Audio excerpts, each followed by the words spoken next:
Welcome to the Lost Lowdown, podcast 24, with your hosts, Claude and Justin. What's up, guys? Today we've got a particularly interesting episode with episode 312, Par Avion, or what's the French pronunciation, Justin?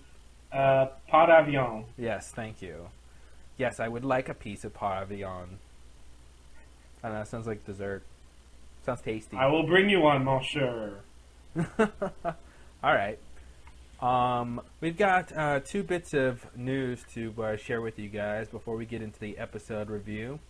The first, as we sort of mentioned, before, with in regards to the Lost podcasting network, we've decided that we're gonna be exclusive to our own feed and not post our feed on the LPN. At least not automatically, not every week. We might do some, every now and then, but. So we want to let you guys know that episode 25, podcast 25, will be the last one that we're going to have on the LPN feed, and starting with podcast 26, in order to get our podcast, you will have to be on our feed, the link of which is on our homepage. So just want to let you guys know that. Please switch over if you already haven't. The second bit of news, Justin and I have been really, having a lot of fun talking to you guys on the comments section of our website, and then some people are coming out of the woodwork, which is nice, and of course we've got our regular posters. But we decided to issue a bit of a challenge to you guys. Basically, the challenge is this: if we can get 30 of you guys, 30 unique posts on the comment section at any particular episode. It doesn't really matter, but obviously sooner the better. If we can get 30 unique comments from you guys, unique visitors, we will do basically whatever you guys want us to do. We'll let you guys decide what your prize will be for coming out and showing your support and talking to us on the comments.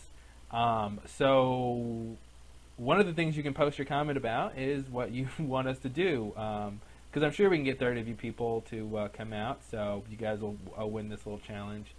I don't know, Justin, what do you got to say on the subject? I don't know. I think it's a good idea. I just wanted to mention, as far as, we'll do whatever you want. I mean,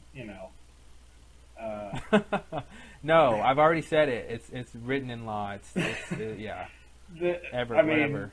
I guess what you have in mind is something we would do like a podcast. Podcast related, preferably. I mean, it needs to, whatever we do needs to be podcastable in some form, if that makes any sense. Yeah, you can't ask us to buy your favorite movie on Amazon and ship it to you, and that'd be weird anyway, because it should be something that everyone can share in a podcast form. So, for instance, things we were thinking about, like, if a lot of you guys have a big question about what's the deal with smoking? I mean, obviously that's a big question, but if you say we want you guys to do a podcast about smoking. And so we'll go and do some research and gather together everything about Smokey, and we'll just do one podcast about whatever topic you guys want, in depth as always. And so yeah, something like that. God, what's that word? Inimitable? No, I don't know. Inimitable. That's the word I was trying to say. I'm sorry. That was never mind. That's that. Sorry. All right. So yeah, I think it'll be fun. I don't know. I think it'll be cool. So if you guys have any questions, you can post in our comments, and that could be your post. Or it'd be great if it was relevant post to the episode or whatever. Your theories or what you want to say or whatever. But if you guys just want to drop by and say hi, that'd be cool too. For those of you. Yeah, comments have been really good lately. Yeah. No, I love it. I love you guys posting, and it's interesting how when you read several posts by a person, you seemingly get to know them and their personality, and what they sort of think and expect of the show and stuff like that, and it's really interesting. So we're having a lot of fun interacting with you guys that way. Justin agrees. Yes, that's right. I agree. I've been very good about responding. Not nearly as good as you have, but well, that's because I'm a nice guy. Yeah. Well, but I definitely read them all, and yeah. Jerry, your post was long enough this time. I saw it. Anyway, let's go to the episode, right? Yes. All right. So, pas d'avion, right? Which means by plane, or loosely translated, airmail. Yeah, all like that. We, when we send airmail, we put, we, as in the U.S. Postal Service puts, the airmail sticker, and that's the equivalent for a French piece of mail that's going to go by plane. Mm-hmm. So it makes sense to translate as airmail because that's what we would use, but literally it's by plane. Yeah. So I guess the relevance to this episode would be, the bird, the message on the bird. If there in fact was a bird. We'll talk about that later. Okay. Interesting. First scene. Comment there. Sorry, go ahead. No problem. The first scene, we open on an eye. A beautiful, deep, dark, secretive eye. And then we find out it's Claire's eye. We're like, oh, okay, never mind. We open much like in the pilot when we open on Jack's eye. And they did that for a while in the first season. They opened on an eye for the first maybe 10 episodes. Oh, was that what it was? Yeah, I knew they did it other times. Yeah, and then they would do it intermittently, mm-hmm. But for a while there, everything was opening on eyes. I like the eye thing. It's very interesting. It's one of those shots where you can sort of get an emotion from the character, but you can't see their face and you can't see their surroundings. Yeah. And you can sort of connect to them a little more directly, even though you don't know what's going on. Right. So it's kind of interesting. But she's been in an accident, and she jumps out through the window, and her mother has been injured. She flew through the car. Let's see, the next scene, Claire wakes up on the island. They sort of give us the idea that she was dreaming that or something. I mean, obviously it's a flashback, but she sort of wakes up from that scene. Charlie's been taking care of Aaron, and he's somehow also been able to make breakfast, this little breakfast picnic thing. I don't know how he was able to do all that and take care of the baby, but he's just that good. That's the amazing Charlie for you, folks. And he's all happy today for no apparent reason. And I guess he's happy because of the Hurley thing, right? Yeah, I think that's what we're supposed to think. Because he drove in a car and didn't die, which means all is well with the universe. Mm-hmm. Every time I drive in the car, that's what I think. So he's all happy today, so he wants to do some day seizing. And I'm thinking, oh, I seize every time I see Charlie. Oh, wah wah. Okay. Wah wah. I worked hard on that joke. Not that hard. Mm-hmm. And anyway, Claire's, she's up for it, because what else does she have to do, right? The next scene, we have the gang, Kate, Saeed, Rousseau, Locke, and Mikey. They've sort of stopped. Saeed is consulting the electrical wiring map to make sure they're going in the right direction. And, Locke, of course, in his infinite wisdom, doesn't think the map is quite accurate. And, Saeed says, well, more accurate than your stick, John. Hey, that stick got us to the station. Yeah, the station you accidentally blew up. Well, if you would have told me the basement was rigged with C4, maybe I would have been more careful. And I'm thinking, yeah, but you wouldn't have. No. Maybe, but the answer's no. Yeah. And then, of course, we find out he knew there was C4 there in the first place. So right. We'll talk more about his motivations with that, related to that later. Mm-hmm. So they talk about what to do with Mikey, and, what he suggests is just shoot him like a dog, and Locke has a really nice line, no, I like dogs, which doesn't exactly answer the question, but no.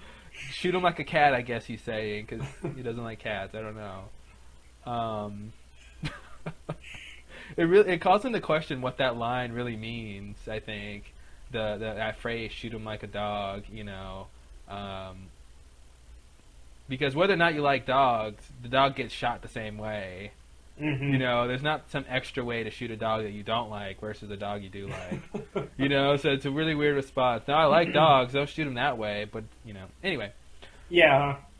The point is the shooting, not of what it's like, you know. It's a snappy comeback that doesn't quite hold up to... Yeah. I mean, from Locke, it's pretty good. I like it. And now we know who likes dogs, so... Mm-hmm. Danielle agrees that they should shoot him because they won't trade Mikey for Jack. And I want to slap everyone who said that in this episode, right? Like, oh, they won't trade him for Jack. They won't trade him for Jack. Shut up. How do you know? You know, it's the same thing when Locke says that later. It's like, well, you know, they might not trade him for Jack, but at least we have some bargaining chip, you know, versus not having anything at all. Yeah. But so Kate, you know, interrupts and says, "Nobody's shooting anybody," which I really love. Rousseau, you're not gonna shoot Saeed. Saeed, you're not gonna shoot John. John, you're not gonna shoot like me. You know, it's like no one's shooting anybody here, right? I always count on Kate to bring a little levity to the situation. I know, that's what she's good for. So, you know, she asked Mikey if why doesn't he just say if they're going the right way, and he says they're going the right way. So, and it turns out they were going the right way, so he didn't lie, like Rousseau said he would. He would lie. Don't ask him anything. It's all lies. You should know this. He will lie to you, and then he will lie to you some more. What did she say about Henry? Something like he will lie for a long time. And then he would lie some more. And then, just when you think he's done all the lying he's going to do, he will tell you 2 more lies. And then he will only tell you the truth forever. Oh, God. Yeah, no, that's... She reiterated that a lot of times. And then, yeah, anyway. Good point, buddy. Sorry. I was going to bring up something, but I think it's too much of a tangent. Oh, okay.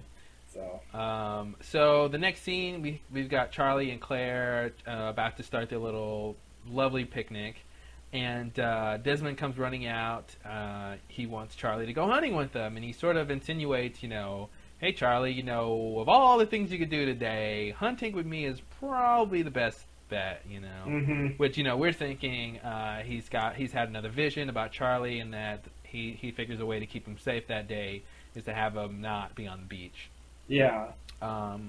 So this was really interesting. I'm getting a little tired of this this plot thread, but you know, it was interesting. And then at this point, Claire sees the birds flying over, and she says something I never expected Claire to ever say in the history and future of the show, which was, "I think I found a way to get us rescued."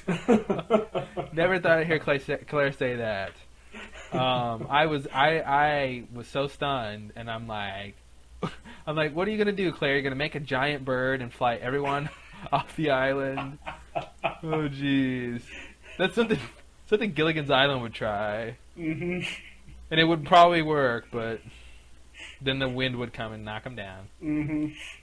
So the next scene, Claire is telling her plan to Sun and Jen, and we see Sawyer in the distance. He's reading his little book, and he's really skeptical and almost calls her a nickname.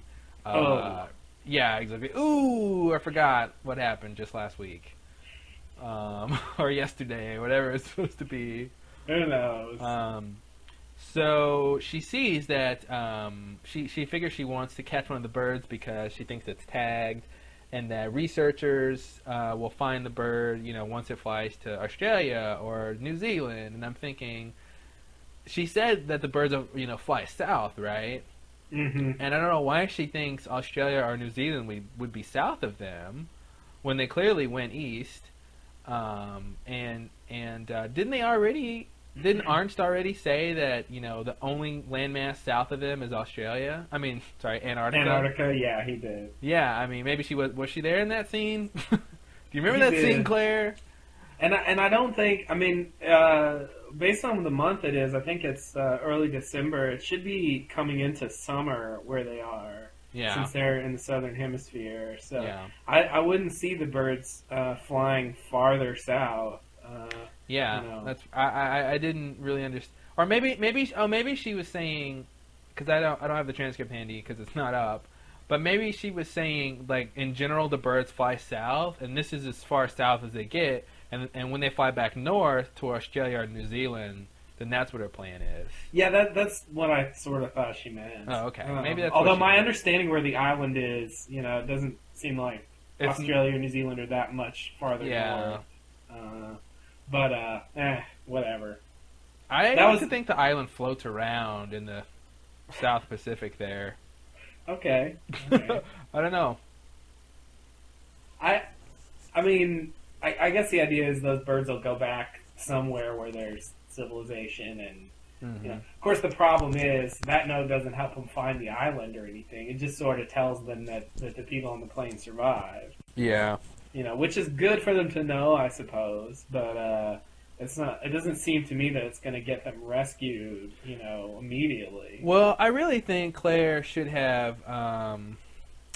I don't know. I think there could have been more pertinent information, like written on that note. Like I feel like maybe Saeed could have, took a little bit of time and I don't know, looked at the stars or somehow tried to gauge their location, latitude wise. Right. But of course she didn't stop to think someone else might have something to say on her little note because it was her plan.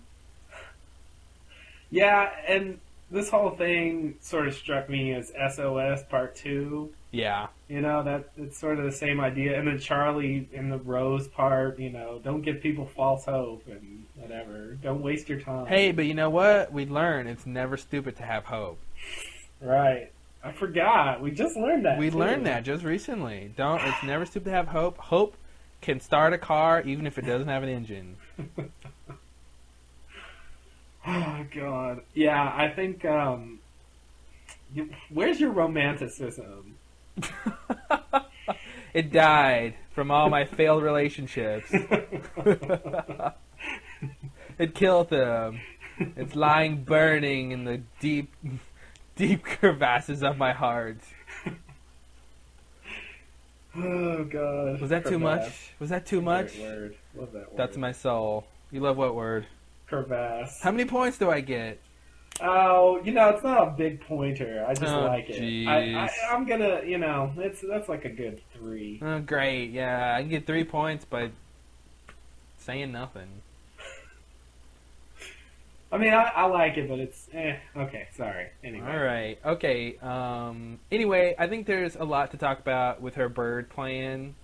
Yeah, and I want to get into this deal with Charlie and Desmond because I'm slightly confused on what happened.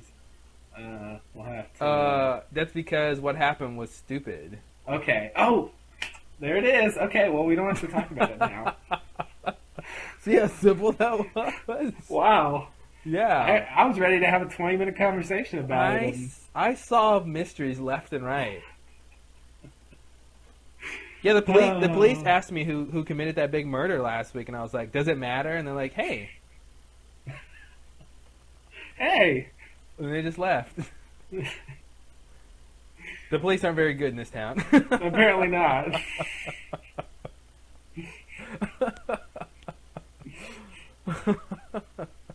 All right, let's get back to the podcast. Right.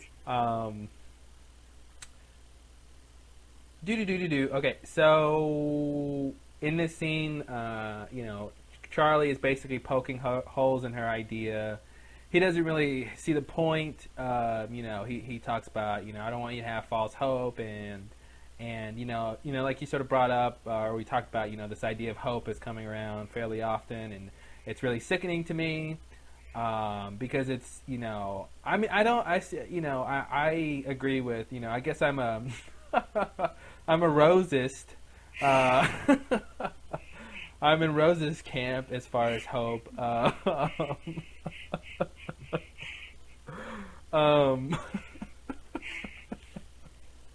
Sorry, that's just ridiculous to me. I said that.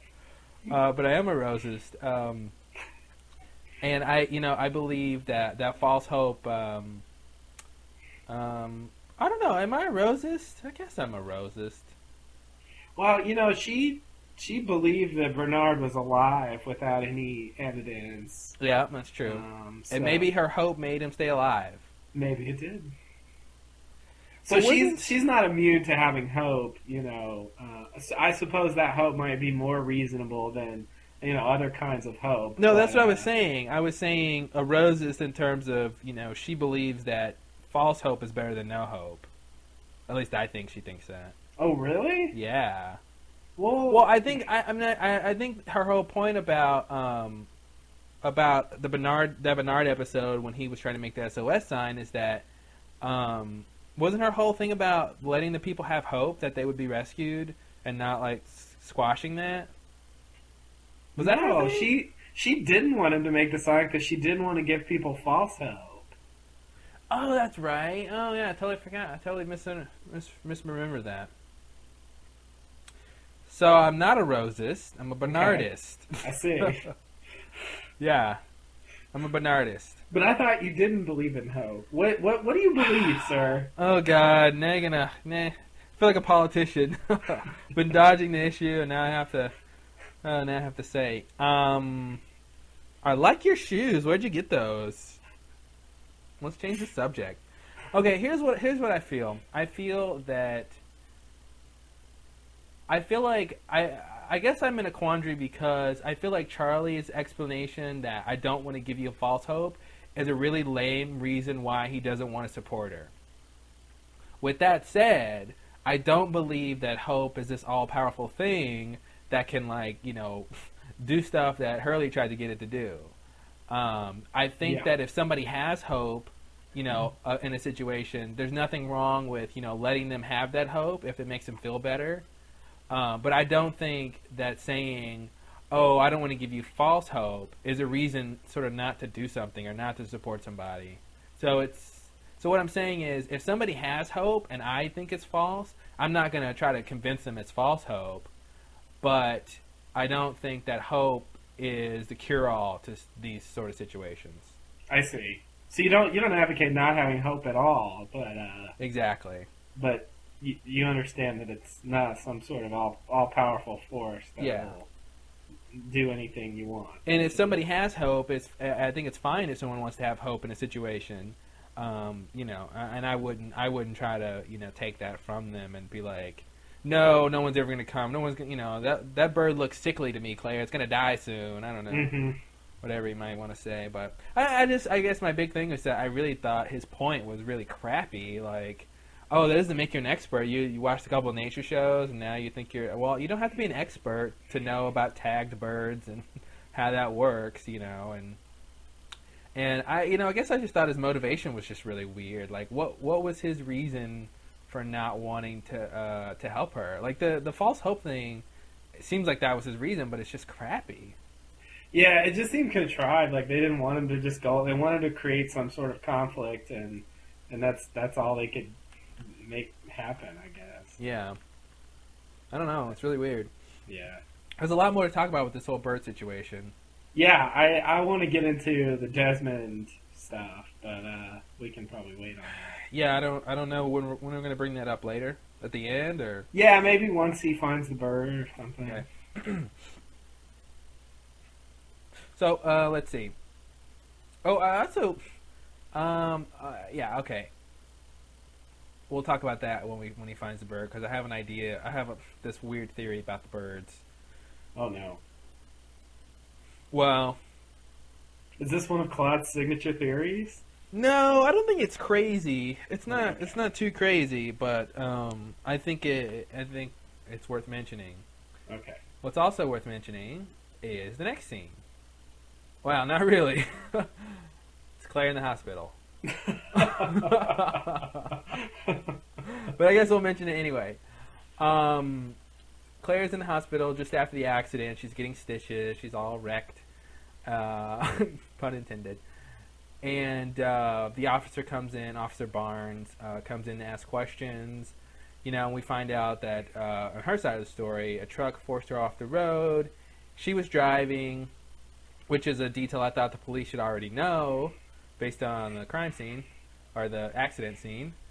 And she claims that the truck driver, but the truck driver claims that Claire hit him. She's really defensive about what's going on. I mean, obviously she's at her wit's end. It's a dire situation. And what do you think in terms of whether or not it was Claire's fault? Knowing Claire, it probably was her fault. Yeah. She seems a bit flighty to me. But, I mean, there's no basis for me to say that because we don't really see the accident, and all we see is the aftermath. I guess her mom wasn't wearing a seatbelt, which isn't good. Yeah. But that's not Claire's fault. I don't think they have seatbelts in Australia. Oh, okay. Interesting. Yeah. Little cultural exchange. Hey. Nice. It's a land of kangaroos. Good point. So, I mean, if I had to guess, oh God, I have no idea. But I would say, yeah, it's probably Claire's fault. It's just, she was young and, I could see her, You're such an I could see that ageist. being her fault. What? You're such an ageist. Well, just statistically, it's, that's what you got to go with, I think. Well, the way the accident, the way the accident looked, it looked like she rear-ended somebody. So how someone could force her off the road, I don't know. Oh, actually, okay, I'm looking at the scene now. She hit somebody else. Okay, that's what happened. She hit the front of somebody's car. I see. It's almost like it's almost like one of them ran a red light or something, and they got hit in the intersection. So I don't know her story about forcing you off the road. I mean, if someone forces you off the road, that's generally they're next to you, right? Or they're parallel to you, and they move over, and you got to move over. Yeah. And that's definitely not what happened in the situation. So I don't know. Anyway, we find out that the mom's in surgery; she's not dead. And then the cop sort of leaves, and Claire's wondering, thinking that they're blaming her for the accident, and he's not really doing that, but he sort of seemed to be. He leaves. He only asks a few questions. I guess he's really good at his job. Next scene, we've got Kate and Danielle stopping at the river to get some water. And Kate asks Danielle, why haven't you asked me about Alex? I've told you your daughter's alive after all these years, and you haven't asked anything. And Danielle, does this weird, story about Jack and puts Kate in her shoes, basically. Yeah. And basically says she doesn't want to know about Alex, which makes me think, what's really in this for Danielle? What does she really expect the outcome to be? Yeah. If she finds Alex and gets Alex, out from the others or whatever, she already knows that Alex isn't going to know her or have really any real feelings for her. So I don't know what she expects out of this. If I were her, I would just want to maybe catch up or something and try to get to know her. Catch up? Oh, because from Danielle's perspective, it's not like catching up to do. Well, I've been in the jungle for 16 years. I blew up my... All right, we get the point. Yeah. It would. I think she's got something to say for those years. And, not just catch up, but get to know each other. And, that's what I would do if I were her, in that situation. Well, that's weird then. So, because it's your kid, it's just like if you give a kid up for adoption and you find them or they find you, what they really want is to just sort of get to know you. And, I think that's pretty much all that you're looking for. Well, but in the context of the island, it's not like you can have any real there's no real life, hey, we can go have pizza and go to the mall and go I guess all you can really do is talk to her, and then either she comes with you in the jungle or you stay there with her, or you guys go your separate ways. Yeah. I don't know where we're gonna meet. We're gonna meet in the jungle every weekend to have lunch or something. I don't know. It's just sort of a weird situation. I don't know what the outcome could be, but just a strange situation. Yeah, it is. And for me though, in this scene, while she's talking, I'm hearing something like from the writer, something like, "We don't want to have any scenes where she asks about Alex. So here we can make sure we don't ever have to write them. Yeah. You know, we don't want to waste our time with her saying, "So, well, you know, what's Alex's deal? What does she look like? What does she do?" Well, and that's the thing. Like, Kate can't even answer that many questions. All you can really say is, you know, what she looks like, and that, you know, a little bit about what they've experienced with the others in terms of Alex, and that's it. I mean, there's not a lot of questions to ask. I mean, that Kate could even answer. So. Yeah. But I don't know. I guess I feel like they don't want to deal with those scenes, and they just, I don't know, because I feel like she would be curious anyway. I don't quite buy her explanation for why she doesn't want to know. Like, that just, I don't know. That just seems wrong to me. But whatever. I'll let it go. Yeah, I don't buy it either. There's a lot of reasons I don't buy in this episode. Charlie's reasons for not wanting to help Claire. Mm-hmm. Danielle's reason for not wanting to know about Alex. Locke's reason for why he... Okay, we'll talk about that soon. Mm-hmm. Let's see. So, the next scene, the gang is walking through the jungle, and Kate starts to ask Mikey, how he got there, and you know, he starts to say he was recruited when he was 24, and he was approached by a man, and then he's cut off, of course. They love to cut people off right when they could give something interesting, even if it's not relevant to the question. Yeah, it would definitely be interesting, and they do this later too, and in the next scene. Yeah, where if you just let him finish, we might, you know, you guys might not get anything out of it. We'd get something out of it. Yeah. And so we find out that 2 weeks ago their underwater sonar beacon went out, and so if they ever leave the island, they cannot come back. We know that this is obviously a correlation to the failsafe going off, which apparently really wrecked things more than we thought. Really makes me wonder if Ben really knew what was going on when he saw that light go off. Sky and again, hello, dead horse. I'm coming for you again. What he was doing when he tried to convince Locke that he didn't push the button and that it doesn't do anything. Yeah. You know, if he really knows about it, what was he doing? If it's this big of a deal, you know? Maybe I wonder if he was trying to. Oh, I still don't know. I feel like he was maybe trying to figure out if it was real, or figure out what the consequences might be, or I don't know. Maybe he wanted to go and maybe secure the failsafe, or make sure it could never be used or something, but it didn't work, and I don't know. Yeah. Well, we've beat that one. So very next. Huh? Yeah, I had a question. This scene that we're talking about now, I transcribed all this dialogue. Oh yeah? Why'd you do that? Well, I thought it would be worth talking about. There's something here. What were you gonna say next? Well, my question was, how did they find the island in the first place? If they need this beacon so badly to find it when they leave, how did they find it in the first place? How did who find it in the first place? Dharma.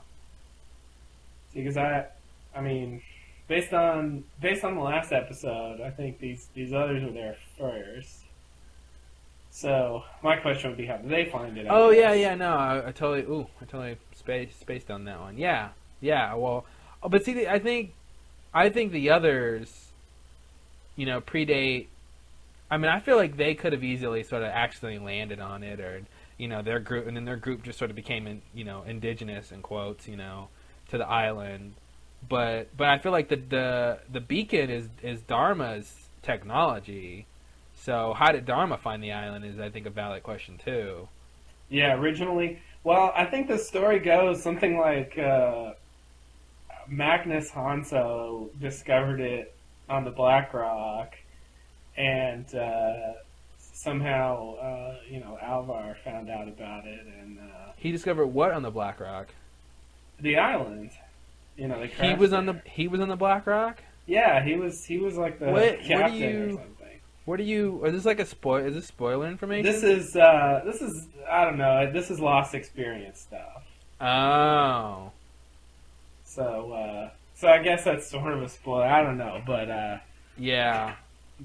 But that was part of it, that he found the island on the Black Rock, and somehow, I don't remember how. I think he found the island and then he left again, and then he came back. I think that was how the story went, and so that's how Alvar found out about it eventually. And of course, he's the funding behind the Dharma Initiative, and so I would say they knew about it because of Hanzo. Well, mystery solved.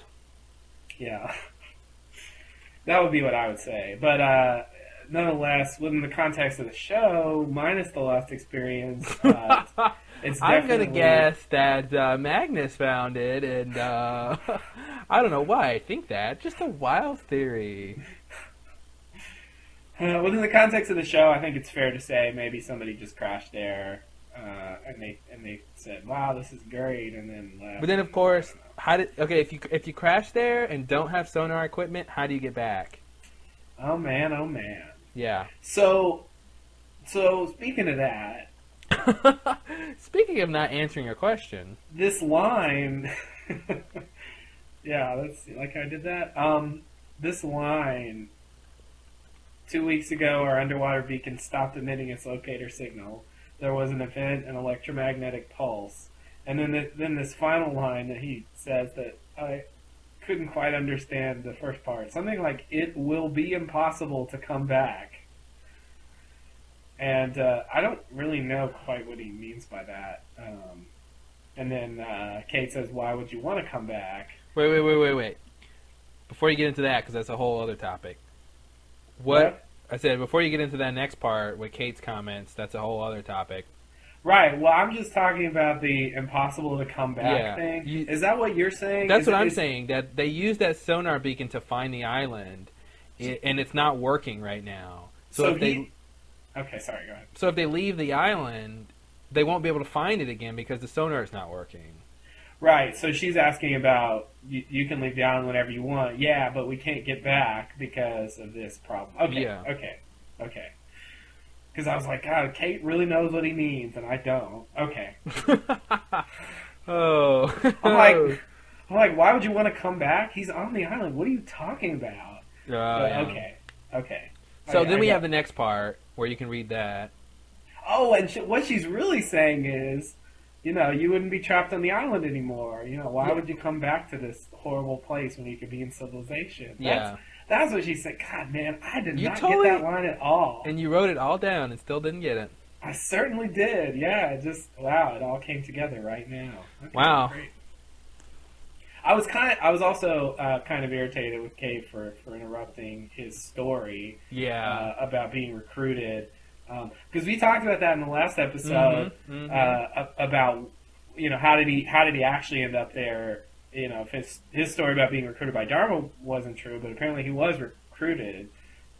Is his story going to be similar to Juliet's or different? I don't really know. Yeah, it seems like it's going to be similar to Juliet's. And he says by a man, and I feel like it's the same.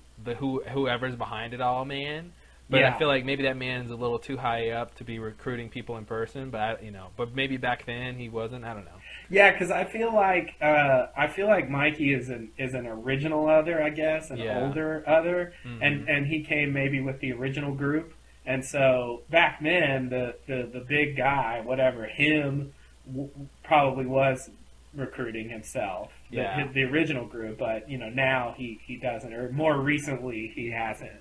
Done it himself. He sort of delegated it. Yeah, this scene is one of the most important scenes, almost ever, in terms of what's going on with the others. Like, this is a pivotal scene. Yeah. In that we get a lot of answers very quickly, and then 10 times as many questions. So why don't you read that section and then we'll talk about it. Okay, so you want me to start with this? With Kate's "Why did you want to come back" thing. Why would you want to come back? Okay.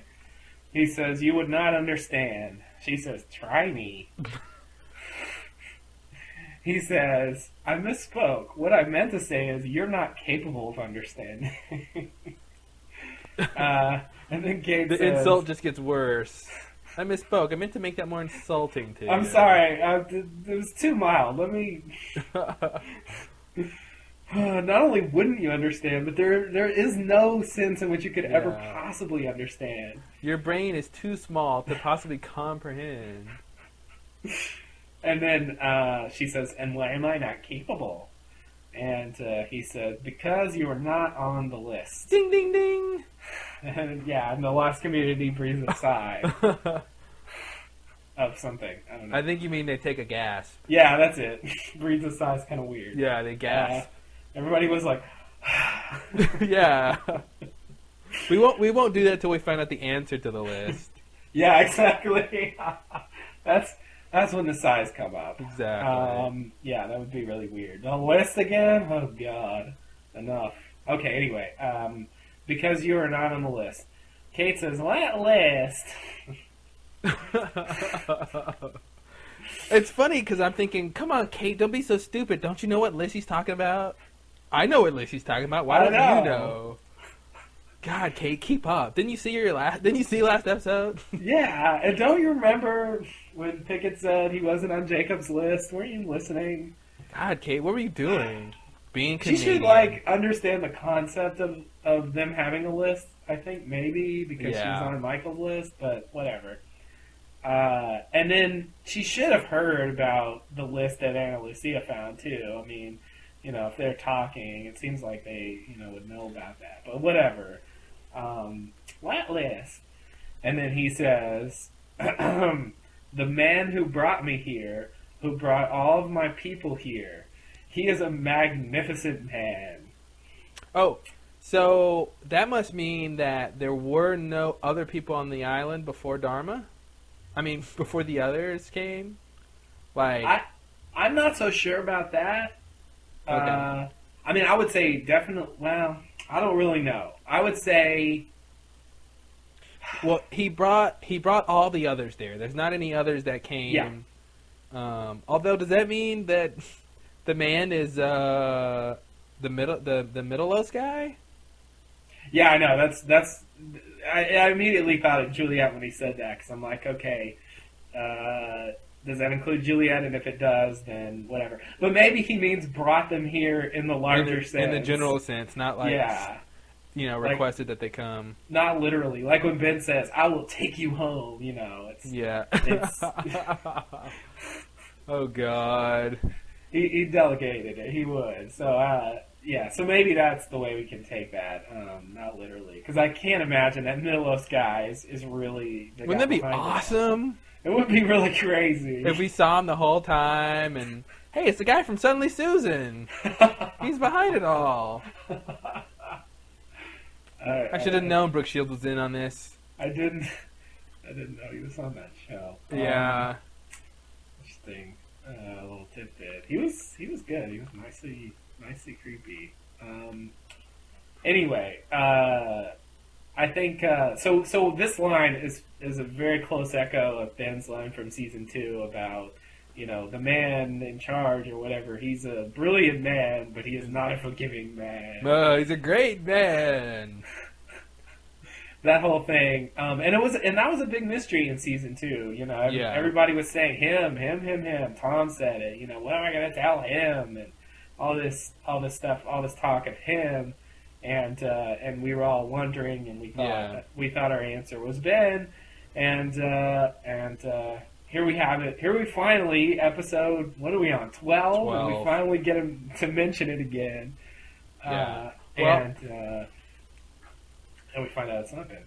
Do you think that when Tom said in maternity leave, what am I going to tell him, that he was talking about Ben, or he was talking about the bigger Oh, man? boy.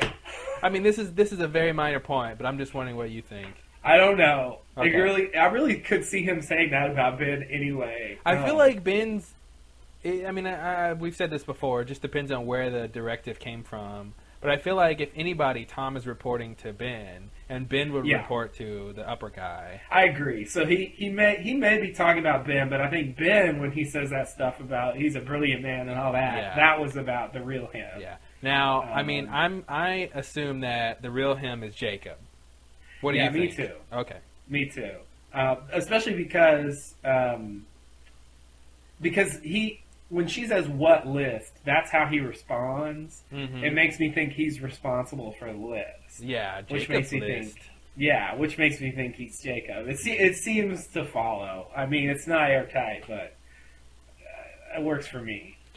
Okay, so what's the next part? So I got more lines here. If Ben is so magnificent, God, then why did he need one of us to save him? Huh? Steel trap logic. And then, yeah, gotcha. And he's like, oh no, you're right. Our whole movement is dead. Oh, we give up. We surrender. And then he says, Ben is not. I will try to make... Is that what he says? Ben is not? Yeah. I have either Ben is nothing or Ben is not him. I just heard Ben is not, as in Ben is not magnificent. Oh. I heard an extra little syllable at the end, but I don't know. Oh, really? It was hard. He was muddling. Okay, yeah, it was. It was another one of those classic lost, muddled, but extremely important lines. Yeah. Gotta love when they do that, because we really wish we could just know what they said, and the actor didn't quite spit it out clearly. But yeah, I heard Ben is not, but I think the point is Ben's not him. Yeah. So that's good enough. And then he says, "I will try to make this as simple as I can. You are not on the list because you are flawed, or flawed, however he says it. Flawed. Yeah, it's like Claude, but with the flaw at the beginning. Flawed. Yeah, flawed. It was sort of like flowed. All right, now you're just making it weird. Anyway, and then he says, "Because you are angry and weak and frightened." Now here's a point of contention. He sort of looks at various people when he says these things. Yeah. You know, when he says flawed, he's looking at Kate. When he says Right. angry, he's looking at Locke. When Right. he says weak, we assume he's looking at Danielle. She's not in the shop, but that's probably where he's looking. And then they sort of focus on Saeed when he says frightened. Yeah. So he's either still talking to Danielle or he's talking to Saeed. Mm-hmm. Now, my opinion is that he's not attributing these characteristics to everyone individually. He's saying overall they are all these things. All of them are angry, weak, and frightened. And all, you know, not just, you know, Kate is the one who's flawed and Locke is angry and Danielle is weak. Yeah, I mean, Kate's flawed, but I mean, isn't being, you know, angry a flaw also? Exactly, that's the point. He's saying overall they're all flawed, they're all angry, they're all weak, they're all frightened. Yeah, I mean, I think they were cutting between the people as a device of catching their reactions and stuff. Yeah. And we're not supposed to necessarily take each thing as this is this guy and this is her, and you know, yeah, no, I agree. I took it as a general statement about all of them. Okay. About all of those who aren't on the list, I should say. Yeah. And that's going back to this whole, you know, good people thing, and another plot thread that I didn't know if it was ever going to come back. So that's nice to see. Yeah, we sort of got some criteria for what's required to be on the list. Or, yeah. You know. Now, I must ask, is Jack not flawed?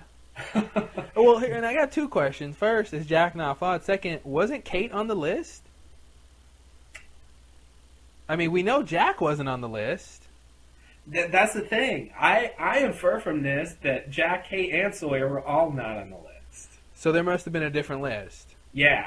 So when he says Jacob's list, it's not the list that they gave to Michael. No. It's some other grander list. Yeah. Which is very interesting. Yeah, so my theory now, which is barely a theory, but is that whole business with Jack, Kate, and Sawyer has nothing to do with Jacob's list, and it has nothing to do with the larger goals of the others, or maybe very little to do with that. Do you remember when we saw Michael's list? Was Jack's name not on there, or was it on there? Oh, Jack's name was definitely on there. Okay, so it's not that list. No, okay. Absolutely not. It was Jack, Kate, Sawyer, and Hurley's name on the list, first and last names, and that was it. and I don't think any of them. I mean, yeah, I don't think any of them are on the real list. Sorry, Hurley. Oh, that's all right, man. I'm rich, dude, and I got a car now. All I had to do was hope. Thank you, Hurley, for joining us for a minute there. Okay, so let me finish up the scene. What I wrote down, at least. Saeed butts in now and says, "The more I learn about your people, the more I suspect you're not as omniscient as you'd have us believe. Don't speak to us as if you know us." I do not know you, Saeed Jarrah, or you, Kate Austen. And then... But you, John Locke, you I might have a fleeting memory of. That's my best Russian. That was pretty good, actually. Hey, I tried. You kind of found it. Russian's really hard for me. That's one of those accents that eludes me. Yeah, it's really weird. It's I can only do a few words. I can't really. I really like his accent. I do too. It's not that like really thick Russian. It's I don't know, something about it. I think he's actually Latin, that actor. Oh really? I think he's like, where was he born? I looked it up. I don't remember. I think he's born in South America somewhere, if I'm not mistaken. Oh, okay, interesting. So he's definitely putting it on. He's definitely putting it on. Like and he's been in other movies and.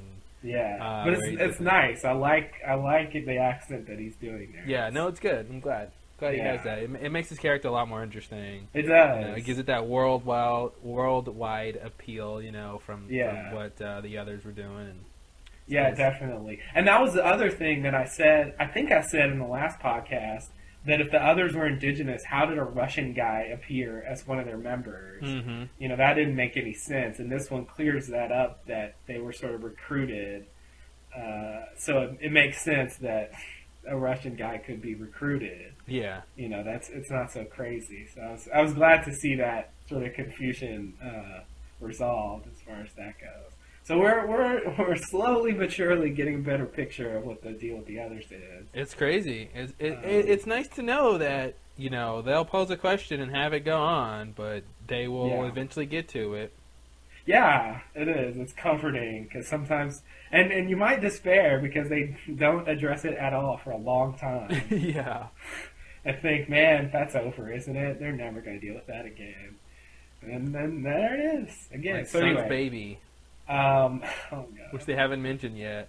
You're right. That's it's coming again. I'm sure. I'm not complaining. All right. Sorry. Go ahead. Well, we find out sort of shockingly, I think. Well, not if you saw the next on Lost last week, but for those of you who didn't, you're probably shocked. He basically says that he knows Locke. Well, I misspoke.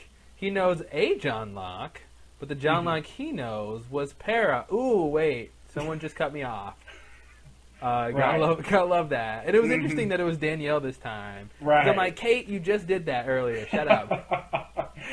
But it's nice they gave it to Danielle. Mm-hmm. She needs something to do in this episode. Stop listening to him. It's all lies. Danielle, you're a one-trick pony. That's all you have to say.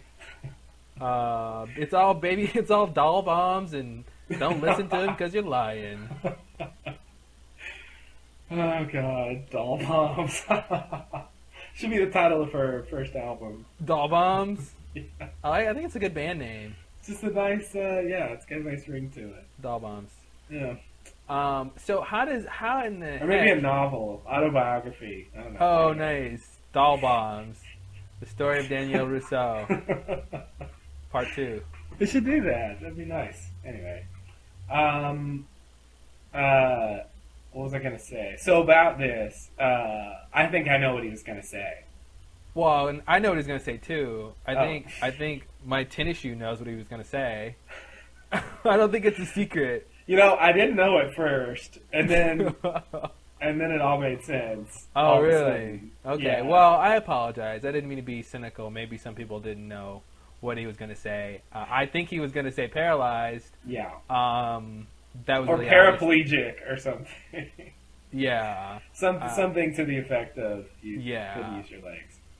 With a So P. anyway, I mean, do you want to even speculate how he could possibly know Locke? I think I have an idea.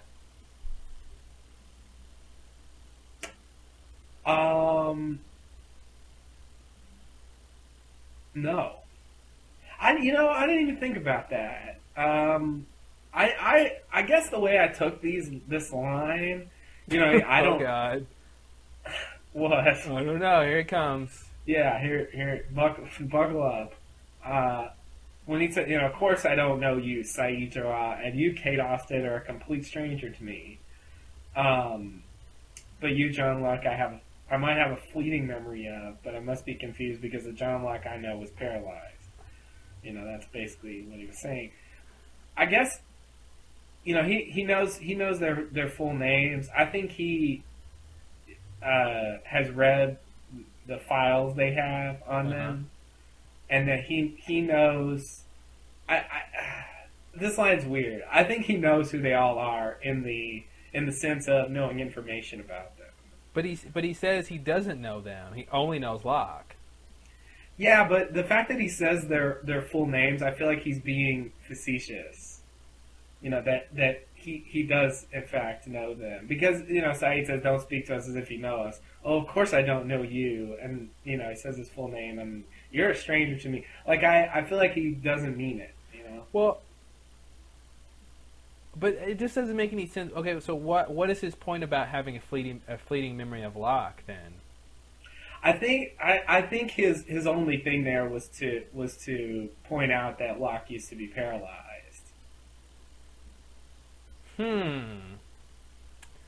I don't know if I buy that. It is strange that he did use their full names. I thought his point was, I don't know you. I know a little bit about you guys, from what I've read in my files, but I don't know you. Even though I know your full names, I don't know you, but I know you. I don't know. I thought he was basically saying he ran into Locke somewhere in the real world.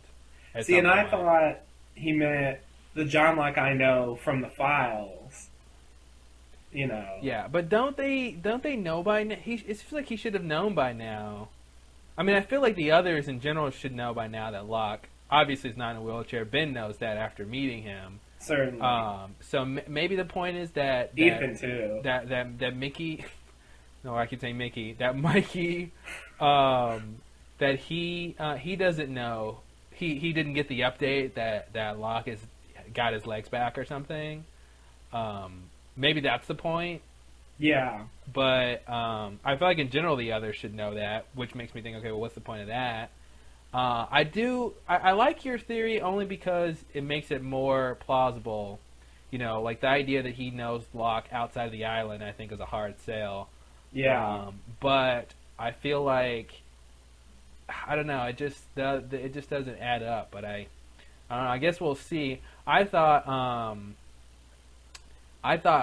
when he says that, we get the shot of Locke, and Locke doesn't seem to have any sort of responsives. Oh, I fixed your plumbing or whatever. Or what was Locke doing with Nadia? He was he was I think he was like doing inspection of her. Yeah, that's right, home inspection. Yeah.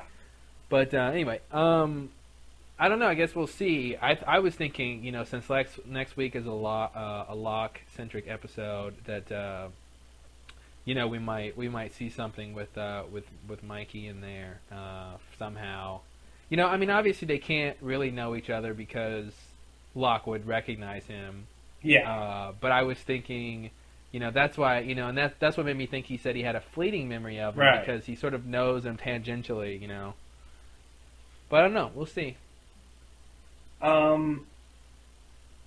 Yeah. The John Locke I know. See, there's something that line's very strange. I mean, they definitely think that reading a file on somebody is tantamount to knowing them. I mean, that's been stated.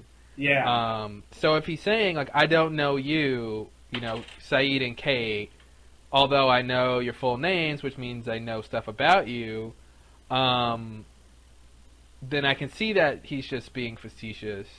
But I mean, it's really interesting. That makes me think if he knew who they were this whole time, then that whole farce when they first meet, the whole time he knew exactly who they were. Yeah. Which is really interesting.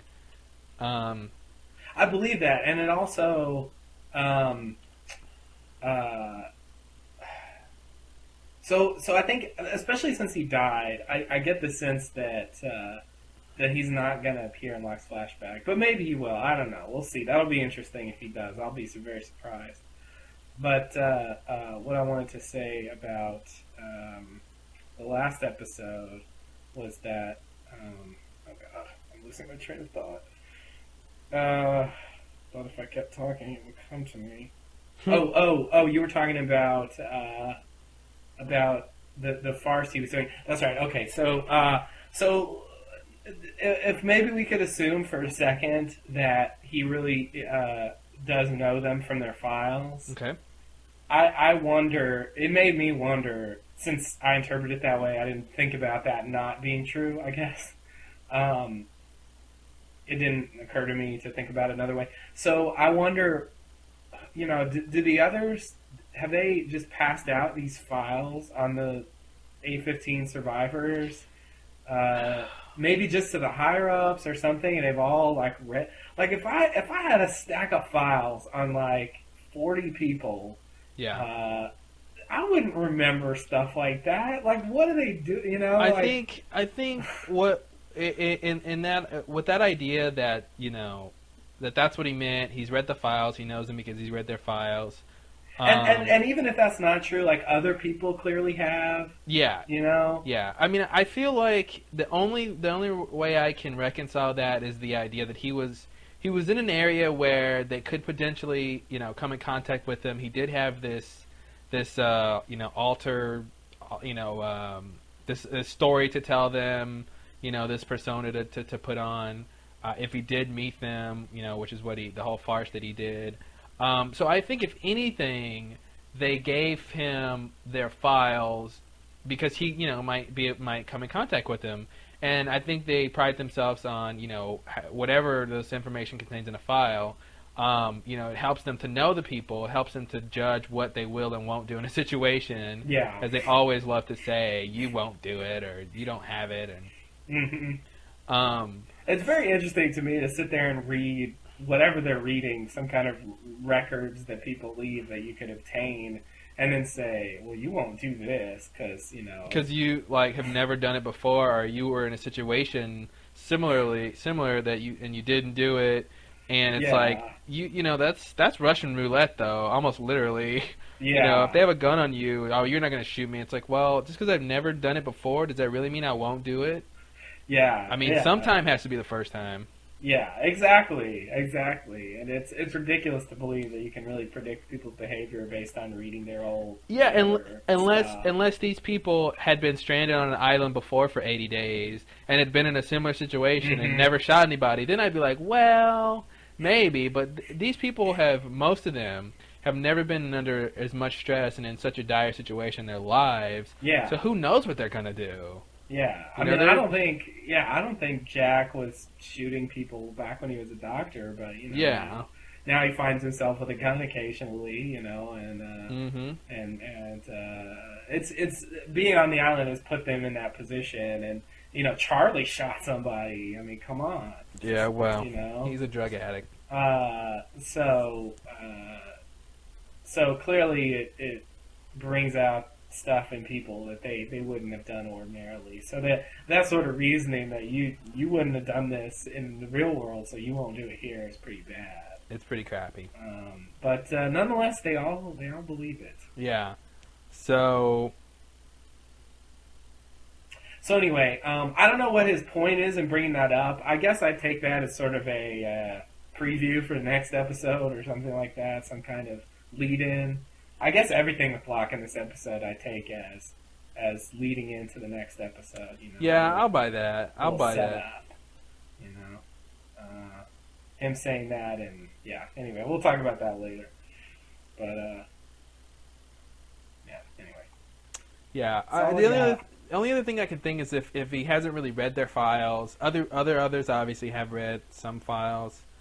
Although I do want to say real quickly, I only really thought that they had a file on Jack because they had him captive. I didn't really think they had a file on everybody. But of course they know who all the survivors are, so maybe they just gathered together everyone's file or something. Yeah, I mean, originally I had the sense that they just had the files on the important people, but then I started thinking, would they really get a file on Sun? Like, did they really think that was gonna matter that much? Are you saying Sun's not important? Because that, sir, is offensive to me. Well, I apologize for the offense, but yes, that's what I'm saying. Oh, well, I agree. The fact that they did that, if they know Sun, they should know they could know anybody. Any random person. You mean know as in they have a file, or know as in they just know that she's a survivor and they just know her name? I got the sense they had a file on Sun, so I'll say have a file. And I guess the other idea is that maybe he says he doesn't know them because he hasn't read their files. He knows their names, but he hasn't read their files. But he knows John because he has read his file. And maybe this idea that John is important and interesting, and whatever we're leading up to next episode. Yeah. That maybe that's what he means too. Is that, I don't know you because I haven't read your file, but I read your file, John. And I wanted to bring up, I just had this thought. I remember in that scene with Colleen and Sun, I believe she calls Sun by her full name also. Yeah, I think she does. In that scene. So that it also reminded me of that. That's their way of saying, well, yeah, I know who you are. I know your full name. Yeah. So that's the other reason, since he used full names, I took it as him saying, I know you. Even though he's literally saying, I don't. It's just weird to say, I don't know you, but I really do. And I do know you, and I really do. I agree. It's awkward, but I think that's what he's saying. Okay, well, how do you fight that? Danielle interrupts, and then, of course, right when he's about to say he knows Locke was paralyzed, the next scene, they come to a clearing, and we see the pylons of death. Right. Sonic death, as it were. Yes. And I don't know, it's almost as interesting as when in the first episode of the season when Jack hit the glass and I thought it was a force field. The whole faux force field, as it were. I was like, wow, look, there's a force field. And now I was like, whoa, look at these crazy pylons and what's going on with this, and it was really nice revelation. That was interesting.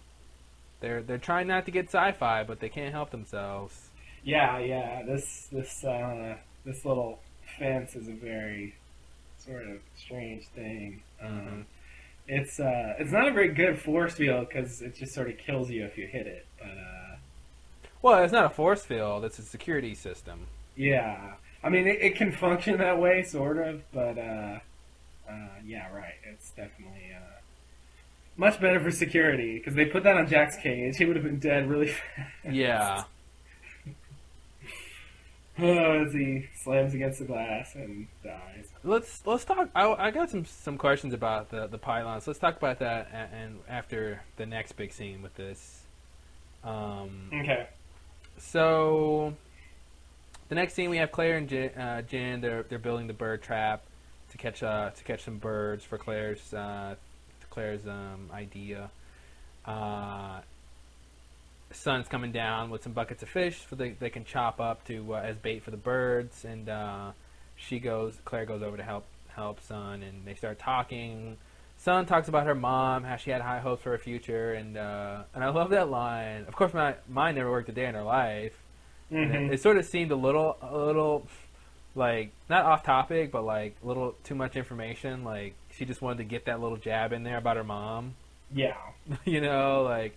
Yeah, mine never worked, and she's a little bit of a drinker, and okay, son, okay, calm down. Then we find out Claire's mom was a librarian, and that, of course, she's dead, because Claire says was. I expected, Son was like, was, and I expected Claire to go, it's complicated. I don't think she's dead, though. Oh, you don't think she's dead? No, I think she's just in a coma. Oh, you think she's still in a coma? Yeah, and I think, well, she was in a coma when she was pregnant, so, that's really close to the time of the flight. Yeah, So. I sort of thought that she was sort of saying goodbye and that she was going to take her off the machines. Really? Yeah. Okay. I didn't get that sense. I mean, well, and there's a whole thing that Christian says that, well, we'll talk about it. Yeah, but that was a long time ago. I mean, I think she says was because, she used to do it, but she can't anymore because she's in a coma. Anyway.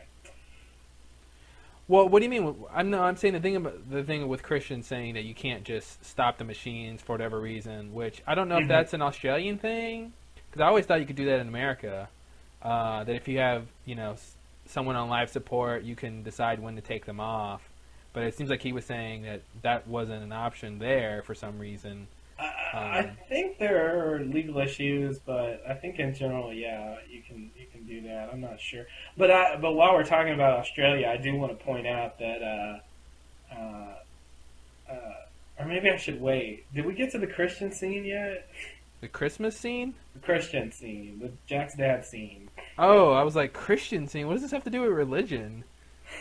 No, we haven't gotten to that scene yet. Okay, I'll wait. I'll wait until we get there. Please, write it down. You'll forget. Okay. Well, that's interesting. I thought Claire's mom was dead, but... I mean, I did too when I was watching the episode originally, but I thought the revelation of the episode was that she was in a coma.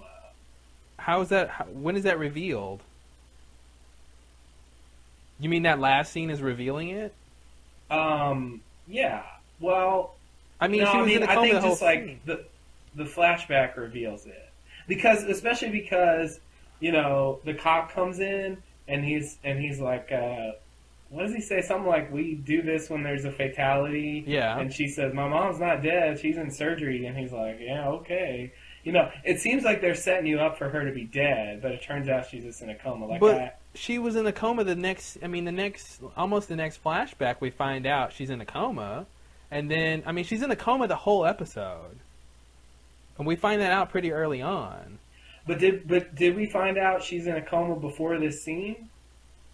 Before what scene? Before this scene we're talking about with her and son. No, the next scene we find out she's in a coma. Okay, so that's what I'm saying. I think that's but I'm saying but you still think at the end she's still not dead.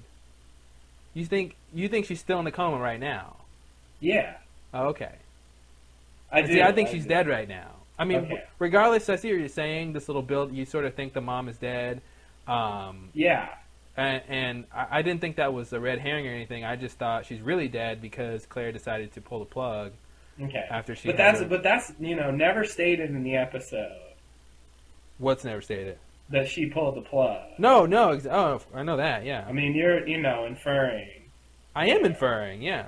Well, I'm inferring it based on what Christian said about don't do it because of guilt, or hope versus guilt. Don't do it because you're guilty. And then we see her go and she is guilty. And we to me it was making the point that she was keeping her alive because she felt guilty because of all the things she said. And then at that last scene where she goes to see her and she tells her she's pregnant and she apologizes, she's getting her guilt over with. And then to me the logical thing was, well, now I'm not keeping you alive for guilt anymore. I can let you go. Mm-hmm. That's what I'm thinking. I would agree with you if they had shown it, but I can't. I don't see why they don't show that if that's what happened. And I don't see why they would keep her alive. Like it she's seems ridiculous. All this stuff is going on, in the main plot story, and she's just, in Australia in a coma for the rest of the episode. The rest of the series. I agree. I think the Christian scene was a setup for her to do that, but it just sometimes with these flashbacks, it's weird the stuff that happens. Maybe it's a cut scene, dude. Maybe they just cut the scene where do we really need this? Do we really want to see the scene where she's crying and she whatever? And at least give me a line of dialogue or something indicating that it happens. How about this? I got a crackpot theory. Okay. Well, not a crackpot theory, but it's crazy. It's not that crazy though. What if when she we have the scene, she tells her mom, I'm sorry that I said all these bad things, and then she's thinking she's basically wants to let her mom go. So what she does is she contacts Christian, which I don't think she knows how, but maybe maybe she does. Not only that, Christian tried to come visit her shortly after that time and was prevented. Yeah, well, I feel like maybe she was asking for his help, and then that's why, and then maybe he finds out when he comes back to help her, kill the mom or whatever, that that's when he finds that she's pregnant, if he ever finds that out. I don't know. I just thought maybe that's where they're going with that. We'll see the end of this thing in another episode when we find out that he knew she was pregnant and all that. And okay. So, but we're getting there to those scenes. It's the next scene actually when part of it. Claire comes in to see her mom after the surgery, and her Aunt Lindsay grills her. She's really pissed, and she's just sort of upset that her sister's in this situation.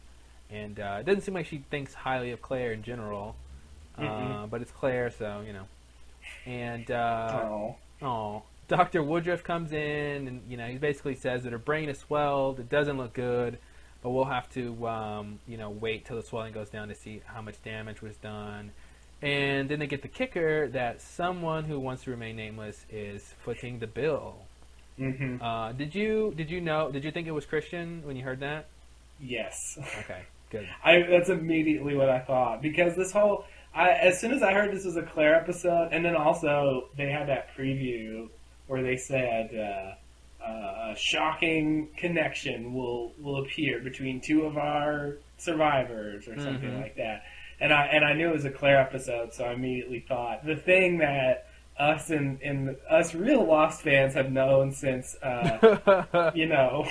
a long time ago that Jack and Claire have the same dad. Yeah. Because, there was that Anna Lucia episode where there was speculation based on that, and then in the season 2 DVD, in the connections part, they actually gave them a connection. Yeah. That it was sort of murky, but they connected them, and so I immediately inferred from that connection was, that they had the same dad, which everybody had speculated already. So yeah. So what was the point?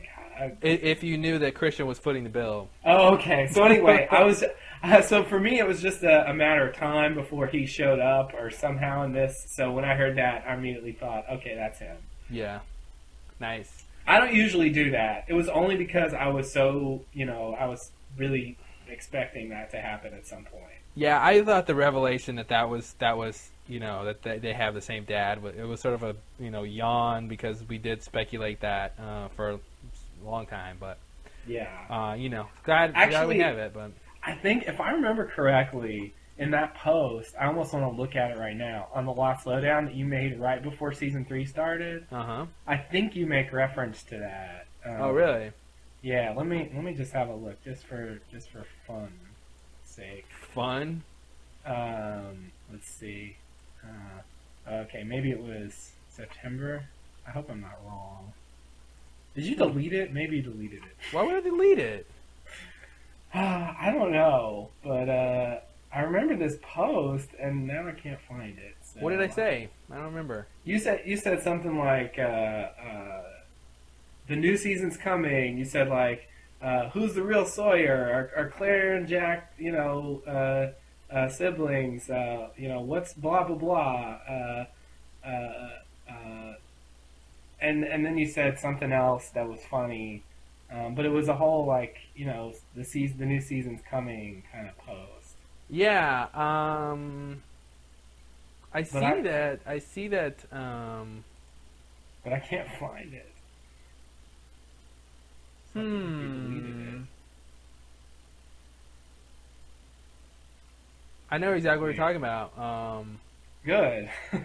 I don't see it either, so I don't know why I would delete it, but I don't see it. So yeah, I swear it was there at one point. I was hoping I could call that up and say something about it. That we had it on there way back then, but can't do it. So, well, I'm sure everyone believes us. Really, they do. If you were there then, you remember it, but it's gone now. I don't know why. Anyway. Great story, Grandpa. Sorry. I really didn't think it would be gone. Okay. You know it's not gone. So I want to say something about this scene. Okay. About him covering the bills. Somebody pointed out I was actually reading the message board on the official ABC Lost part. Basically the section where people ask Damon and Carlton questions for the podcast. And someone pointed out that Australia has universal health care, so medical costs aren't such an issue there, as they are here. Of course, there are technicalities, and maybe there's a chance that there's costs that needed to be covered that weren't covered by the universal health care or whatever. But it wasn't even mentioned. It was just sort of played like it was in America, you know. Yeah. So probably because that's where the writers are from, and that's how they think and stuff like that. But I thought it was interesting to note that they have universal health care. So paying for medical bills isn't such a burden in Australia as it is here in the U.S. Well, they would still have a lot of costs, though, right? That they would. I mean, it's not free, right? I mean, I don't know. Yeah, it's free. What do you mean? It can't be free. Oh, it's free. It's totally free. Free. You go in, you have any operation you want. No, like I said, there are certain limits. So I thought it was just the idea that everyone has health insurance, but with health insurance you still have to pay part of the costs. I don't think so. I mean, like if something's covered, it's paid for. That was my understanding. Okay. Well, I'm not an expert on universal health care. Since they don't have it in our country. I'm not either. I could be totally wrong about that. Especially because what they were saying, their point was that this wouldn't be an issue. So it seems to suggest to me that they wouldn't really have costs. Well, I just looked it up on Wikipedia because you know what? We do enough research. And and the first part of this is what I always thought it was. Universal health care, for those who want to go along with us on this tangent, universal health care is a broad concept and has been implemented in several ways. The common denominator for all of them is that every resident in a geographical area, such as a country, is mandated to have health insurance, which is what I thought it was. In market-based systems, aka capitalistic systems, they're used in part in the USA. The mandate is coupled with a private insurance market, blah blah blah. In socialist systems, the mandate is coupled with a government agency that pays for a wide range of health benefits. The government monopoly is paid for with taxes, mostly on payroll, blah, blah, blah. And then there's all these other details about it. But the main idea is everyone has insurance.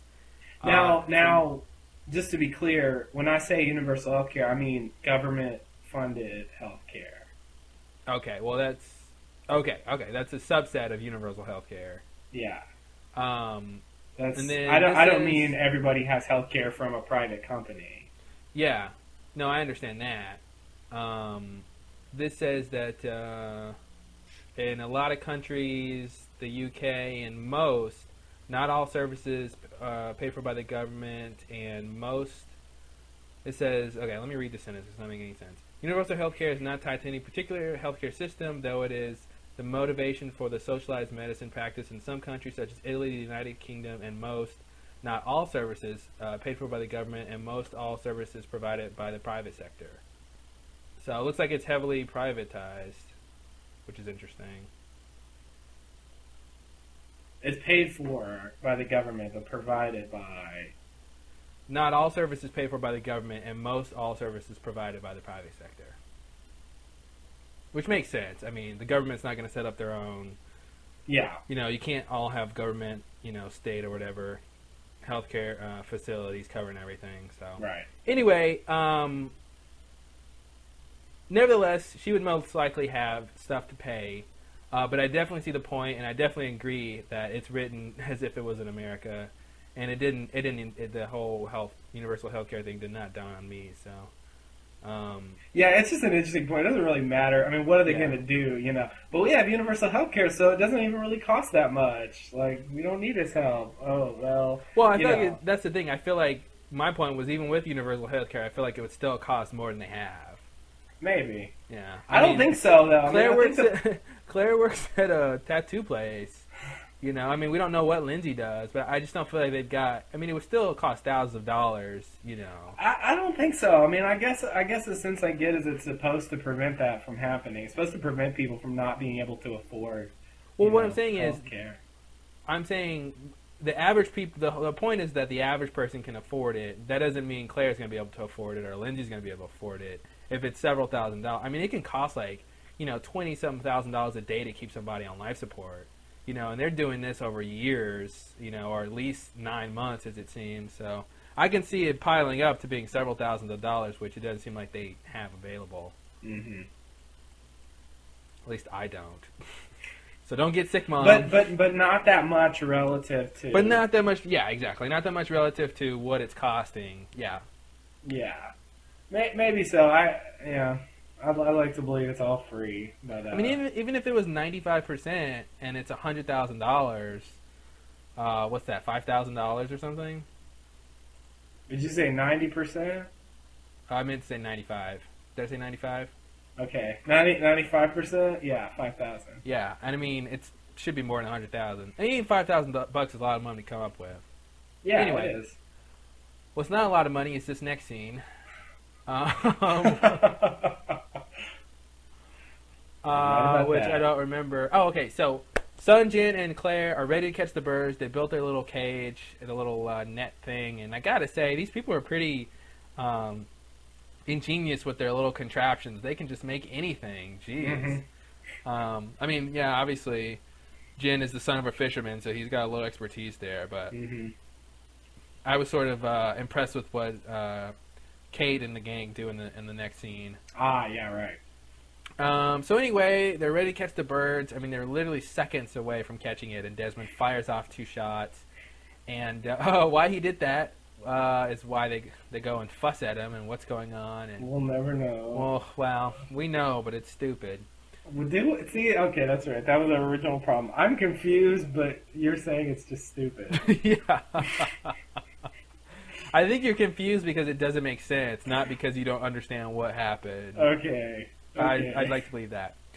So You're probably right. they go fuss at him, and Claire says, where's Charlie? And he says he's back at the camp.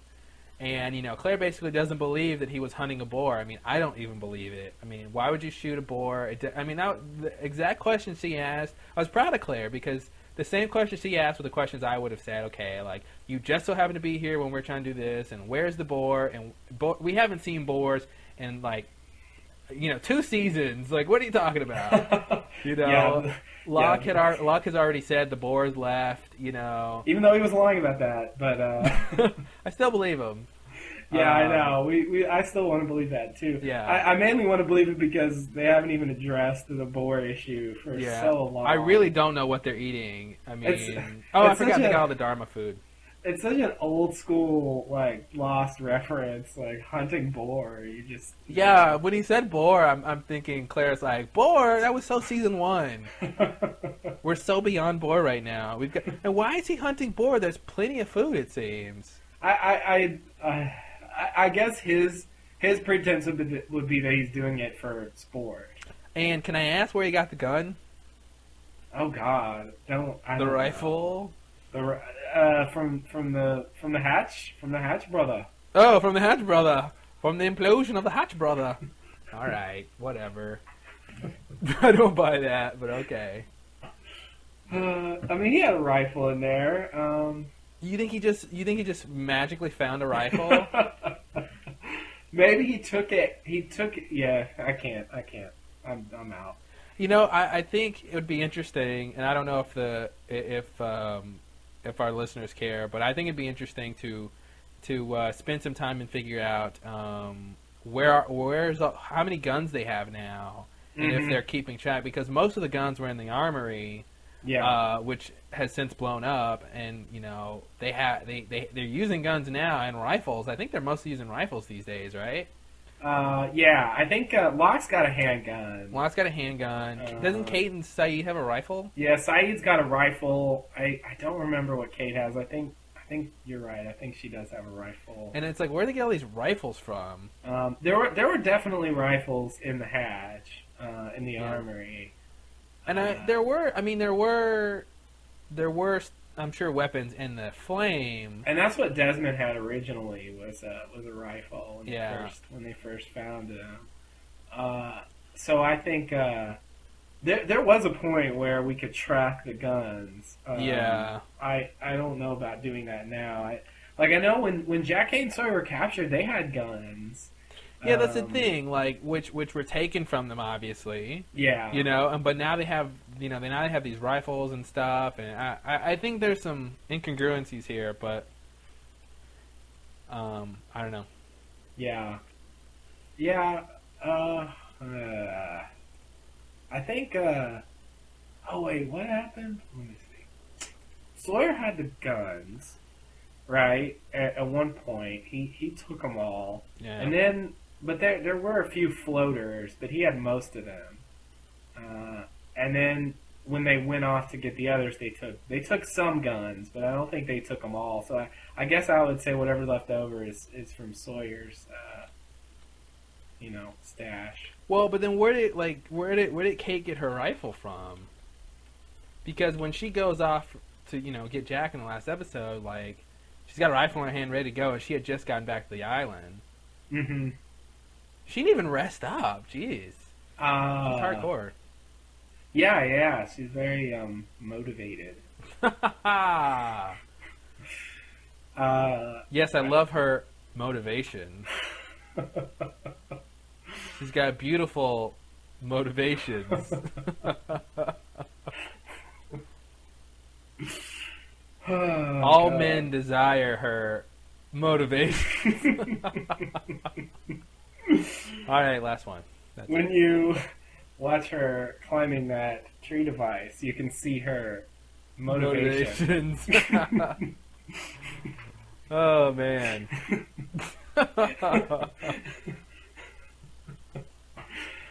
Oh god, that's a good one.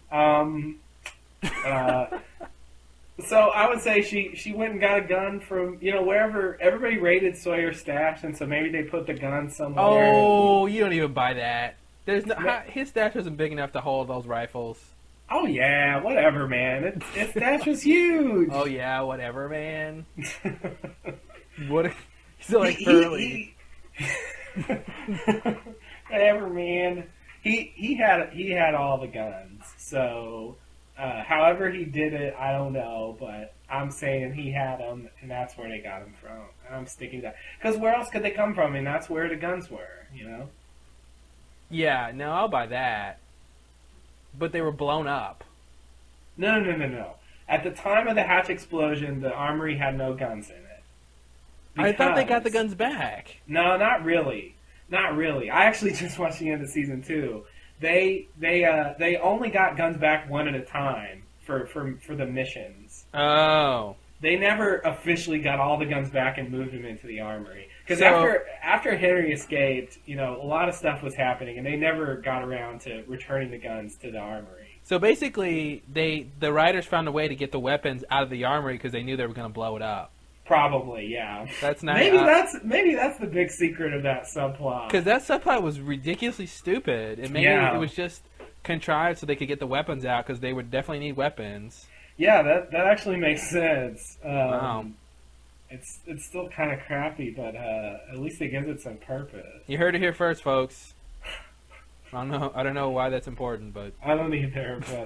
But and you might not have. But okay, so let's keep going here. Okay. I wanted to mention that Claire and Son have the exact same haircut. As relevant as that is, they got the bangs with the little twirlies on the side, and then pulled back. And I'm like, that's the same cut, guys. I don't know. A little strange. Well, maybe the same person cut both their hair. Who? I don't know, the person who Are they like did the it. only two women in the island when Kate wasn't there? Oh, there's Nikki. Nikki doesn't know how to cut hair. Mm-mm. He would screw it up. What? I thought you wanted me to cut it all off. And then Paulo comes in. What? You said you want a hair. Here's hair. There.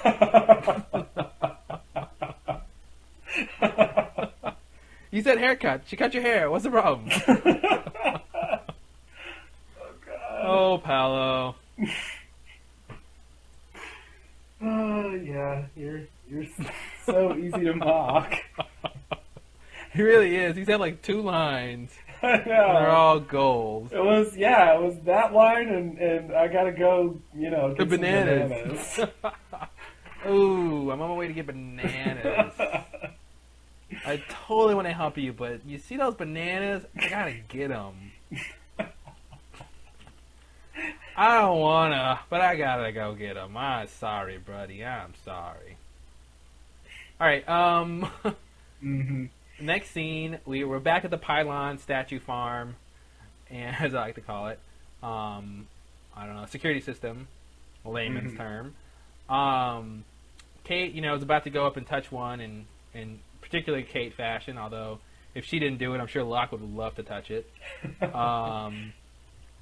And Saeed pulls her back because he's the only intelligent one in the group. Right. And stating these facts for you. And no bias here, folks. And basically, they surmise, it's a security perimeter, that if the sensors on the side, the plane between the sensors are broken, something is triggered. Mm-hmm. So basically, Locke, you can see the gears in his mind turning, and he does Locke stupid thing number 54, and we're keeping track, folks. Yeah. This is only this season, and of course, you don't want to see the season 2 list. Oh jeez. I don't think there's enough numbers. I think we ran out of numbers. Math isn't big enough for as many stupid things as Locke has done. It's beyond the ability of math to calculate, which is pretty impressive, I must say. I agree.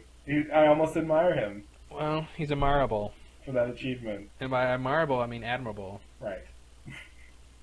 Admirable. Why can't you say admirable? Oh, you should be able to, but yeah. This is English, and we don't do things that make sense. Oh, of course. So he pushes Mikey through the barrier, and of course Mikey says thank you, and then dies. Right. Which was really interesting. I guess Mikey said, like many things on the island, it doesn't work anymore, and I wanted to believe him, but I was like, I didn't, because if it doesn't work, then this is a boring scene. Yeah. Like nothing's gonna happen. I'm like, okay, well, what's the point? Yeah. So it was really interesting to see him implode, as it were, almost, and then of course Locke goes sorry. Oh God. Oh man, Locke is just so. I know a lot of our listeners posted on the comments how they just wanted to throttle Locke, to use one of your words. Yes, and, I love saying that. Yeah, and I did too. I just wanted to slap him. I really was hoping Kate was just gonna backhand him really firmly. Oh God, I would love it if Kate gave Locke a good backhand slap. Yeah, wouldn't that be awesome? Oh my God, that would be the best thing ever. That would be the best. That really would be the best thing ever. Sorry. Exactly. Yeah, and then Kate could go, sorry. Yeah. God, that'd be awesome. Well, it's just like in the last episode, I swear I thought Saeed was going to punch Locke. Oh, I did too. He gave him that look. He was like, if I wasn't such a fine English gentleman, I would totally kill you. Yeah, exactly. He had that look. His look was really similar to the look he gave after Alicia shot Shannon. Yeah. It was just like, he like almost bared his teeth. Yeah, he was about to grit his teeth, and he was so, I think he was just taken aback at Locke's stupidity, like we all were. Yeah. And again, Locke does something, and what's even worse, it'd be different if he did stupid things, but was able to justify his reasonings. But Yeah. he can't even justify them. He goes sorry, Yeah. and then the next scene we have Saeed saying he looks like he died of a cerebral hemorrhage, and then Kate says, Locke, why'd you do it? And he goes, they were never going to trade him for Jack. And then she's like, you don't know that. You don't know that either. Yeah, okay. I want to bring that up. That's one of the classic Locke comebacks. That's the Locke comeback. That's his favorite thing. That's all he's got for an argument. Yep. You don't know that. Well, you don't know it either. Okay. Yeah, like that's not the point. So what? That has nothing to do with my statement. Yeah, it's like basically Locke, I don't know that either, but I know that it's better off to have at least one bargaining chip than to have nothing whatsoever. Yeah. We have this source of information who has been fairly forthcoming, Oh so yeah, far. definitely. And there's so many other things we could have found out, but you just decide to kill him. And I really didn't understand, besides he just being stupid, why he would want to do that. And I was reading the comments, and somebody had an interesting point. I forget who it was. Someone very smart, I'm sure, brought up the idea that Locke, which I agree with, that the main reason Locke pushed him in there was because he didn't want people to find out that he was once paralyzed. Mm. Yeah, that's interesting. Does he care that much about it? I think, I see your point, and I also wondered, is that really a big deal that he... it's not like he did something bad to get the use of his legs back, except for sacrificing Boone. Mm-hmm. But they don't really know that. He doesn't have to explain that. Right. It's not like there's a big secret out that would sort of make him look like a bad guy if they found out, ooh, you used to be paralyzed, but that means that you did this bad thing. Right. So I don't really see why he wouldn't want them to know, except for all the explaining he would have to do. But it's a miraculous event. All he has to do is say, I don't know, or the island healed me, and what are they going to do? Yeah, I know. I don't see why that's going to be such a big deal. I think there is a mystery of how he was paralyzed, and I think he still. I don't think he wants people to think any less of him or whatever. And I think I think it's important enough for him to keep that secret, and I think he wanted to test the. I don't think it's just the secret, but I think it's part of it. He wanted to test the system and. And I have to say, in Locke's defense, to some small extent, when Mikey said, "Oh, it doesn't work. It hasn't worked for years," my first thought was, "Okay, go on through. Go first." Yeah. Not pushing him in, but all right, doesn't work, huh? We'll follow you. We'll follow you in. Yeah. And then see what happens. I think that's what would have happened if Locke would have let it play out. And I'm really wondering why he didn't just let it play out like that, because they couldn't have gone around it, which it makes me think of that when Kate figures out they should go over it. It makes me think of a little kid song, I don't know what it's called, but it's like, can't go through it, can't go around it, must go over it. That old song.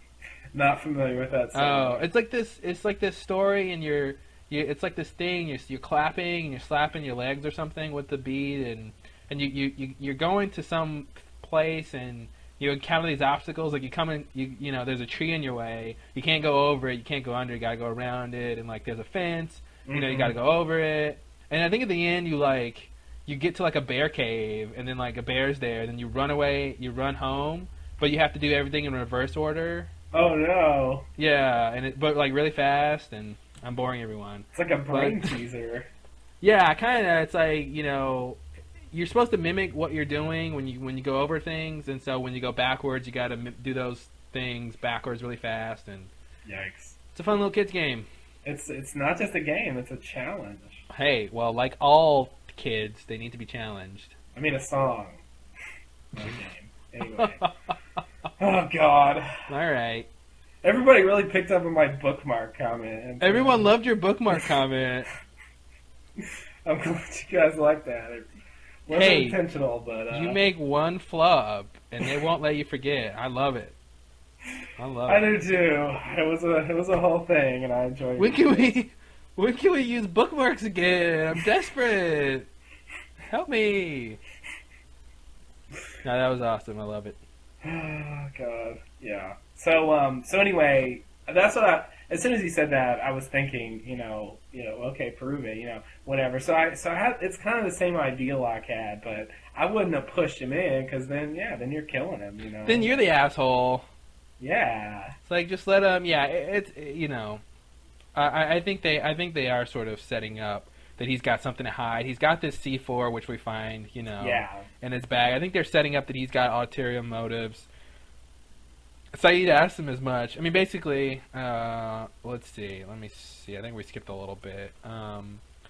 He goes, you don't know it either, that they were going to trade him for Jack, or that they would or wouldn't.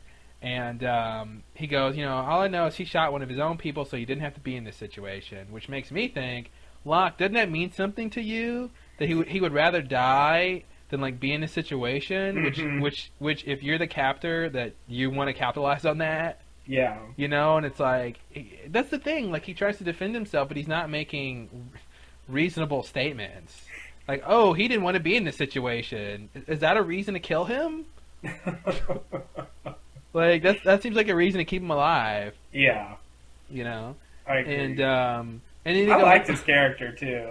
Yeah. Then he goes, nobody asked me about it when we brought him along in the first place. Oh, poor baby. He's such a little kid. I forgot that we had to ask Mr. Lockie. Yeah, ask Mr. Lockie permission. Lockie, do you want your vegetables, or do you want a fruit? You want some fruit? You want the peas or the carrots, Lockie? I don't want any. I don't like vegetables. I want to play chess. Oh, now no wonder the dad left. Zing! Oh, zing indeed.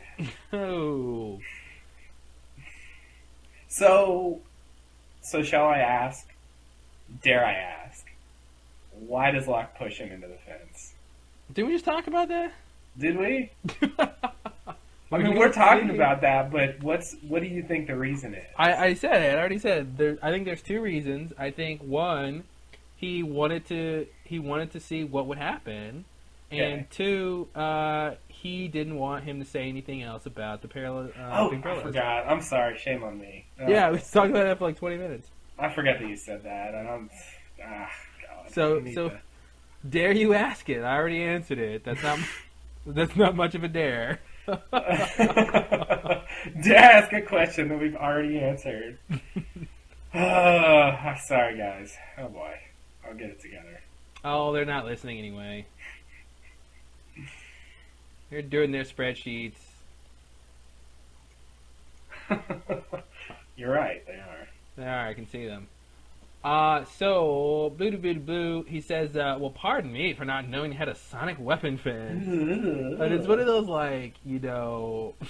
he tries to be all indignant, and it's like, well, you are pardoned for, because why would you know that, Locke? But, come on, you knew it was something. You're not, I was going to say you're not stupid, but I don't know. Well. I don't know anymore. I don't Yeah, know. I mean, those things lined up. It would be odd if they didn't do anything. Yeah. I could buy them maybe not working, but it's something you want to be careful of because especially when Mikey said that thing about everything on this island, I'm like, man, the hatches worked fine. Yeah, that's the thing, because there's a lot of things that still work. And the communications were fine until the sky turned purple and all that. So, stuff has worked pretty recently. I don't know why you're saying, everything doesn't work, because that's not true. I mean, the camera, the whole, that whole thing was, this stuff was working. Come on. Hey, Russo already said it. He will lie. Okay. I forgot. Don't bother asking him anything. It's all lies. If Russo was around, we'd never know anything. We really wouldn't. But she wouldn't let anybody say anything. Like, we wouldn't even get the lies. I mean, No. that's the thing. Like, even a lie can help you figure out the truth. It's better than nothing. Yeah, it is. It's helpful in its own way. Sometimes it reveals things about the character and about what might be true, based on, and at least you have something to talk about. I mean, if they don't say anything, then you're definitely not getting any information. Yeah. But whatever. That's Russo for you. That is Russo. So, I'm trying to find my notes here. Okay. So, Saeed comes up to him and says, Locke, why are you really here? Are you here for Jack? And Locke's, why else would I be here? Which is another Locke retort. It's just like, the same thing that Desmond did earlier too with Claire. Why wouldn't I want you to catch the birds? It's like it's like, hey, the person who asked the question, why don't you answer it? Answer your own question. It's a really weird comeback. It's like, why wouldn't I? It's like, well, that's not an answer. To me, it's sort of like you accuse someone of something, instead of them saying no, that's not true. They say, well, how could that be true? Yeah, give me a reason why. Maybe that'll be my answer. Explain to me why that could be true. Yeah. And instead of sort of addressing the accusation, you just sort of fend it off by kind of distracting. Well, why else would I be here? I can't think of any other reason. Yeah, I can't think of a reason. Can you? Oh, you can't? Then that means I'm here for Jack.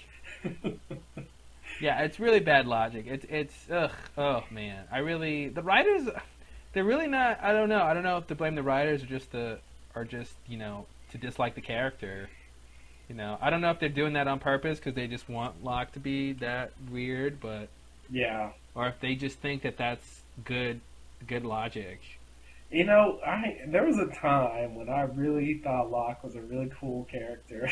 He's gone, man. He's oh geez. You know what it's like? I don't know. It's like he's like the cool uncle, and then he just got like old and silly and useless. Yeah. Like, oh, there's Uncle Locke. Oh geez. And episode after episode lately, it seems like they're making him look stupid. Like, yeah, they don't have to give him some of these really idiotic lines, but they give it to him. Sorry, like, come on, Locke. Yeah. Oops, did I do that? Oh god. I mean, how are we supposed to view him? If they want him to be like season 1 Locke, why are they giving him lines like that? I don't think they wanted to be like that. He was not like that in season 1 at He all. was mystical and deep and interesting and like I don't know, thought provoking, and now and he seems wise and just and resourceful and ingenious and yeah. I mean, it'd be different if he started out the way he is now, and then became like season 1 Locke. Yeah, and it would sort of be this growth and be very interesting. But it's hopefully he's gonna get back there. But I get without mysteries on the island, Locke isn't interesting. Yeah, I think that's the thing is there's so many answers that are coming and that are sort of separate from him too. And it's like he's just not interesting unless something weird is going on the island. Yeah, 'cause that's all he's got. Yeah, I guess maybe that's the problem. Maybe he needs a good mystery to deal with. I know. He's like an out of work detective. Maybe Saeed should tell him about the 4-toed statue, and he can get. Oh man, he can go to work. He can go to town on that one. Well, you see, I'm the missing toe. Oh God! Of course you are, Locke. Of course you are. Why am I not the missing toe? Exactly. We'll talk about it later. I hate Saeed. That's the one thing I don't like about Saeed the last couple episodes, because that's exactly what he says when Locke says, "Why else would I be here?" And he goes, "We'll talk about it later." I'm like, "Gee, Saeed, you want to talk about everything later?" Yeah. Like, let's talk about it now real quick, please. Let's get it over with. But I take that as a writer's thing. Like, they just don't want to deal with it right now. It seems to me like I hear them saying that more than Saeed. Yeah, definitely. He's like their mouthpiece. Yeah, anyway. That's... At this point, Kate figures out that they should go over it instead of trying to go through it because they consult the map and realize that they cannot go around it. Which makes me question why Saeed didn't question what the little circles were or squares were on the electrical diagram. He saw it encompassing the barracks, but never seemed to question what that might be. Because I think you look at something and you realize that all of the symbols would have something to do with electrical hot spots or whatever, and you might wonder why there's this sort of barrier, as it were, around the place you're going. I think Saeed, if anybody, would wonder that. Yeah. But he didn't seem to catch that. I thought that was really strange. Yeah, I agree. But Right. I have nothing interesting to add. Moving on. Yeah, no, there's really nothing to say, but so they want the axe, and it's in Locke's bag, and he goes, "Oh, I'll get it." Oh, wait! Yeah. Don't look in the. I mean, I'll get it. I'll get it. Yeah. Hey, what's that over there? Let me go in my bag. Don't touch it. It's got cooties. No, don't. Yeah, Locke is. Why would anyone insist on? Yeah, it's so suspicious when you do that. You're closer. You're almost there. In fact, no. Let me do it. Let me. Yeah. I want to pull it out of the bag, like whatever. Locke. Yeah. Like I mean, what he really should have done is be like, "Oh no, it's not in there," and then they would sort of stop, and he could have grabbed his bag, and then say, "Oh yeah, it is." Mm-hmm. And then that still would have seemed kind of silly, but but hey, at least they wouldn't have looked in the bag. Yeah. So it would have definitely still seemed silly. There's not much you can do in that situation. No, he's caught. That's He's it. not. So they see the C4, and he goes, "I thought you said you didn't know about the C4." And he goes, "Well, I stand corrected." Which I gotta use when someone catches me lying. Yeah, I thought you said you paid your taxes, sir. Well, I stand corrected, Mr. IRS. Wow, that's a great retort when someone catches you in a lie. Yeah. I stand corrected. You said the check was in the mail. Well, I stand corrected. What do you say to that?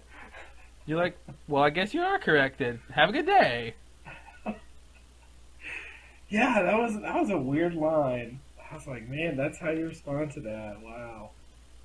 I guess he didn't know what to do. Yeah, I mean, there's not much. I mean, he was definitely caught. He's really caught. Which makes me wonder why he even. I mean, basically, all he had to do was not try to place the blame on Saeed for his blowing up the flame, because he was like, well, maybe if I knew, I would have been more careful. Like, that's really not a reason to why you did it.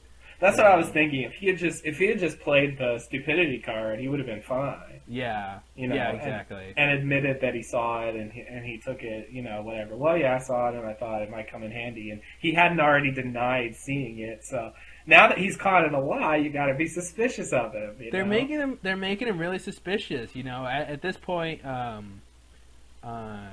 he goes, why did you take it? Oh, well, you never know when a little C4 might come in handy, which is totally a line that the writers are telling us. I mean, God, yeah. And then Saeed goes, well, you'll have to do better than that, which of course he means later. Right, of course. As he walks off. Saeed never wants anything right now. No, he likes to wait. And like I was saying, Kate gives him this look, like, what are you up to, man? Jeez, you're crazy. Yeah. Like, oh man, they're. I thought Danielle was gonna say kill him. Like, I thought Danielle was gonna be like, just kill Locke right now, because he's not on your side. Seriously.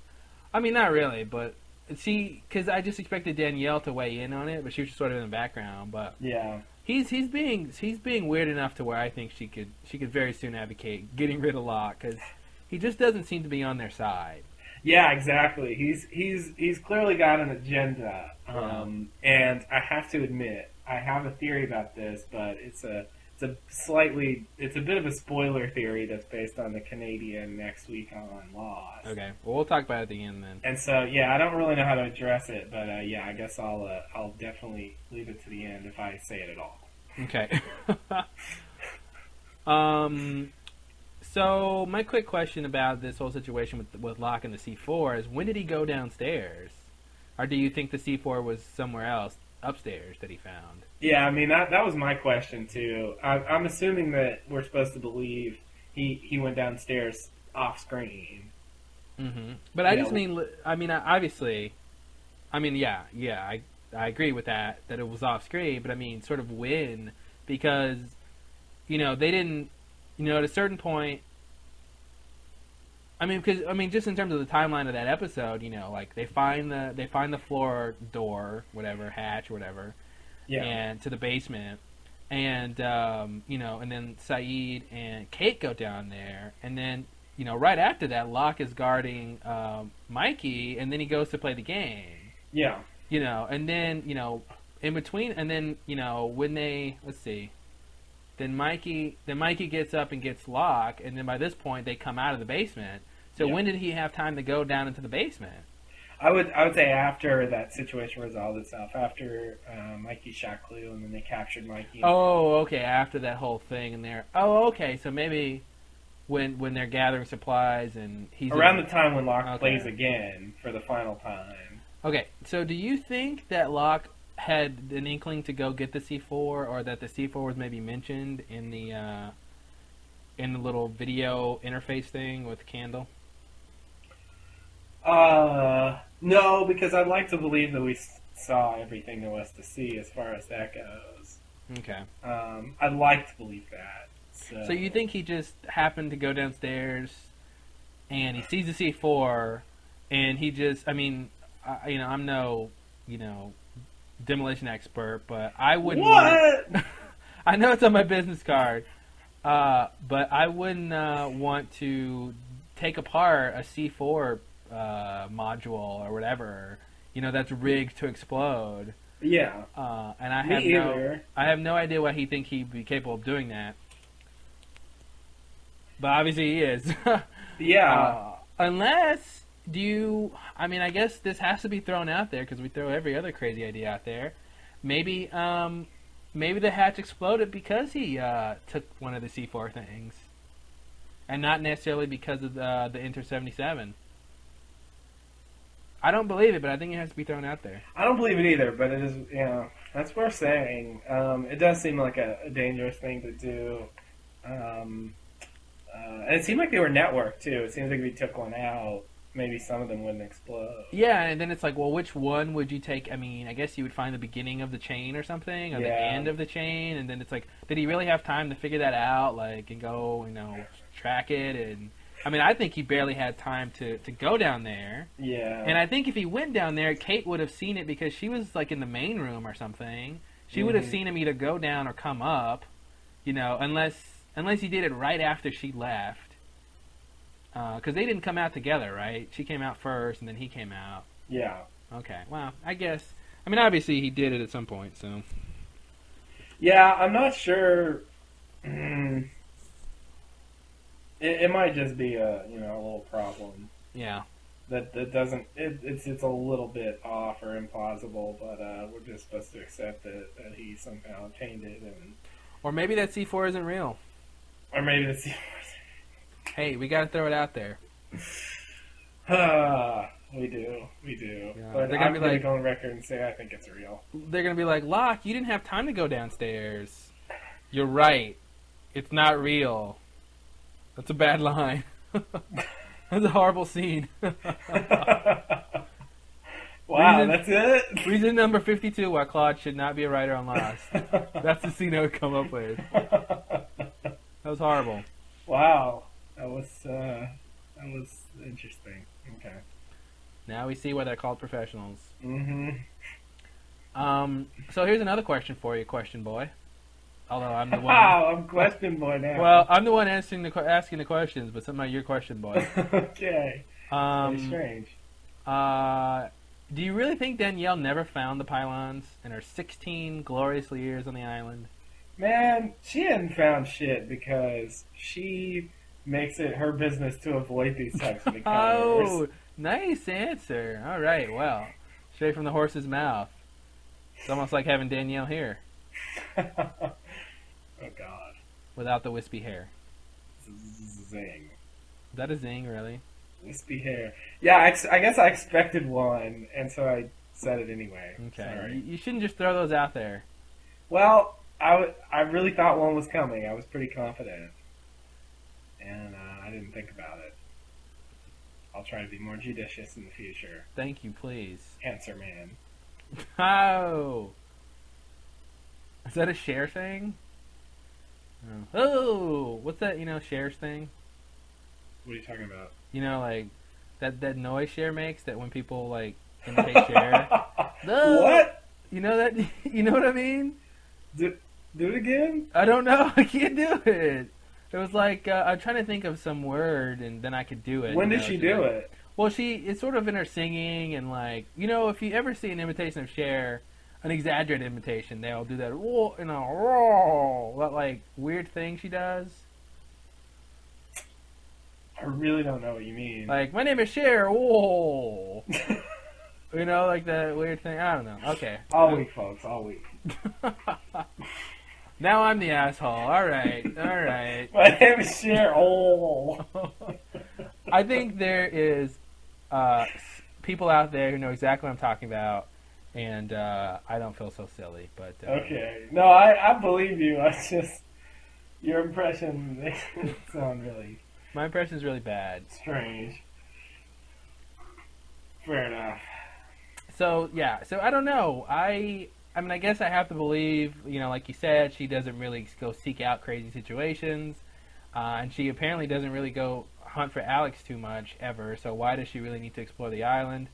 Aside from her own curiosity as a scientist, which I guess all she really did was sort of she did do the island map, so she's definitely been around the exterior of the island, but she didn't seem to do a lot of inter-island adventuring. Right. Trademark. I think if I'd like to believe if I were her, I would have found a lot of that stuff. But I think they're trying to make us believe that she just hasn't done that much exploring. Mm-hmm. So, because if she had explored a little more, maybe she would have found Alex a long time ago. Yeah. All this wouldn't have been such a problem. Well, I think she's a mole anyway, so. Oh, right. Of course. Her and Cade. I think Danielle's a mole, Kate's a mole, Jack's a mole, Saeed's a mole, Sawyer's a mole. Wow. Oh, wait, what does mole mean? Sorry, bad joke.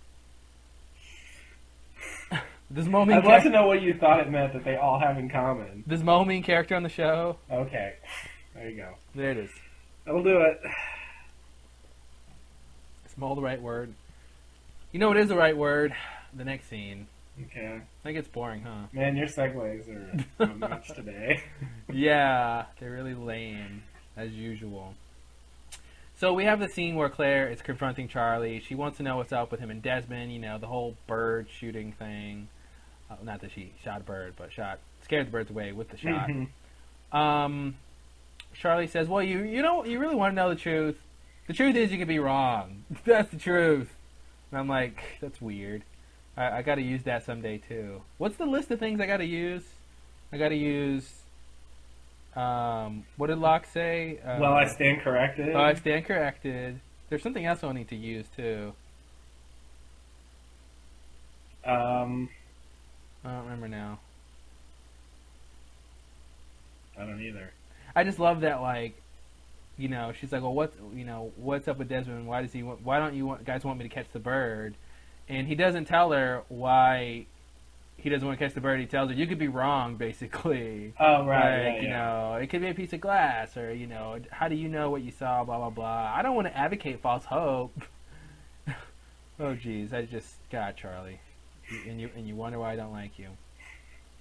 And then Claire she blows up at, very season 2 style. Oh, yeah. I was wondering where Locke was to punch him out, I was expecting Locke to come out of nowhere and punch him. Yikes.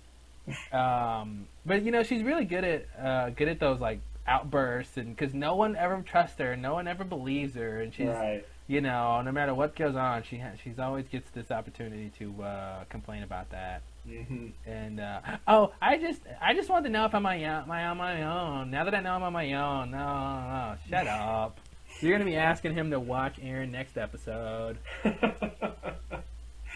Oh, she's doing it this episode. She didn't even take that long. Yeah, I know. She got over it pretty quickly. Mm-hmm. She basically tells him to go. We get the flashback. Claire comes to the hospital, and the nurse at the front makes a comment about very strange comment about Kristen being her mom's new doctor, which I think I read on Lostpedia as one of the interesting questions about this episode. Why did Christian seem to say that he was the new doctor, or why did the nurse infer that? Why couldn't Christian just say he's a visitor? I don't know. Did you wonder about that? Why they put forward this idea that he's the new doctor? I did wonder about it a little bit, but I don't have a theory. I guess I thought it didn't matter. Yeah, it definitely doesn't matter because the plot just moves on. So yeah, I can't really say anything about it, but it did strike me as being a bit odd. Yeah, because I mean, for I don't know. I mean, I'm not. Oh no. Oh, I'm not a in medical administration, but and it's not on my business card. Oh, what? Now I'm really shocked. Yeah, it's really not on there because I'm really not in that field. But my theory would be for a new doctor to take over. There'd be a chart record, and it would, the first doctor would sign off for the second doctor, and there'd be this hard fact, evidence of who the new doctor is, and you think the nurse would sort of know that. So either he really did say, like, I'm the new doctor and tried to make that, real, which doesn't make any sense, or he just said, I'm a doctor, and he's going in there, and she just says that for no apparent reason. Mm-hmm. A little bit of strangeness that doesn't mean anything. Glad we talked about it. So Claire goes into her mom's room. Her mom was named Carol, right? I don't know. I didn't write it down. Oh, okay. I think they mentioned it once or twice, and I thought she said Carol. Okay, that sounds right, but I'm not sure. Do you know what the aunt's name is? Lindsay. Okay. Lindsay, old Aunt Lindsay. Now we believe, or do you believe? I believe that she was the character that Christian goes to visit in Two for the Road. Yeah, I'll buy that. I didn't believe that, but I will buy that. She definitely hates Christian. I think she's jealous. Because who wouldn't be? He's a stone cold fox, even with gray hair. What am I talking about? No, I think I don't know. I think I guess my joke is a point about is sort of a question about why is Lindsay so against Christian? I mean, besides is it just that he has another family and got her sister pregnant and isn't really there? Because it seemed like he tried to be there, but she was just totally against it. So I was thinking maybe there's some jealousy there. Yeah, it could be, but I got the sense she just hated him because what he's doing is inherently kind of messed up. What do you mean, having the kids out of wedlock thing? Yeah, having another family, and that's kind of a weird thing to Wake do. up! It's 2004. Because he can't really be with that family for real, He can't be there on any real regular basis. But is that a reason to hate? Is that a reason to hate him though? Yeah, because he came over and had sex with this woman outside of his marriage, and now there's this kid, and he can't even be there for it because he was irresponsible, and now this family can't be what it could have been because of his actions, and isn't that something that, I mean, obviously not for the character, but I don't know, I feel like that'd be something you would be pissed. But given the circumstances, I think it's better for Claire to have her dad in her life every now and then to not have him there at all, for various reasons. And it seems like that's something you would be pissed at, but not actively, like, don't come around anymore, Because if you're pissed that he can't be around all the time, then why would you want him there none of the time? Now, I agree that it may not be the most rational or the best thing to do in the situation, but I think it's believable that a character would react that way, that someone, would react that way in that situation, Yeah. I find it plausible that there would be some situation like that in the world where someone would say, yeah, no, stay away, I don't want you around, I hate you, blah, blah, blah. Even if the sister didn't want that. The sister being the one who really matters. Right. The sister being Claire's mom. But anyway, right. Yeah, no, back to your point. I think that was, I agree, I think that was who was at the door during that episode when Ana Lucia is hanging out with Christian. And I plan to actually look up the cast list and see if it was the same actor, but I didn't actually do it. Because we don't do any research here at Lowdown, so... Oh, we don't? No. Oh. We don't. Then what's all that research I'm doing? Not research, that's for sure. Apparently not. I guess I was confused on what mole meant and what research meant. Mm-hmm. I should get a dictionary. I think you would find it helpful. Now, what's helpful mean? Oh boy. So, there's this whole argument and just stop it, the bickering, I'm a little baby. And then basically we get the answer that we all sort of knew was coming, that Christian is Claire's father. Mm-hmm. Jack has a sibling. Yes, at least a half one. Not the best sibling if you had to pick, but you can't choose your family, so you're stuck, Jack. I'm sorry. And do you think they're ever going to figure that out? Well, I was hoping they would, just because I like questions answered, but, she has that line that at the end that she says, I don't even know your name and I want it to stay that way. Yeah. And the only way I think for them to really figure out if they're related is for her to say, my dad's Jack Shepherd. Oh, your dad's Jack Shepherd. Christian Shepherd. Yeah. And then they put the pieces together. Yeah. I think they can still make that clear, make that connection. It'll be harder, but I think they can still do it. I think they will, and I think it might come into play with the others. Jack might say something like, he might be they're gonna kill him or something. I don't know what, and they're like, he's like, I don't have anything to live for, blah blah, and whatever, and he goes, what about your sister, Jack? Oh man, my what? My what? Just tell me. I could see Ben and them knowing about it, and they should know about it because they have to know about it. They do. I think they definitely know about it. So that's how we could find out. Absolutely, he could find out from the others. Yeah, because if they know that Christian is Claire's father, then that's it. That they know. That's it. That's all they need. I think they have to know who those people's parents are. Yeah. I agree. I think you're right. I think if they know, that's how we can find out. And if he finds out, then if he gets out, he can tell Claire or whatever. Yeah.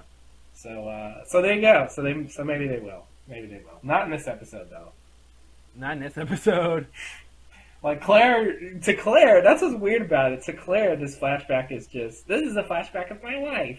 Yeah. Like she doesn't consider it a revelation about a connection or anything. She has no idea. It plays that way to the audience. For Claire, it's all her, nobody else. She's the center of her own little world. And I have to point out, I think Jack's dad is one of the most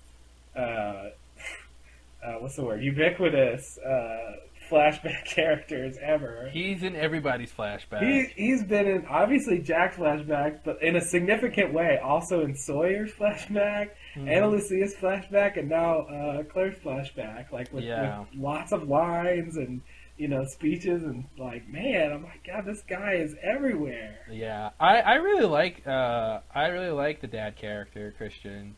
I like the actor too, so I'm glad we see him a lot. Because I think he's pretty good at the role. So yeah, I do too. I like the actor a lot, and the character is pretty interesting. And I like the way he says things. I like his way of speaking. And yeah, I mean, he makes some really boring stuff interesting. Yeah. You know, because I mean, the whole "oh, I'm your dad" and "oh, you know, I was around" and like "oh, yawn," but he makes those things interesting to listen to, which is good. So. Yeah, you're right. That stuff is pretty boring, but he manages to make it seem to elevate it to some extent. Yeah, I think I agree. He's a good character, and maybe that's part of why they use him a lot. I don't know. Yeah, maybe so. They're like, huh? How can he be related to Kate? I don't know. Let's put him in Kate's flashback somewhere. Let's use this guy. He's good. So the next scene we have the gang. They're chopping down trees and making the contraption to climb over the pylon. It's very sort of man versus machine, nature versus technology. I don't know. They're overcoming this, which is really interesting. Yeah. And I think it's interesting in general how technology-based the others are. For people who seem to be, I mean, they're using all this Dharma stuff, so you know, Right. it's hard to say where the line is there. But they definitely adopted the technology very easily, very quickly, seemingly. And a question occurred. I mean, if they were recruited from the real world, then okay, they know how to live that way. But I think I really wonder what was life like when the others first came. You know, when they were all initially recruited and they came to the island before Dharma, assuming all that's true. What did they do? I mean, they didn't have all this stuff. So I really wonder. What did they do? B, why were they there? Yeah, I think the answer to both questions is telepathy. Oh boy. Yeah.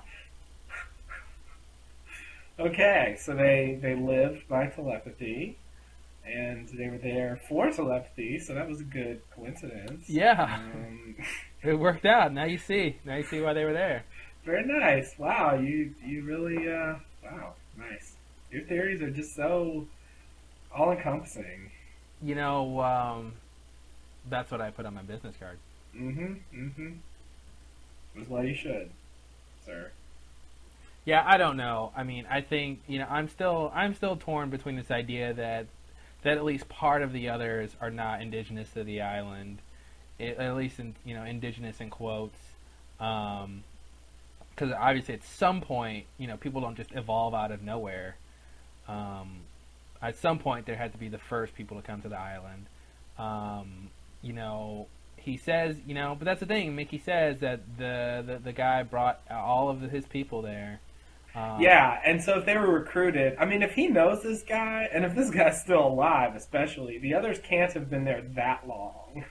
Yeah, but that's the thing, Ben claims he's been on the island his whole life. Yeah, that's a good point. I didn't even think about that. Yeah, so, I mean, it could be, if Ben is what, like 45 or something? Yeah. If he's like 45, so 45 years ago, then maybe maybe the guy behind it all could be in his 70s at the youngest, maybe. Yeah. If he brought Ben there right before Ben was born or something like that, or around that time he was born, so he could be 70 or 80. He could still be alive. And then there's Plan B that he's lying. Then he could be lying, and he just sort of maybe metaphorically feels like he's been there his whole life or something. Or it's just flat out lying. Yeah. And now that I think about that line from episode 9, where are we going? Oh, Ben calls it home. I'm like, man, that's Dharma stuff. Like, it's home. Come on, man. You just like moved in. I don't know. It seems weird now that I know it's not their stuff, really. Yeah, that's and it makes me think that there's more going on with this whole Dharma thing, like, that maybe they decided to work with the others at some point. Maybe they used the others agreed to be in their experiments or to be the people in their little utopian commune thing, and then it went sour from there. So that's getting closer to my original theory about the others being a part of Dharma who defected. In your version, they were already there, but they sort of worked with them, and then they revolted. Yeah, I mean, I feel like I want I want to believe that that the others were there before Dharma, and the only way I can reconcile Ben calling this home, I mean, obviously you can call it home if he just lives there, but I feel like that they could have worked with them to a certain degree, and then it went sour, and then they had to fight, and Yeah. It just seems like calling it home is claiming some kind of ownership, of the place. Like this is our home, and it just seems odd to say that about a building that this other, this strange little scientist group constructed that you had a war with and then moved in, and this is home. Well, I mean, I guess that's happened before in history, but yeah. now that I think about it. Have you taken American history? Like, wow, I think I'm describing something metaphorically here. Yeah, no, you're it's kind of weird. Yeah. So I guess it's also possible that he's saying that, even though that's what happened. Does the colony of Jamestown mean anything to you? Oh God, yeah, wow. What? This is your land? Oh, your people's been here for thousands of years? Oh, really? That's very interesting. Help me erect my city here, please. Give us food so we can last through the winter. No, we'll let you keep your lands. Sure, we respect your culture. Oh God, the founding of America. Oh jeez. All right, let's not alienate our fans. I don't know. Yeah, I mean, I think most people know it was a bit of a nightmare, but yeah. Still love America, though. I still love you, especially if you're listening to our podcast. And we're happy to call it home, even though we are. It has this very extremely sordid past. So fair enough. Maybe he could just be saying it in that way, where it happened this way, but he still feels like it's his home. And a little devil's advocate here. I mean, if he's lived there for what, like 10 years or however long Dharma was gone, I mean, it's effectively home. So yeah, I know what you mean, but I got this like more mystical, or I don't know what the word is, like vibe from that line that it wasn't just like, oh, it's my home, whatever, something you'd casually say about some place you live for a few years. Like it was some kind of very strong connection. Maybe I'm inferring too much, but I took it as being deeper than that. Yeah, and maybe that's almost maybe Juliet's point is Ben calls it home, but we just moved in there. We're just squatting in this place. Maybe that's sort of her point. Yeah, that's interesting way to look at it. I didn't think about that. I wonder what she knows about all that stuff.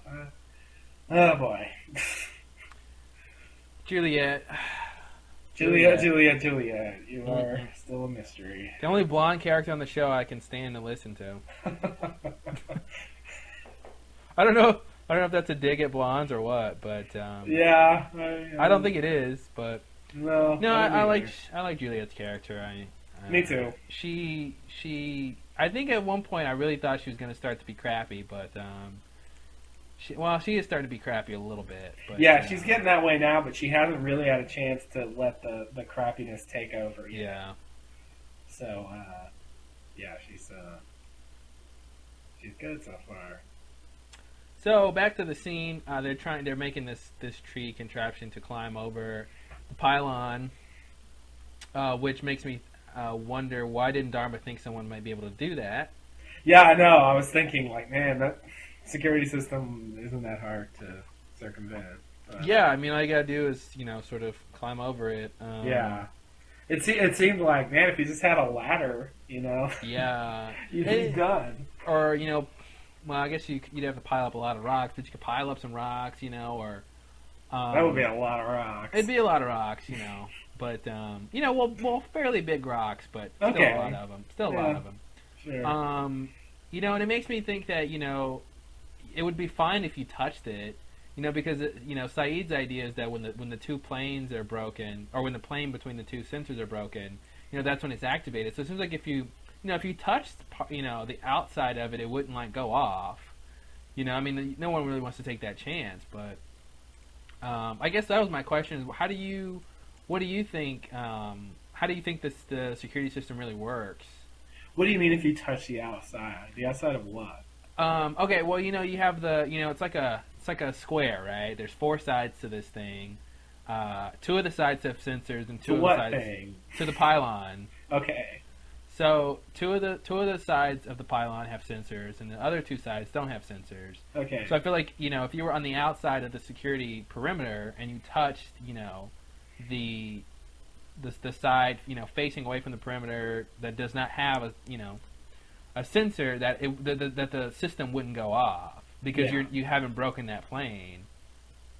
I agree. So my point is, it seems like you could, if you had some rocks or something, you could climb up over it without having to use that tree system. Yeah. I mean, that's kind of what I was saying with the ladder. Like, if they had a ladder, I feel like they could stand on top of the pylon if they, stood the right way and not set anything off. Yeah. Touching the top of the thing isn't a big deal. So I agree. And I mean, they have a tree resting right there anyway. Yeah, and that's what was interesting, and I you gotta love it because Locke is the one who said it. Danielle says, "Why not just use the C4 you got and put it on the pylon?" He goes, "Oh, you want to go stick it on?" Mm-hmm. And it's like, well, sticking it on doesn't seem like it would do anything. Not only that, it seems like you could just sort of, I'm not an explosive expert, obviously, again, but it seems like you could just arm the C4 and sort of toss it close to the thing and let it go off. You then sort of you have to stick it, but I don't know. Yeah, I agree. My theory about that is they want the C4 for later, and they're not of course ready to use it yet. Of course. That's my thing. Like, and I give the writers a break because obviously, they have this show that they're doing, but then of course, they have the show they're doing, so they have to engineer things a certain way. And I guess my point is, I just get frustrated when, like, I understand that they have to use the C4 for something else, and they're just bringing it in this episode so that when it comes in later, we know where he got it, blah, blah, blah. But it's like, if you're going to do that, if you're going to, contrive these situations, make it plausible, make it interesting. Don't have Locke just say, "Oh, you want to go stick it on?" and act like that's a reason why they can't just go stick it on. I feel like if they're going to do these things, they really should try a little harder to make their motivations plausible. Know what I mean? Yeah, I agree. I mean, it's I can understand it's rough after this long to keep. I mean, this is a small thing or whatever, but they're dealing with continuity issues. Like with this Claire flashback. A few people brought up some things from the Raised by Another flashback and how that all fits in.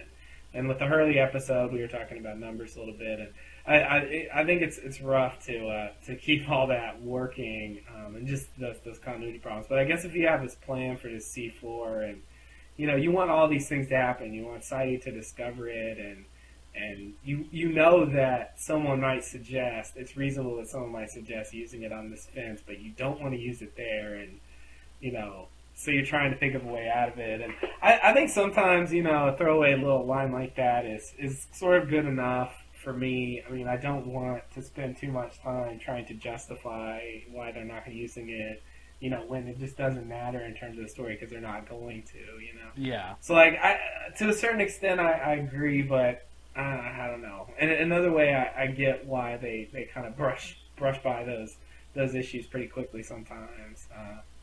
Because they have specific plans for certain things that they just need this to happen this way, and here's a quick line. Like, they don't ignore it, but they give it a very quick treat. That's why I feel like it's more of their responsibility to make these answers make sense in a situation where it doesn't make sense why they can't just use the C4.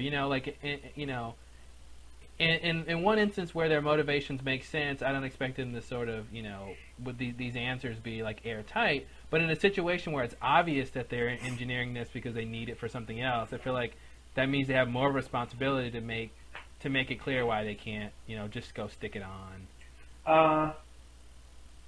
It's a minor point, and I'm glad they mentioned it, and gave it some attention. And I don't think his line was that crazy. I mean, it is reasonable to say, well, that thing just, just zap this guy. Like, do you really want to go like touch this unnecessarily? I can understand being nervous about and messing with C4 too. So, if Arts was around, somebody might get blown up.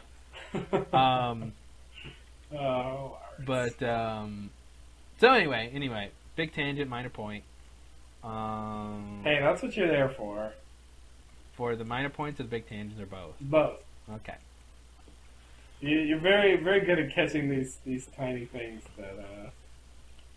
that just blow right by the rest of us. Well, it's the writer in me, I see these lines and I'm wondering, does that really make sense? Is there a better excuse? Because I mean, when I write, I have to do the same things, Right. Because what? Sorry. I was just gonna say, if I was in this situation, I mean, if I was writing this scene, I would do a very similar thing. I would wonder, the audience is gonna ask about the C4, but I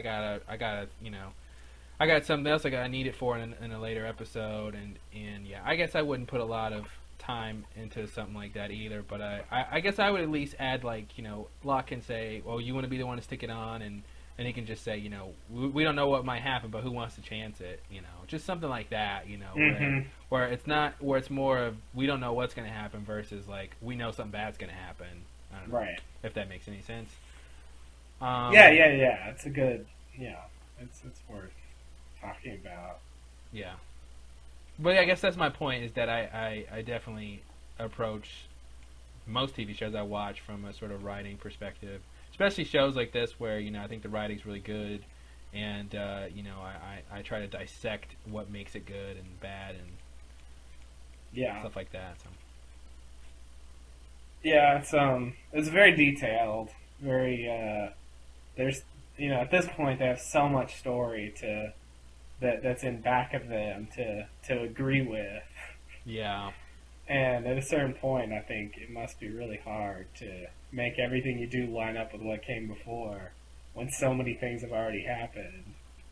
You know? I wouldn't want that job. Or I would want that job, actually. Like, you want to write about... I think that's what Greg Nations does, to some extent. You want to write about whatever, and you want it to agree with what you said before, and so you have to go through, okay, when did they mention this topic, Mm-hmm. Here's what was said in this episode, and you have to make sure, because like in the first few episodes, they didn't have to do that. They're creating the foundation, Yeah. And now they're in this point where they just have all this stuff behind them, and they have to kind of deal with it. I don't know. Yeah, I mean, you can't have Kate go, oh, I hate mangoes, and it's like, Kate, you've been eating mangoes the whole time. Yeah, good point.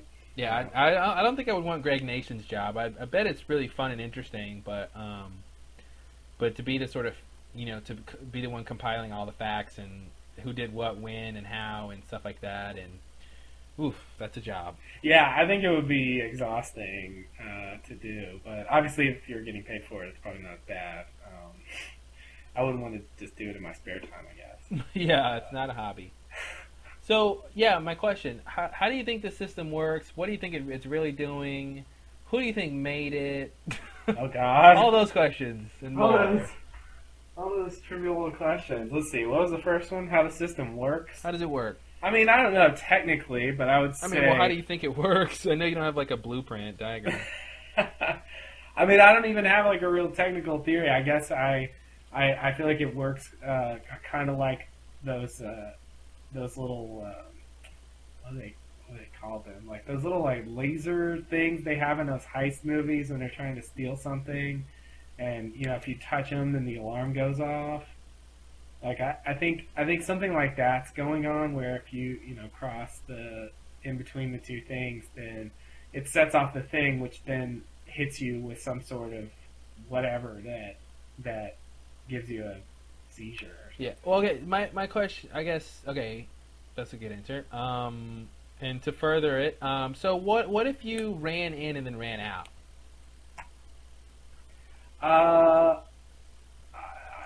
Because it took a little while for the thing to charge. I would say you'd have to be really fast. Like, I feel like it's really fast. Well, I mean, it took him a while to die from what was going on. It took I him agree, several seconds. But nonetheless, I think it's really fast. Okay, so do you think it's literally really fast, and we just saw it slow, Or do you think what we saw was fast? A little of both. I don't know. Like, I think the way it played out was, I don't know. Not quite. I mean, okay. If it really takes that long, you could, like, run right through, it really sucks as a security system. So, I want to believe that there's no way you could run in and run out without it hitting you. Unless you were just insanely fast. Well, no, and I get that, but what I'm saying is, I feel like it seems like he died from it because he was standing there and it kept affecting him. And I wonder, like, if you're on one side of it, and then you run into it, and then you run back out to your starting point. Like, you don't keep going in. I guess it doesn't really matter where you go, but you run in and you run out. Does the effect that it caused, you've been affected by it, and it's still going to take the same amount of time for you to die, but once you're infected by it, you're infected by it? Or was the fact that he stood there the thing that actually killed him? That, like, if you go between them, you may get hit with something that sort of, hurts, but if you stay, that's when you die. I want to believe that it works like that, where if you run in and it hits you, then it's going to kill you. And you can't just run out and be all right. That's how I want to believe that it works. And I want to believe that too, but I don't think that's how it works. Well, because for something like that to kill you, it seems like there was some sort of sonic build-up, and that, like, one quick second. Because, I mean, if you were running at full speed, you could get past that little plane, in less than a second. And is that really going to, less than a second of exposure to that sonic energy, is that really going to, create a cerebral hemorrhage, I don't know. Well, I mean, that's horrible. If you What's can horrible? run through it, it's a really shitty security system. I agree. But what I want to believe is that the way it played out when he went through it isn't quite right. Like, it's just the way they wanted to show it happening. But I want to believe it's not. That's not really how it works. What? the way we saw how it worked is not how it works. Yeah. Because that's the thing. Like, they obviously weren't affected by it when they went over on the other side. Now the only thing I could think is that if you activate it and then you keep going, it still affects you, even if you're not standing between them. And that the only reason it wasn't affecting them, even though they were past that plane, was that they didn't activate it. Mm-hmm. Now maybe I'd buy that. That once it's activated, if you're within a certain area of the pylons, not just necessarily between the two, mm-hmm. that it would. Because I firmly believe that there's this, that has to be this build-up effect. That one quick second of exposure is not going to, like, fry your cerebrum, mm-hmm. cerebellum, whatever the term is. I think both exist. Oh, okay. But, yeah. And I think if you destroyed either one of them, it would be a problem. Probably. I mean, I don't know anything about that, but, yeah, you got a point. I think the way it played out, it seems like, but yeah, maybe it hits you with something, and then wherever you are, it can get you. I got you. Yeah, I don't know. It was weird, and I would buy that more if it affected them when they were standing on the other side of it too. But I guess they weren't hit with the initial. See, I don't know. Just the system. Yeah, it has to hit you with the initial thing. But that's stupid. Okay, but it's really stupid that like sound could be that focused. Like, okay, you, Mickey, like you went through it, and so you get hit, and none of you other guys went through it yet. But I'm still emitting the sound. But like, no, that doesn't make sense. Yeah, I mean, a sound thing. It seems like it should have affected them anyway. Yeah. Whatever. Yeah. It's just really good technology, you know? Technology or magic? Both. Okay. Technological magic. or magical technology. Magology? Mm-hmm. Tech magic? Okay. Mm-hmm. You're just gonna agree with whatever I say. More or less. Well, Yeah, whatever. I don't know what to do with that.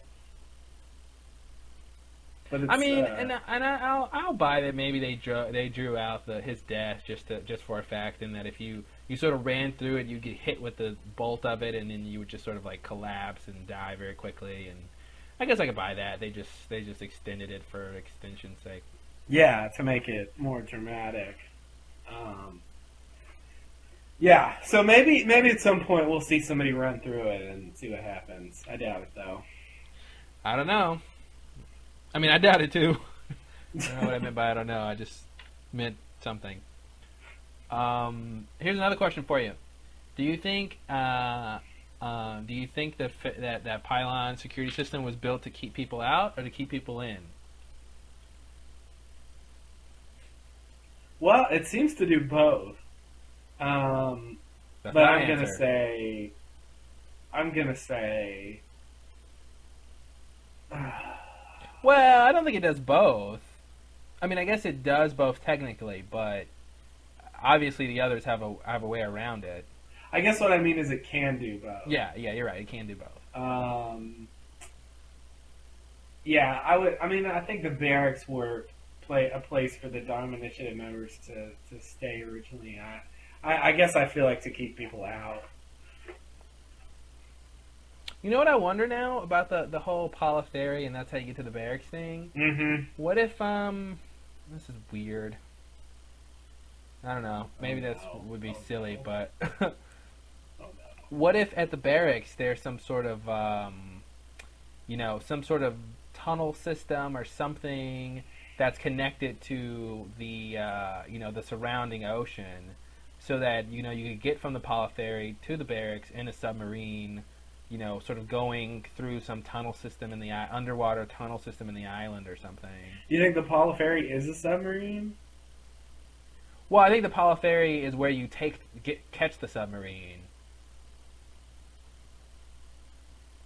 Oh, wait. Maybe that's what I mean. Yeah, no, that's what I mean. Sorry.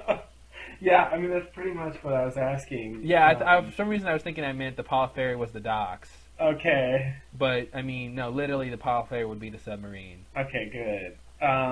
Because how else could you get back and forth from a dock to inland in the middle of the island? Now, what did he really say?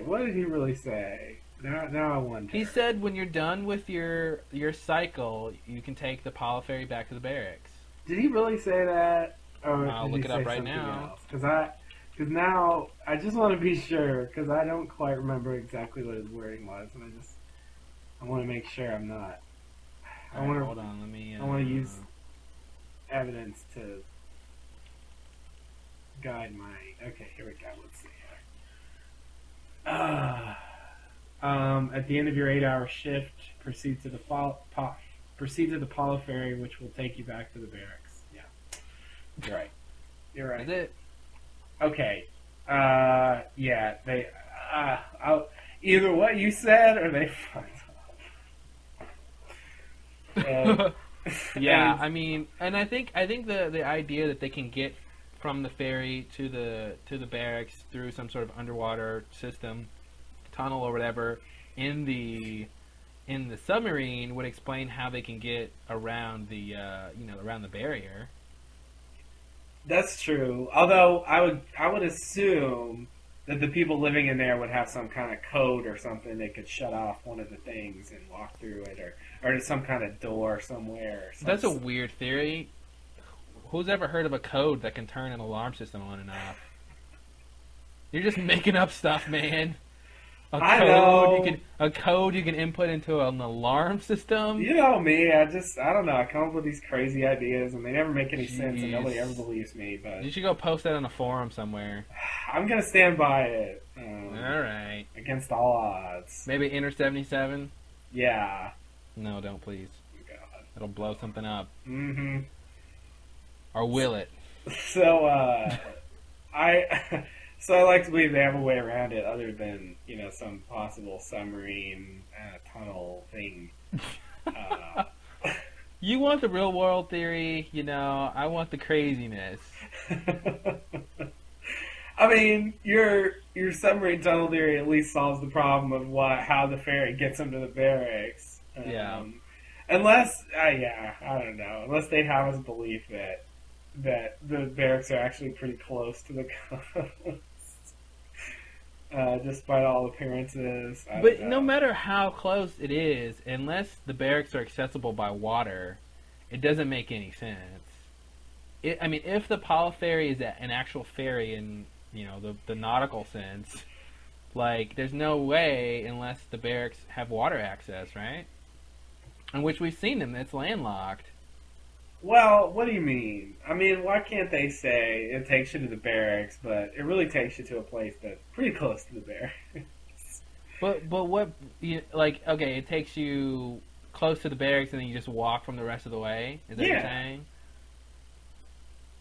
Yeah, and if it's a short enough walk, But it's not. It's not. I know it's not, but I'm saying, what if it is? Okay, Locke. Well, what if it's not? You like that? Why isn't it that? I know you have an answer, but don't say it. Uh-huh. All right. Well, the security system thing to me, I thought it could have been really, really great, but I thought it was just pretty interesting. I thought it was good, but I think it's got some foibles in how it works, or how they made it seem to work. And it doesn't seem like the best security system, but it is pretty damn cool, nonetheless. So I give it 3 stars. What about you, Roger? Out of? Huh? Out of 5? Out of 4. 4. Yeah. Oh, that's pretty good. What about you, Siskel? For security systems, are we just what is this grading based on? Are we just saying you can make it up as you go along? That's what I'm doing. Well, that's no help. Okay, I will give it. I think 3 is pretty good. I hate to agree with you, Roger, but I'm gonna have to give it 3 stars as well. All right, Siskel. I think you're right on this one. For once. Wow, never thought we'd hear it, folks. Siskel's agreeing with Roger Ebert because of what you did. Oh man. Did you ever find that video talking about something that has nothing to do with Lost? Did you ever find that video again? Did I go looking for it at some point? I don't remember. I don't know. I thought you did. The answer is I don't know because I don't even remember what you're talking about. You don't even know what I'm talking about right now? I know the video you're talking about, but I don't remember a point where I was like, I'm going to go find it and whether I found it or not. Oh, I remember saying I wanted to see it again, and I thought you said you were going to go look for it or something. Oh, okay. I don't know if I followed through on that or not. Well, chances are. I don't have it anymore. Okay. Should we say what we're talking about? Or? I don't know. I think our audience likes to be in the dark. They're Lost fans. They like a good mystery. Okay. How about we'll give them the answer to that, 10 podcasts from now. Oh, God. Oh, let's please do that. Oh, man. I'm writing it down. You're going to write it down? 10? Yeah. Is 10 too many? I don't know. And does anybody even care? Probably not. How about 2 podcasts? 10 is a lot. Yeah, 10 is a lot, but it is more Lost. Yeah. Okay, there we go. I made a little note. We'll tell you what we're talking about and why, and you probably won't care. But the mystery it'll be like Lost, Yeah. It's like, oh, great! Now exactly. We know Christian's her father. Great, who cares? We'll pull you in and then disappoint you. Just the Lost style. There we go. Oh God, yeah, okay. So where were we? We were talking about how Kate makes it over the pylon fine. And then Locke goes next, and then when Kate gets over, she examines Mikey. And I really, really wanted her to remove the eye patch, but she didn't. I just thought she might be curious, just in case he was pretending. I really, really thought his hand was gonna come up and like start strangling her. Oh, that would have been awesome.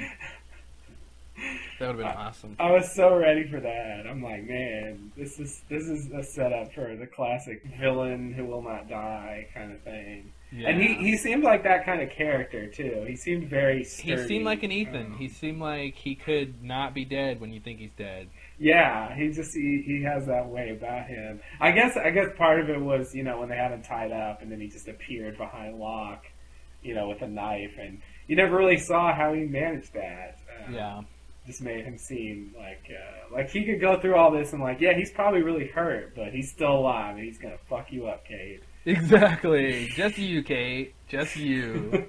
Because you're flawed. And the other thing I thought was when Locke went over second, I thought Locke was gonna do something crazy, but God, I thought they were gonna check his pockets at least. He might have something interesting on him. Mm-hmm.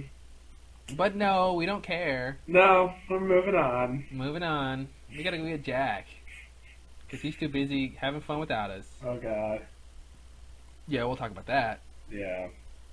If that's interesting to anyone. Does anybody care about Jack? I don't know. I don't think our audience really cares. It's not really big on the list of important things, right? You guys don't care about Jack. Jack who? Indeed. I don't care what Jack said. I owe him that. I'm gonna go get him. Hear me roar. So the next scene, we have Claire and Son. They're changing Aaron, and we see Charlie and Desmond arguing in the distance. And Claire has an idea. She's gonna go get some answers, just like Nancy Drew. And the next scene is a flashback. Christian comes to see Claire at a tattoo shop. And it was really interesting to see this sort of raven-haired Claire and sort of goth indie doing tattoos, or she was doing piercings. So I guess she's not necessarily a tattoo artist, but it was really interesting to see her character in that light. It was definitely a tattoo parlor. Definitely a tattoo parlor, yeah. I don't know if that means she does tattoos, but... Yeah, it didn't seem like it. I mean, she was pretty young. I could see her just doing the piercings and sort of working in the front. Yeah. The easy stuff. No offense, Claire, but... Yeah. Ow, I wanted that earring in my ear, not in my eye. Oops! $10, thank you. $10, thank you. No refunds. Oh, God. Oh, man. Wait a minute. What was the point? Right. Yeah, no. It was weird to see Claire in her old ways. Yeah. I wonder when did she dye her hair and all that, dye it back or whatever it was she did to her hair? Because she obviously should be blonde naturally. Yeah. Unless she's dyeing it blonde. Well, I mean, her aunt and her mother was blonde, and, unless she's got Dharma brand hair dye on the island that she found. So you've poked a few holes in my theory. Genetics and, logistical factors. Yeah, no, you're right. I think she's definitely dyeing it black. And then she just went... I think at some point, I guess she outgrew this phase and just kind of went back to her original hair color. Which she must have dyed it back blonde, because the time from when, she was at her mother being pregnant, and having black hair to being on the island wasn't that many months. No. She wasn't pregnant when she had the black hair. That was way before. Once she's pregnant, she had the blonde hair again. Oh, did she? Yeah. Oh, I thought she had black hair the whole flashback. In that last scene, she has blonde hair again, and it's sort of implied that it's a while after the previous. Yeah. Okay. Well, now that totally makes a lot more sense. I was thinking she just had black hair the whole flashback. Yeah. Yeah, no, if they showed her with black hair and pregnant, you're right. She would have had to dye it because she can't make it get blonde that fast. Yeah. No, you're right. Yeah, so, anyway. I can clear that up. Thank you. Much needed service. So Christian just wants to have a cup of coffee and talk, and that's such a thing, these days. Let's just go have a cup of coffee, just one cup of coffee. Like, it's always a conversation over a cup of coffee. Can't we talk right here? Why do we have to go somewhere and talk? I don't know, because we need a scene change. That's why. Yeah. I don't know. It's always a thing. I want someone to say, "Can we just have a cup of coffee?" And they go, "I don't drink coffee." Another great scene by Claude McIver. the characters just stand there in silence after that. I don't drink coffee. Doo-doo-doo-doo-doo. All right, well. And cut. I hear Daytime Emmy. Yeah, I think it's a classic thing. It's sort of a carryover from something like, let's go get a drink or something. Yeah. Same kind of idea. You gotta go to some place to sit and talk, which I kind of understand. I mean, they don't want to just sit there in a parlor and do it. And what are you gonna do? Stand outside or something? I kind of get it on some level. But... You're such a pushover, dude. You just love everything they do. Oh. This New Year's Justin. Oh, jeez, this guy. This guy. Yeah, well. No, I'm not just defending this episode, but I guess that practice in general, because it's used a lot. I mean, Lost isn't the first TV show to have someone say, "Let's go get a cup of coffee and talk about something." Yeah. It's a really, really I think old Seinfeld thing. was the first to do that. The other thing that gets me along those lines... Oh dear, are you serious? Did you just hear what I said? Like 20 minutes later? The other thing that gets me along those lines is when someone wants to tell someone something, they're like, you should sit down. Mm-hmm. I don't understand why they have to sit down. Like, are they afraid they're gonna faint or something? It's weird to me that they have to sit down to tell them something. Well, biologically, you can take hard news a lot easier if you're not standing up. Oh, really? Because the energy difference that from standing up and sitting down, you can use to process the information you just heard. Oh, okay. Yeah. Interesting. I saw that when I was watching this nature show with my mom. Oh, okay. Yeah. Well, that doesn't make you an expert. Was. What do you mean was? It's complicated. You're right, it doesn't make me an expert. But I got this PhD in the subject, so maybe that does it.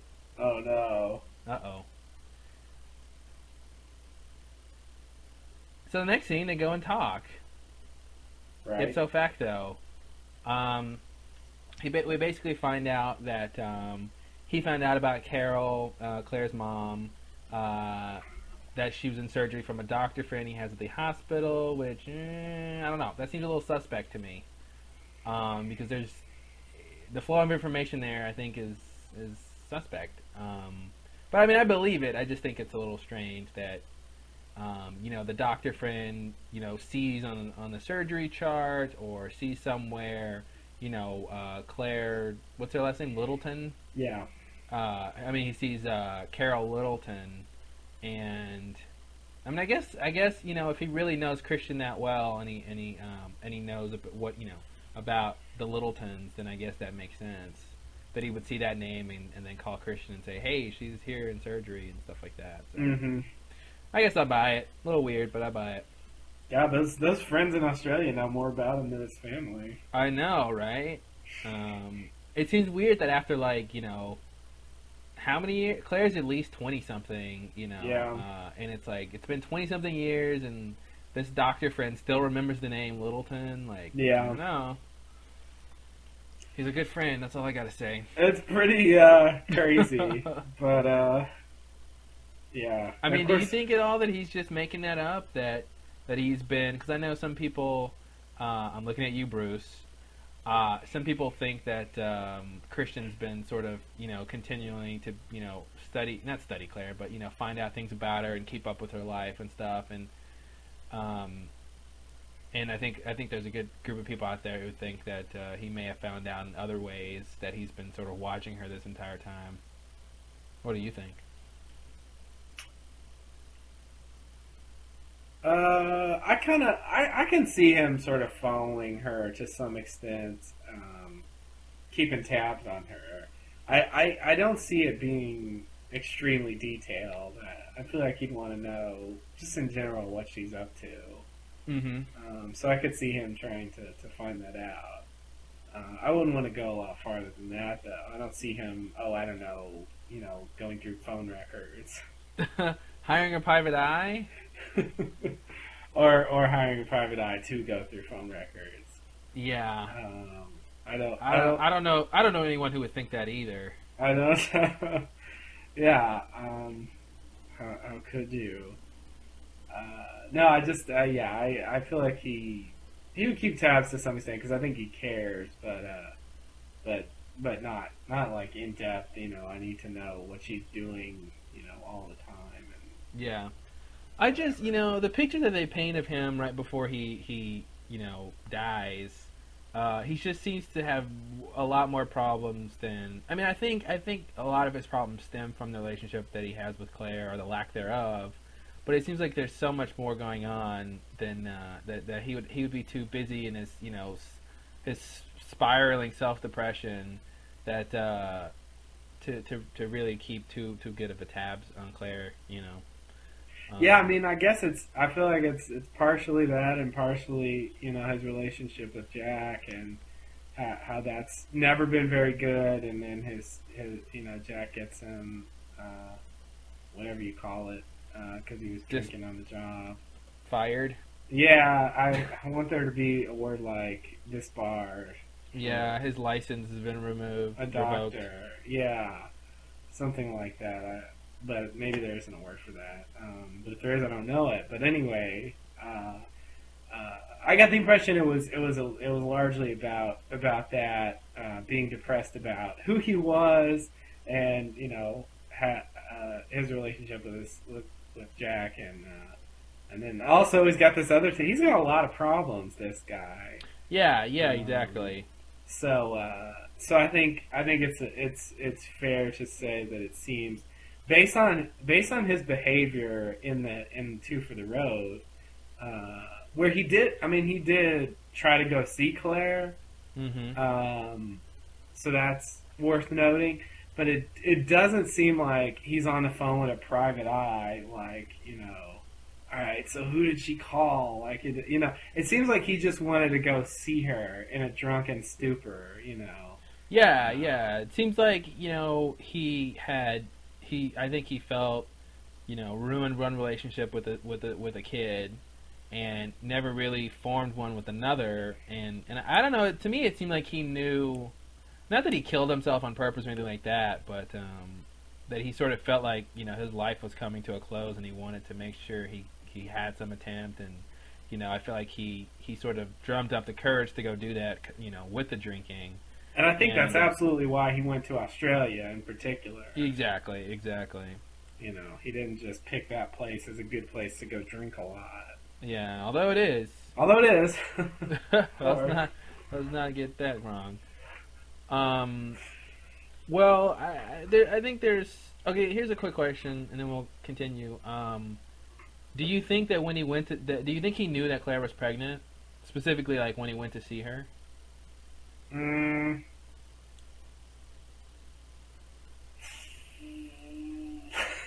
have no idea, but I'm gonna say yeah, I could see him knowing that. Knowing it how? His doctor friends told him. Really? She had to go see a doctor at some point. Do you really think she went to the same hospital? He has lots of doctor friends. Oh, he has lots of doctors all over the place. All right, well, still trap theory there. I mean, if she's visiting her mom or something, somebody's gonna see her at some point. And I feel like I feel like I said, I feel like he's keeping tabs on her to some extent. I don't know how he's doing that exactly, but A private eye, please. yeah. No, I don't think he's really keeping tabs on her. I mean, I think he's very loosely keeping tabs because obviously he knew where to find her. But I think that could have just been, that's the house that he's always lived at, and maybe he just sort of knows they never moved or something. But I want to believe he hasn't really been keeping that close tabs on her because I think he's too busy sleeping with Jack's wife. I'm sorry. I gotta say that at the end. Go ahead. Okay, say it at the end. And so anyway, I don't know. I don't really think he knew she was pregnant. I have to say I'm not firm in my belief. I feel like it's possible, but okay, it's possible that he did know. It's both. Okay. I think they're both possible.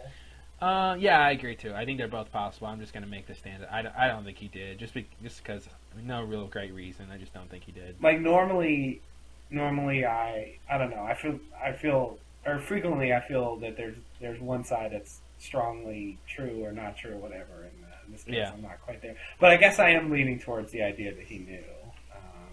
For not very strong reasons, just a general sense that he cared enough to keep up with her. Well, that makes sense. Yeah, I mean, it wasn't. I don't know. There's no hard evidence for that at all. When he went to see her, he didn't say anything about her being pregnant. Yeah. So. Well, she wasn't pregnant at that point. Well, I guess she could have been, but she should have been. She absolutely should have been pregnant then, because that's like days before the flight. Was it? Yeah. I thought she had black hair then too. When she's working at the tattoo place, she definitely has black hair. What are you talking about? Oh, I'm sorry. Excuse me. What are you talking about? I'm talking about something else. I'm talking about when he tried to go see her in Two for the Road.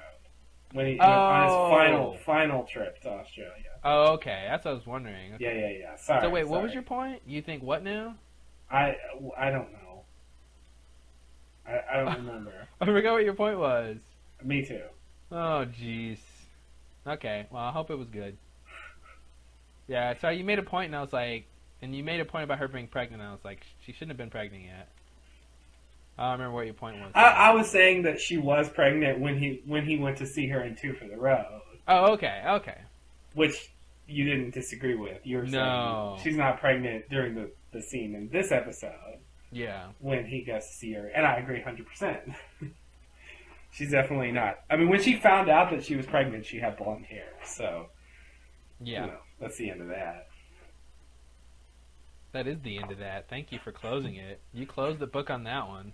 I certainly did. You put your foot down and you closed the book and you put the book on the shelf and you locked the door to the library. Mm-hmm. And you threw away the key. Mm-hmm. I don't even want to get back in. No, because you're after the sky turned purple, you can't. Mm-mm-mm. You know what you can do, though? Oh, boy. Oh. I gotta come up with a new segue. They have their cup of coffee, they talk, blah, blah, blah. Where are we? Okay, we find out that Christian and Carol had a fling, all these C names floating around. And they had a fling, and that, that Claire's mom wanted to have her, and, he was there when she was little and sang and played and was as good a dad as he could have been in this situation, I guess. I don't know, that's objective. Or subjective, I mean. And we find out that Lindsay was really the one who sort of put, Aunt Lindsay sort of put a stop to everything because she just really hated him because he had another family, blah, blah, blah. Mm-hmm. So, basically we find out, or at least he sort of intimates that he's there to convince Claire to put her mother out of her pain and suffering because, he's obviously approaching this from a medical sort of scientific standpoint and he doesn't really think she's got any chance of recovery, and he thinks the best thing to do is, to pull the plug, as it were. And Claire, gets really upset about it. And I love that thing where she's like, "You came here to convince me to kill her," and she's like kind of yelling. And I'm like, man, anyone around there would be like, "What's going on at that table?" Jeez, maybe I should call the cops. They're plotting a murder over there. Thought that was that was crazy.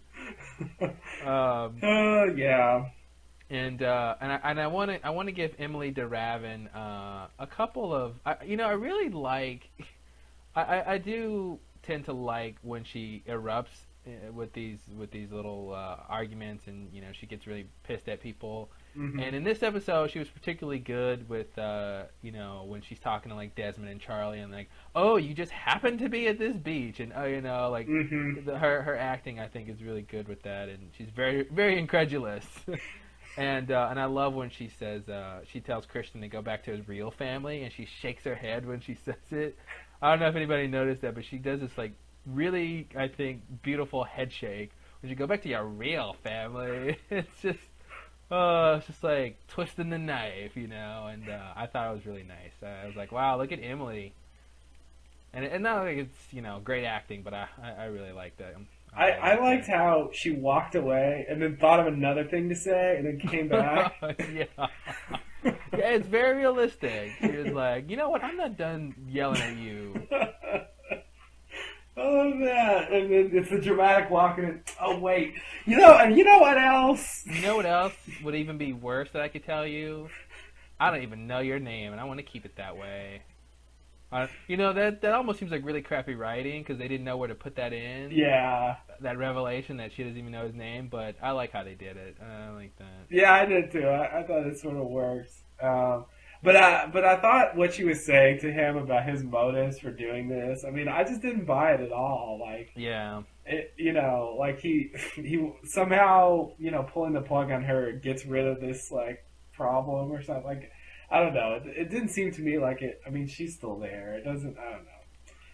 Oh, he's got plans for her. Oh, Plans that involve a fateful flight, if it were. Of course. Man, what? Oh, someone is thinking that he somehow convinced that somehow maybe he knew the plane was going to crash, and he convinced Malfoy or whatever his name is. Malfoy. Harry Potter. I just want to throw a little Harry Potter because it's a good story. Malfoy. Throw a little Malfoy. Oh god. You totally know he's that Christian's part of Slytherin. Come on. Slytherin's behind everything. That's Dharma and Slytherin. Oh god. Oh, that'd be awesome if characters from Harry Potter showed up on the island. Some sort of like weird crossover episode. Oh, Harry, where did the train take us this year? I mean, really, Locke, honestly. Yeah, Hermione's like, honestly. Oh man, yeah, that's a great theory waiting to happen. Oh man, that'd be awesome.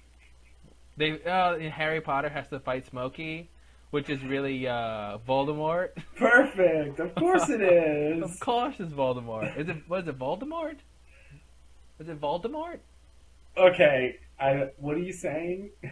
Who's the bad guy in Harry Potter? Voldemort. Oh, okay, yeah, okay, Voldemort. I wasn't sure if you were saying it right. It sounded weird. Yeah, I thought I was saying it wrong too, but okay. I guess I am saying it right. Okay. Anyway, that'd be awesome. I agree. That'd be awesome. We'll see it. We'll see it one day. I think the show when both franchises are going downhill. Oh God, that would be oh my. Anyway. Okay, so she doesn't know his name. He urges her to keep her mom alive out of hope and not guilt because he knows about hope versus guilt. Oh yeah. Who doesn't these days? The next scene, we have Claire following Desmond. He's heading towards some unknown destination very intently. And what he finds is a bird. And Claire confronts him. And that was the end of the show. Was it really? Was there more? I don't know. I cut my TV off. I thought it was over. So, I do want to talk about this bird situation for a minute. There's. I know from reading the post on our little comment section that there's a lot of confusions about what's going on with this bird and Desmond's motivations. Desmond / Charlie's motivations about what this whole bird situation. And like you said, you were confused, and I think it's just stupid. So let's talk about this. So just walk me through what is supposed to have happened here. So Claire and Charlie are having their picnic, and Desmond comes up and says, "I think you should go hunting with me," and then later, Desmond shoots the gun to scare the birds away. But where's Charlie now? He's back at the beach, presumably taking care of Aaron. So I think that's hunting? What he says. They did not go hunting. Okay, so was that just a pretense to get him away from Claire? I think Desmond wanted him to go hunting, and even though by now Charlie should have sort of agreed, because he sort of knows Desmond's telling the truth, or at least believes it. I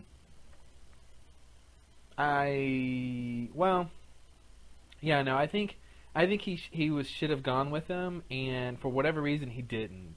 Okay. He just decided to stay at the beach. Oh boy. So now at the end here, Desmond makes the claim that Charlie would have died getting the bird. Yeah. For Claire. Now, what I don't understand is they had the net ready to go. Charlie was nowhere to be found. Mm-hmm. And if they pulled that thing and got a bird, how was Charlie gonna die? That's the question on everybody's mind. If they got a bird, so why did Desmond stop that? Okay, yeah, you get it. Well, why didn't Desmond stop it? Oh, okay. Oh man, good. I give up. Yeah, what are you gonna do with that, huh? How did you know it wouldn't have happened? How did you know it could have? Those aren't even the same questions. No, they're not. Here's what I think, besides the fact that it's stupid. I mean, yeah, you're right. Charlie was nowhere around. If they would have caught the bird, which it seemed like they were going to catch at least one of those birds, the trap was sound, they were ready to go.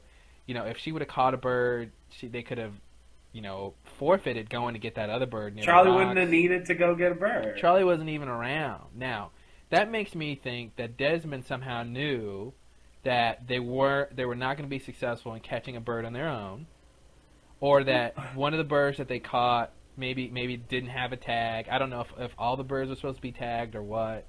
So he's helping out beyond saving Charlie.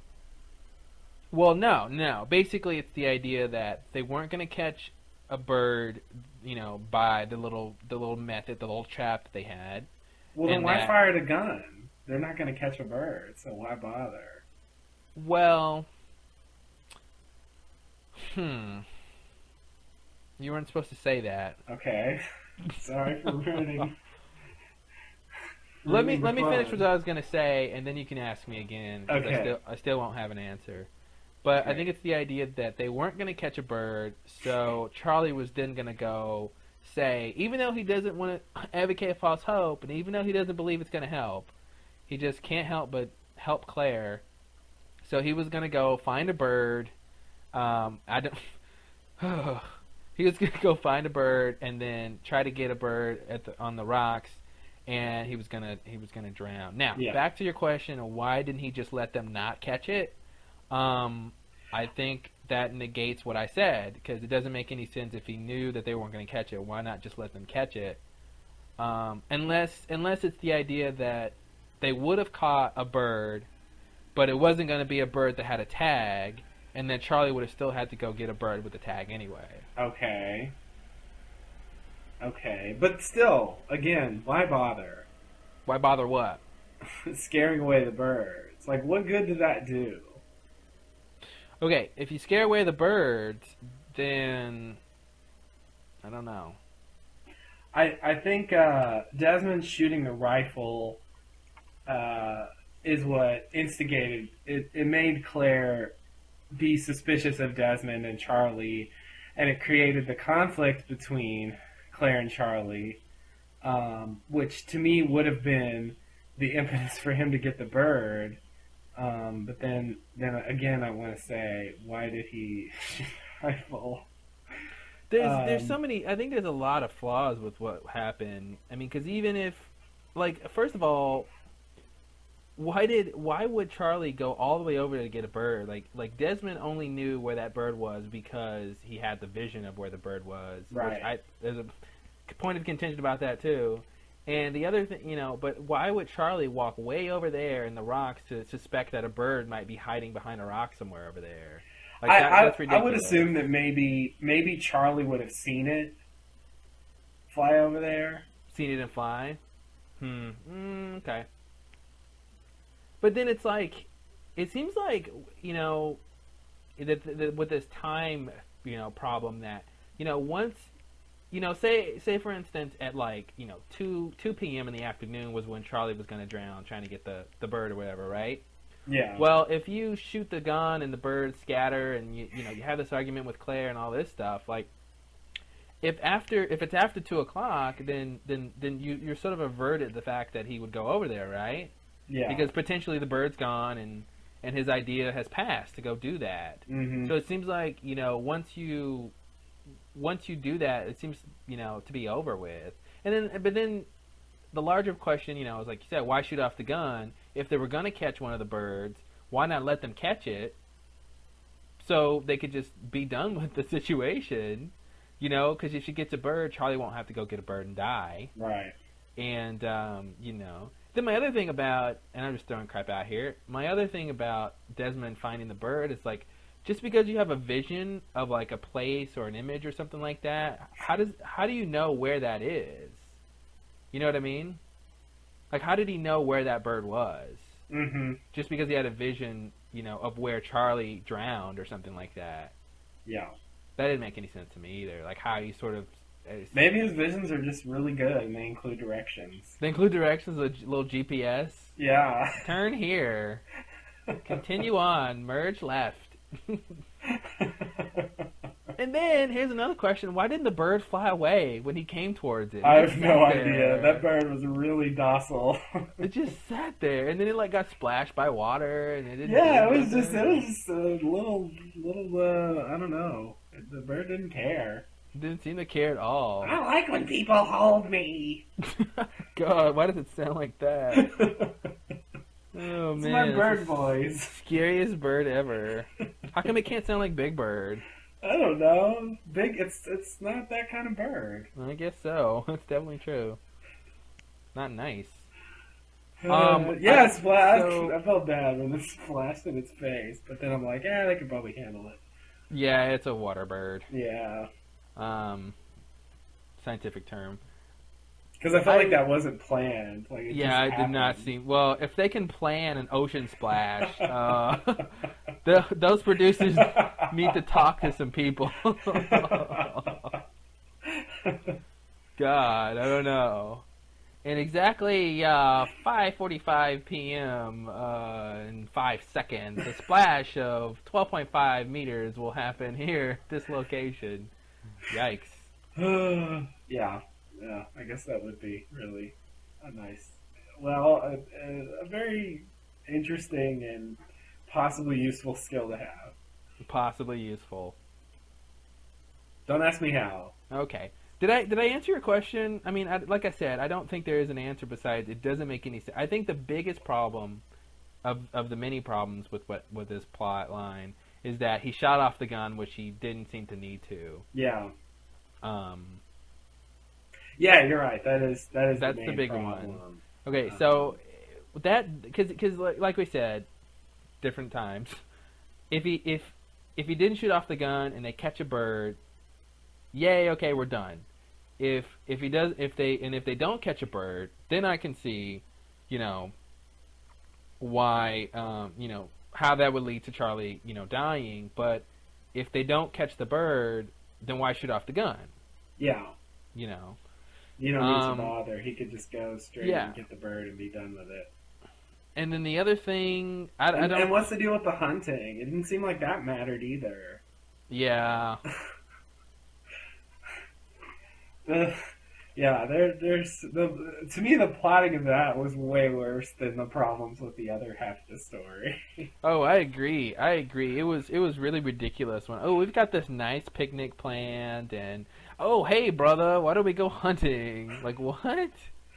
Yeah, and that would be okay to some extent, but then he just doesn't go, and they never explain what happened, and then all this other stuff happens, and that's supposed to like Desmond pretends to go hunting, but doesn't go with Charlie, and there's no like, and Claire thinks Charlie should be there, but he's not, and but assumes that he's involved somehow, and the whole thing is just like Yeah, it's really crappy. And then she's like, "You don't want me to catch the bird. Why wouldn't I want you to catch, you know?"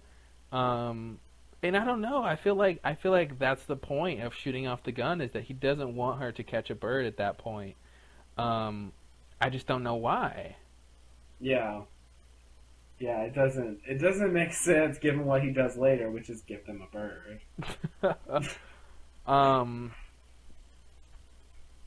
If he had an explanation for it, if he said, "Well, if you caught that bird, then blah blah blah," okay, whatever. But he had nothing on that. he had nothing, and then that's what makes me think that something like not all the birds are tagged, and if they would have caught a bird in the trap or not, it wouldn't have been the right one or something.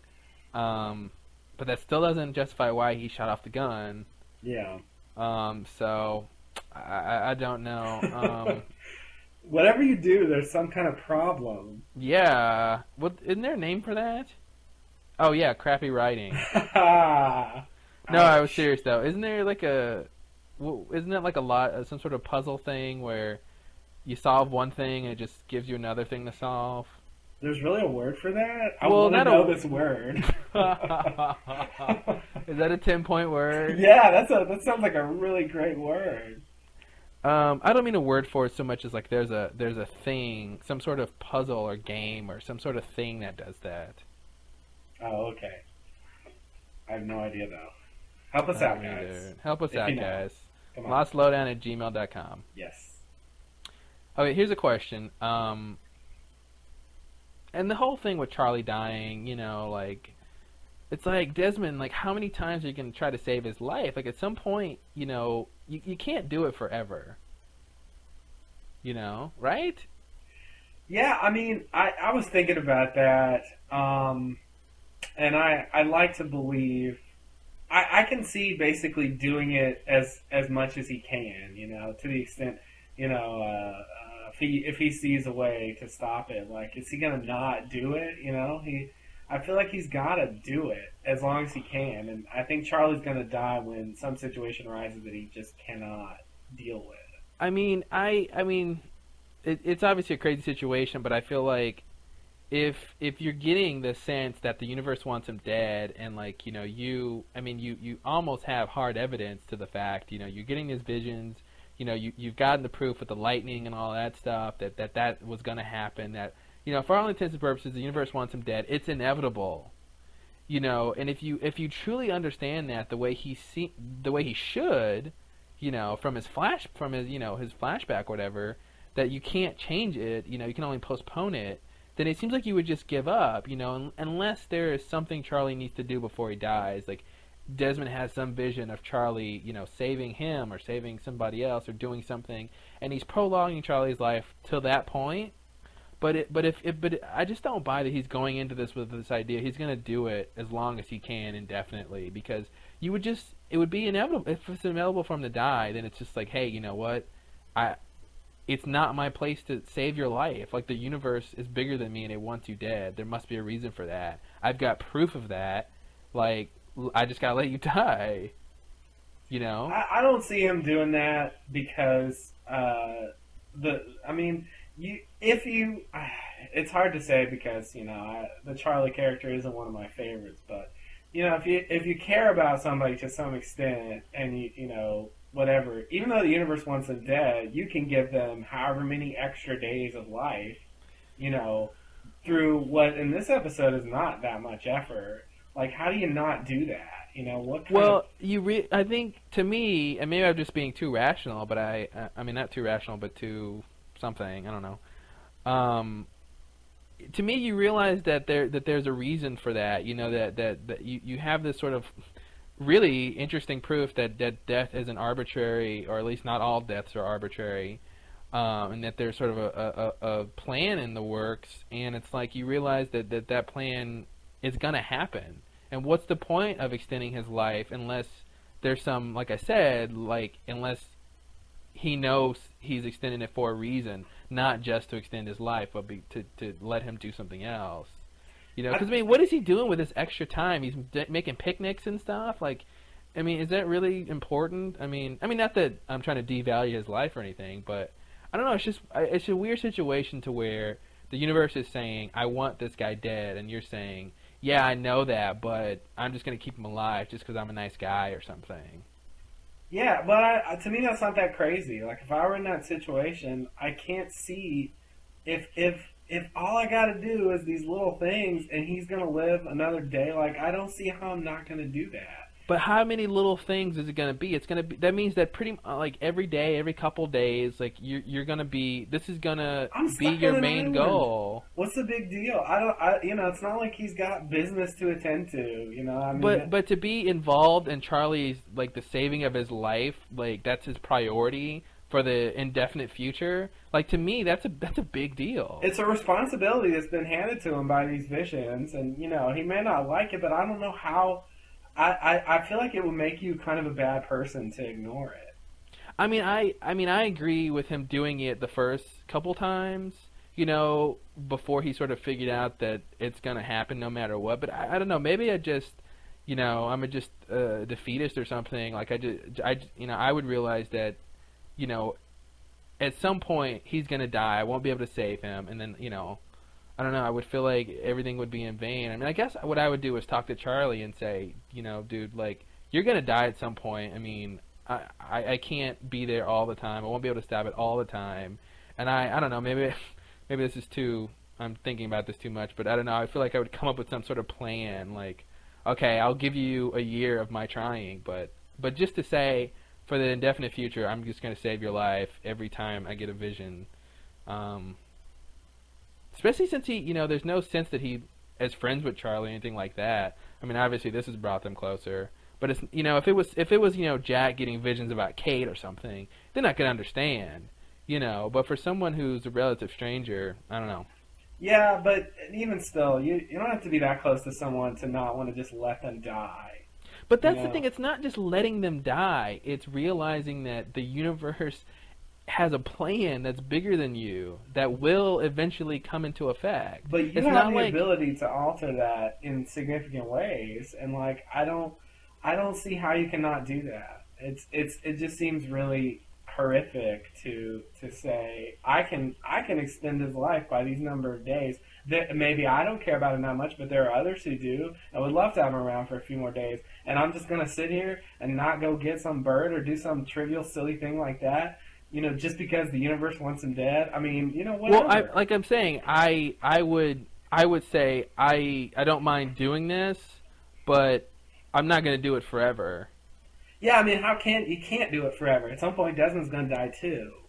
You know, and I think at some point he's not going to be able to help it. I mean, he said it himself, and I agree in general. If the universe wants him dead, he's going to die eventually, no matter what. But this one was an easy one, and you know, I feel like. Well, I agree if it's an easy one, but it seems like Charlie should just go stop doing dangerous stuff.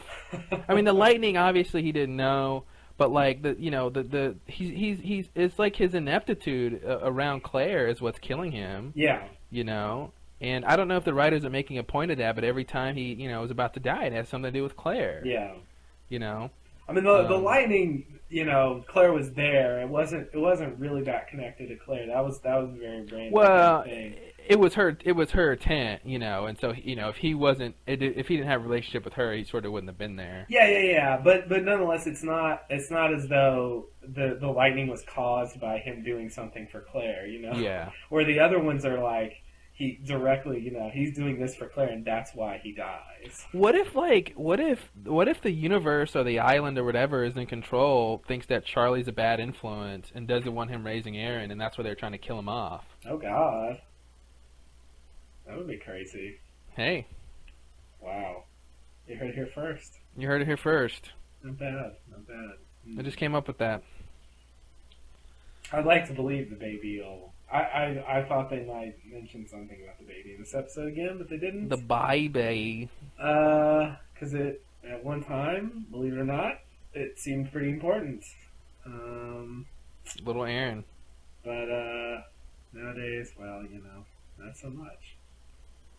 But yeah, no, that's interesting. That it isn't about Charlie, but about his influence on this other person. So it's really about the baby. Mm-hmm. Because it does seem odd the universe is like, Charlie must die. Like, yeah. Who cares? And he does have this, he is really trying to assert himself as an influence on the baby. He's spending a lot of time with the baby. Oh, yeah, definitely. I mean, I don't feel like, I don't know. I don't know, and, Vincent did bring him that heroin in that episode, trying to get him to kill himself. I don't know. And as we all know, Vincent is Smokey, which is the island, so... I didn't even need to say it, because you said it. So, yeah, hey, that's it. Man, I just watched that episode. It still blows my mind. Or blew my mind again, or I don't know, whatever. But, here, have some heroin! Unless Thanks, we dog. Unless we find out that Walt's stepdad trained the dog to find drugs for him or something, and it's just something that he's used to doing, like... Hey, Vincent, go get my heroin. But he wants to bring it to Charlie? Like, that's... Okay, well, you took my joke and... Okay, I'm sorry. And you put it in the real world and then it died, right? I'm sorry. I should have treated it properly, but I turned it into a cold, dead, ugly thing. Yeah, you did. You have a good way of doing that. I do. It's a gift. Or a curse or something. I don't know.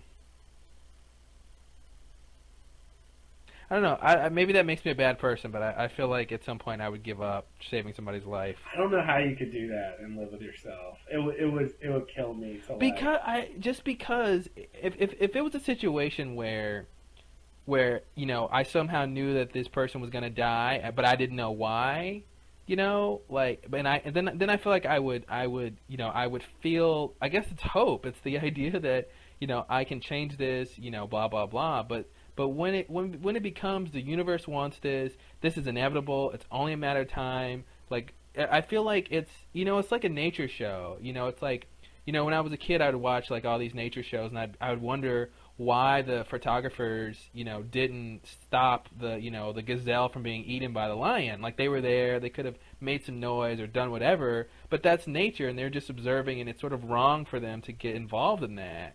And I feel like Desmond does have these visions, so he's able to stop it, but that doesn't mean he's necessarily meant to. And I guess this doesn't mean he's not meant to, since he does have the visions. You can go either way with that. Yeah. But I guess it's that approach. It's like, it's really bad that the lion eats the gazelle, but that's sort of the order of things, and that's how things are supposed to happen. And who am I to come in and stop that? When that's the way it's presenting itself to be, So that's where I'm coming from with it. It is, I mean, maybe if I was in that situation, I really wouldn't be able to do that, but I feel like I would be really overwhelmed by this idea of determinism, and that's just his lot, and that he's supposed to die. I mean, I feel like it's easy to say that or believe it, but when it comes to you knowing how someone's going to die and letting it happen, to me, that would just be really hard to do. I mean, in terms of the show, I agree. Like, on a TV show, I could see a character doing that. When I think about me in the situation, I think I would do what Desmond's doing. For someone I don't know that well, and if fate basically whispered in my ear and said this person is supposed to die, because to me there's no bias there. There's no malignant force behind it. There's no someone's gonna kill this guy and I know about it, therefore I should stop it. It's, I don't know, just like I said, the nature analogy. So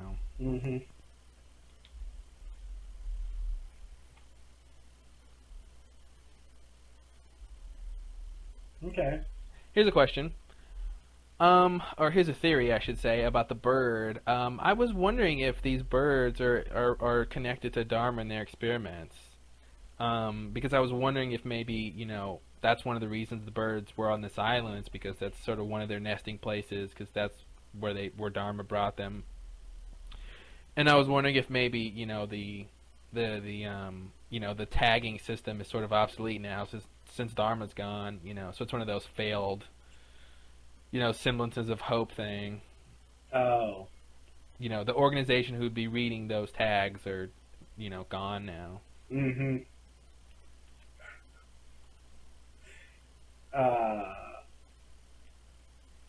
Yeah, I don't think so though. Sorry, I mean, what I really think is it's not going to matter one bit what they did. Yeah. Or if it does, it'll matter very little compared to other things. I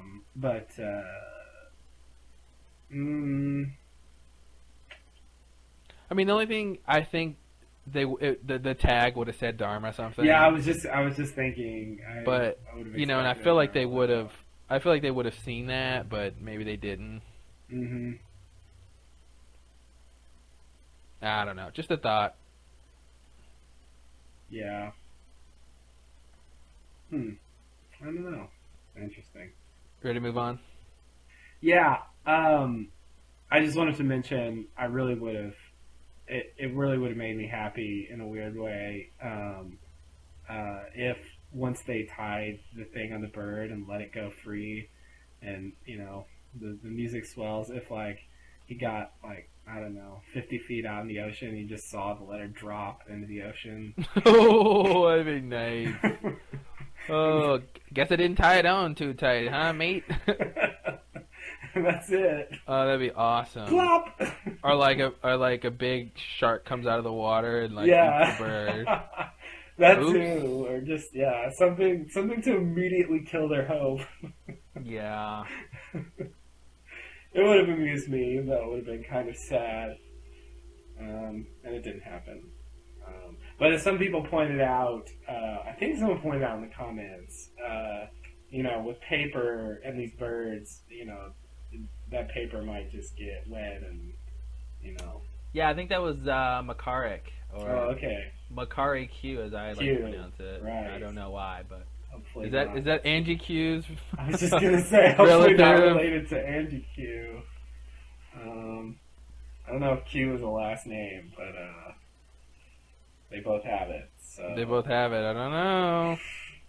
We're getting all kinds of familial connections these days. I don't know. Yeah, we're not at that scene yet. Oh, sorry. I thought we were there. No, we're getting close. We'll talk about that when we get there, because I have something to say about that, too. Oh, okay. The next scene, Claire comes to see Charlie, and we find out, she got the bird from Desmond. And I love how Desmond is able to do the things Charlie dies for. Mm-hmm. I don't know, it's a little interesting. It's no trouble for Desmond. Yeah, Desmond can do it very easily. If Charlie tries to do it, he'll die. What is Desmond gonna... Yeah, that'd be funny if the lightning hit Desmond too, and he was fine. Yeah, he was fine. Yeah, that's a good point. He's it's just no big deal for him, but all this stuff is killing Charlie. Wow. Yeah. Wow. I wonder if Charlie is going to realize that Claire is the common denominator here and sort of want to try to stay away from her. Yeah. Or at least stop doing things for her. Yeah. That are potentially dangerous. It's like, yeah, Claire, I changed the baby's diaper, but I might get mauled by a bear. Who knows? Who knows what might happen? Desmond knows. Oh, yeah, you're right. Yeah. I love how, Claire tells Charlie that she knows everything, that, Desmond talked to her, and he goes, oh, you don't believe all that, do you? And then cut. Cut to the next scene. I'm like, what? How do you say that when, you believe it? Don't you, Charlie? Yeah. I don't even know anymore. He's so aloof, you can't even tell what's going on. Yeah. He seems to believe it one episode, and the next episode he's like, "Oh, it's rubbish." It reminds me of that scene in the end of the season 2 finale. You know, when he comes back, and he's aloof then too. You know, like he's always aloof. Where's Locke and Echo? Oh, they're not back yet. Oh, they're not back yet. Really? How strange. What happened? I don't know. My ears hurt. Let's sit down. And then tell me what happened. Oh, you want to hear about the whatever? No, I want you to be serious. Oh, nothing happened. Yeah. Oh, you want to hear about the part where I almost got blown up? Oh, be serious. Oh, okay, you're right. Nothing happened. Yeah. Nothing happened? Like, what? And of course, Claire is no better because she lets that go. Mm-hmm. Oh, God. But yeah, no, he does have this weird aloofness, and you never know what he really believes or... He's crazy. Thinks that, like, I really thought after the end of season 2 that Charlie was going to be crazy because his behavior was so insane at the end of that episode. we both thought this was going to be the beginning of a really crazy Charlie. Yeah, like, this season, he was going to be, like, completely insane and just, like, out of it. And he was going to do weird stuff. And like, people were going to slowly notice that Charlie was losing it. And, yeah. You know, that hasn't happened yet. No, he's just the same Charlie. That scene was just supposed to be typical Charlie, I guess. Yeah. It wasn't him being crazy. It was just... Charlie with all the laughs. Yeah. Craziness. The next scene, flashback, Claire comes to see her mom. She's got the blonde hair. She's pregnant. She turns on the TV, and it's a bird nature show. Oh. Nice little detail there from what she talked about earlier. She tells her mom she's preggers. And I hate that word, by the way. Me too. I think it's funny though. That's why I like to use it. Yeah. But it sounds really gross. Yeah, I guess it is funny in that way. But God, it disgusts me. Anyway. And she says that she's going to give it away, which I guess at this point she's already seen the psychic. Maybe. I don't know. Let me think. No, she was going to give it away before she went to the psychic. Okay. Well, but even afterwards, she was still going to give it away, right? No. She was gonna, oh wait, what happened? No. Here's what happened. She went to the site. First she was gonna give it away. Oh, Claire. You're so flighty. She was gonna give it away. No pun intended. She goes to the psychic, and she was going to give it away. He says, it must be raised by you, but she's like, whatever. And she tries to give it away, but then, like, the pen doesn't work. She has all those problems. And then she thinks, oh, maybe fate or whatever wants me to keep the baby. So she decides. But that doesn't matter, because all you got to do is keep trying to give it away, right? Like Desmond and Charlie. Just keep trying to give it away, Claire. Who cares what fate wants? So then she decides that she's going to raise it, that the psychic was right, and she's going to raise it. And then that's when the psychic calls her and says, no, you need to give it away to this couple in L.A. No, I misspoke. and so she says, okay, and decides to give it away again. Yeah, God, Claire. And then, of course, she gets to the island and, goes through a little period where she wants to give it away again before finally settling on keeping it. God. That's the history of Claire's Nice. In 50 words or less. Babyness. So this part could have occurred either before or after the psychic, depending on which give it away it was. The one in Australia, the one in LA. Yeah, good. Well, I thought it was interesting. I mean, I guess they don't have a lot of time, but I thought it was interesting she didn't mention, the breakup of her, because they were engaged, right? Were her and the guy engaged? Were they? I think that was the point. They were going to get married and have the baby. I don't know. I thought it was interesting in, she didn't sort of mention that when she said she's going to give the baby away, I expected her to say something about, breaking up with the... I mean, because I feel like that was part of the reason she wanted to give it away, because she wasn't going to have any help financially and whatever else-wise, and yeah, she didn't think she could handle it. And... Yeah. Oh, you're right. Okay, I missed one. First, she was going to keep it with him. Yeah, you're right. I forgot, yeah. The first one, she was going to keep it, then he left, and then she's gonna give it away. Actually, I think her first thought was we gotta give it away. Then he convinced her to keep it. Oh, you're right. Oh my god. Oh my god, Claire. You're the worst mother ever. Wow. It was like eeny, meeny, miny, mo. Should I keep the baby or let it go? She like flipped the coin. Okay, that's mean. That's mean. Oh, that's mean. That is mean. Oh, I'm sorry, Claire. but she, yeah, okay, so there's 2 more steps there before where I started. So she wanted to give it away like 5 times. Yeah, pretty much. And she wanted to keep it like 4 times. Yeah. No, 6 times. Has to be more. Yeah. She started and ended with a keep, so yeah. So I think it's 5 and 4. Yeah. 5 times to keep, 4 times to give away. Yeah. Because she wanted to give it away she wanted to give it away the first time. Yeah. And then she. Oh no, you're right. Okay, she started with a giveaway and ended with a keep, so it should be the same number of each. Okay, yeah, and so she wanted to give it away at first. She had to keep it with the boyfriend, and she had to give it away, and then Malfoy said keep it, and then she wanted to give it away to the people in L.A., and then what happened with that? Give away to people in L.A., and that's why she went on the plane. Right, and then she crashes on the island, so she's going to keep it. She had to keep it. Well, she didn't have a choice. Right, she didn't have a choice, but nonetheless, she was going to keep it. And then the others kidnap her, and that's when she decides to give it away. And then, so this is 8. So 4 times each. Wow, Claire. Wow. I'm amazed. I'm amazed. I'm simply amazed. If that kid only knew. If that kid ever found out, oh my god. You tried to give me away how many times? How do you recover from that? I don't know. But I tried to keep you just as many. It doesn't count, Mom. It doesn't count. Oh, God.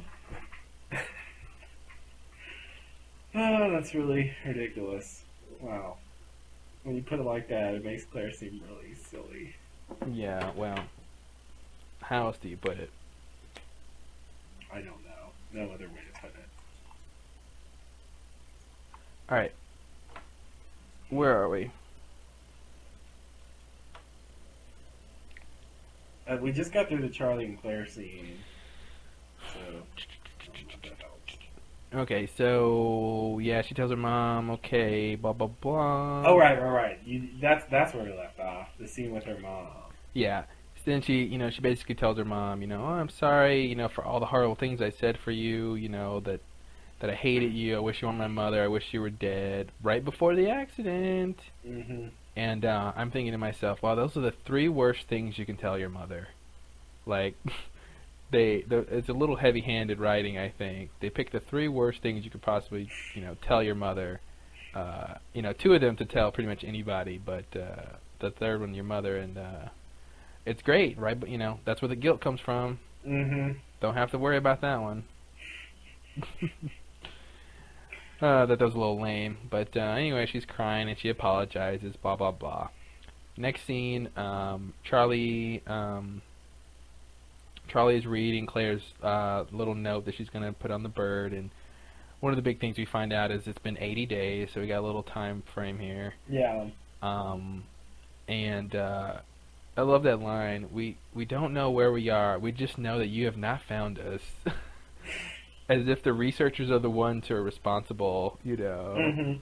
I think it's interesting because I definitely think this happened to me. When we're listening to him read the letter, we sort of lose perspective as to who he's really talking to. Yeah. We feel like he's talking to sort of us and talking to the search parties and all that. But it seems like he's just talking to the outside world in general. Mm-hmm. Yeah, but it's like, well, the researchers are going to find this, and you're telling them they haven't found you. Mm-hmm. Just love that. And then I hate that line. I don't know. I'm just not a sappy person where not all of us made it, but there is new life, and with it, hope. And they, cut to fucking Aaron. And I'm like, yawn. Like, is that hope to me? It's supposed to be uplifting. Why? I don't know. It's kind of sad the baby's going to be born here. Or is born here. The new life is hope. Hope to continually be stuck on this island for the rest of your life. Beautiful hope. didn't think about it that way. I agree. But, Claire wrote it. What are you going to do? What are you gonna do? I forgot she wrote it. Yeah. She's biased. She really is. I forgot she wrote it. A new life. I don't know where it came from. I don't know what voluptuous blonde is responsible for this new life, but I think she's intelligent and smart. I mean, stuff like that. I think, to me, sappy stuff is some of the hardest stuff to pull off. Yeah. In anything like this. Like I've seen it sort of work a couple of times, but it's extremely rare that I think a scene like this really works. Like, it always seems crappy. Yeah. And this isn't an exception to that. I think there's something about those sentiments that just don't work well in these kinds of things. Maybe some people enjoy that, but to me, they just don't really work.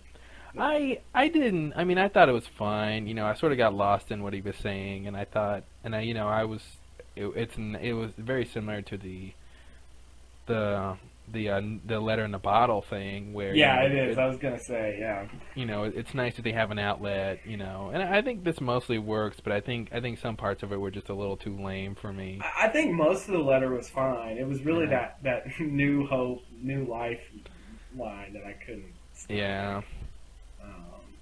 And just I guess sappy scenes in general where they have to say these kind of stock BS kind of lines. I don't know. They never really they rarely work for me. Yeah. In general it was okay, just with kind of a crappy ending. Yeah, and I know we touched upon this a little bit earlier, but I still think it's a little strange that Claire didn't, sort of ask anyone else if they had any ideas of what they should write. Mm-hmm. Because someone could have came up with an interesting thing to put on there, or something, but it was her idea, so she got to do it, I guess. Yeah. And that's the other thing we were going to mention is this idea that they didn't sort of waterproof the note, and it seemed like it was written on, was it pencil that they wrote that with? I couldn't tell if it was a pencil or a pen. I don't remember seeing that. I thought it was a pen, but oh, maybe. Nevertheless, this is a water bird, and if it goes, I think as McCarrick said, if it goes to rest. In the water, it's gone. Yeah. It's gonna get wet, and you won't be able to read it. And if you've ever put paper in water, maybe they've never done that. Maybe they thought paper was waterproof. They saw it said recycle, 100% recycle paper, and they got confused as what that meant. Oh. They thought it meant waterproof. Oh, okay. Yeah. That's weird. What's wrong with them? Everything. I think even if the ink was fine, I think at some point the paper would just tear in half or something. Well, it seemed Charlie had this yellow twisty tie looking thing, and it seemed like he sort of folded the paper up, sort of like a package almost, and wrapped it in the thing. Yeah. And then used the other end of the twist tie to tie it to the bird or something. Yeah. So it seemed like it would be okay, but I'd be scared that the bird would pick at it, and all that stuff, and I don't know. Obviously it's not a perfect plan. And I think if it gets wet enough, a little bit of pressure or whatever, and it can easily one flap of the fold can fly off. Mm-hmm. Because it gets really soggy. You can tear paper quite easily, and that bird's going all kinds of places, and it scrapes against a rock or whatever. And, the bird's going all kinds of places. Yeah. I picture. What was that cartoon with the big bird? Something Down Under. With the albatross, was that cartoon with the big albatross? That old cartoon, The Adventurers or something. The little mice team, and they go down to Australia or something. Am I making any sense? Oh, I think I know what you're talking about. Yeah, what's that called? I don't remember. There was like 2 movies, and I think the second one they went to Australia. Yeah, it's something. Yeah. I know what you're talking about. I don't know. Yeah, I don't know. It just reminds me of the albatross. Like he's just going all kinds of places. That bird. That's what birds do. Good story, Grandpa. Thank So they have the note. They tie it to the bird, and some of our listeners might have heard of the contention about whether or not Charlie actually tied the note to the bird, because there is a shot, right after he ties the note to the bird, there's a shot of his left hand, and there is some paper in it, and so either that's a continuity problem, or just some sort of production error, or we're supposed to think that he's just pretending to be on Claire's side and didn't really tie the bird to the tie the note to the bird. I don't know why he would really do that. I mean, it seems False. like... Hey, he doesn't want to give her false hope. Well, she still has false hope. She doesn't know. Oh, don't be logical. Don't be logical. Oh, okay. Sorry. I think I just responded to your joke with never mind. Oh, Yeah, you did. You did it again. Yeah, I'm bad about that. I know it's a joke, and yet I feel a need to respond to it as if it's a rational statement. You're good about that. I know. Or bad, whatever, depending on your... You're good at doing it, but it's bad. Yeah, there you go. Yeah, you're welcome. Thank you. I don't think there's any way he would not tie it on there. I mean, I feel like she would that, notice. That would be really stupid, I think. I feel like she would. She's not that silly. I think she would sort of notice.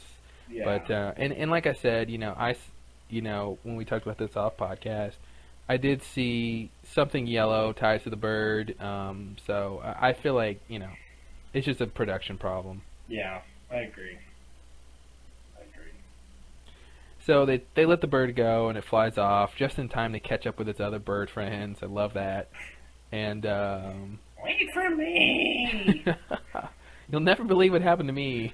I was hanging out at this rock, and then this guy came over and... But why didn't you run? What do you mean? Or fly, whatever birds do. Why do you think I didn't fly? Oh, okay. Let's talk about it later.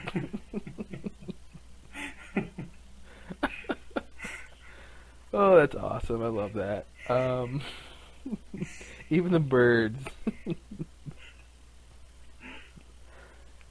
Don't believe anything that bird says. It lies. There's the bird Locke and the bird Saeed and the bird Danielle. Oh god, that's awesome. I'd like to see that scene.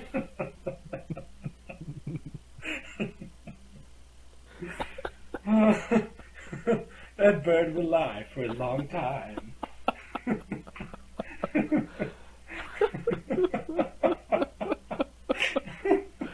Alright, I can't. That's the funniest thing I ever heard. Oh, that bird would lie for a long time, that will. Oh, that's great. Oh, God. Silly. I love the birds. You know what that reminds me of? I don't know, I guess if I watched a lot of cartoons growing up. It reminds me of Animaniacs when they would have those penguins, or pigeons, I mean. They were like gangster pigeons or something. Yeah. Reminds me of that whole thing. It's like pigeons with their own problems. Right. We got our own problems.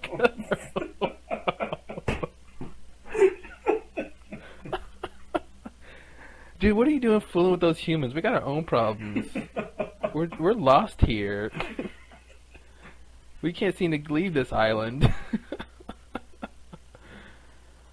We fly away and then we end up going back towards it.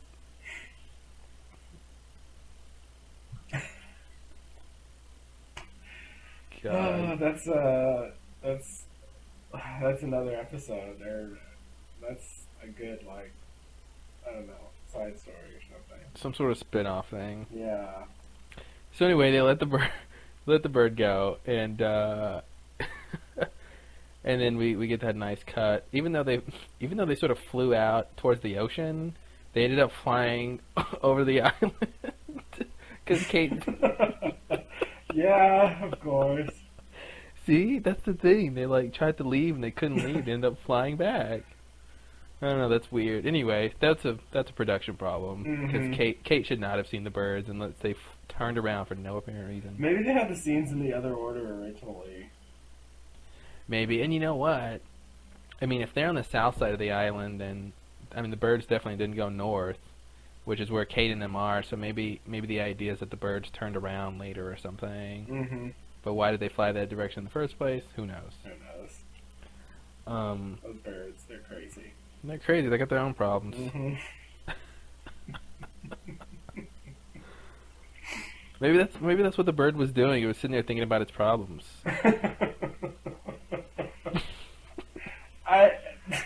The idea of a bird with problems is hilarious. Man, if Libby was here, she'd be like, "Just breathe, bird. Just breathe. It's all over with." I just can't imagine what sort of problems a bird could have. I think that's the point. They must be pretty important if it's a problem for a bird. And they're so insistent, we got our own problems. We don't need to meddle in the affairs of other species. Oh man, I think the birds are behind it all. Alright, so Kate sees the birds, and it's a nice little segue to the next scene. And Saeed comes back from scouting, and he says we're here.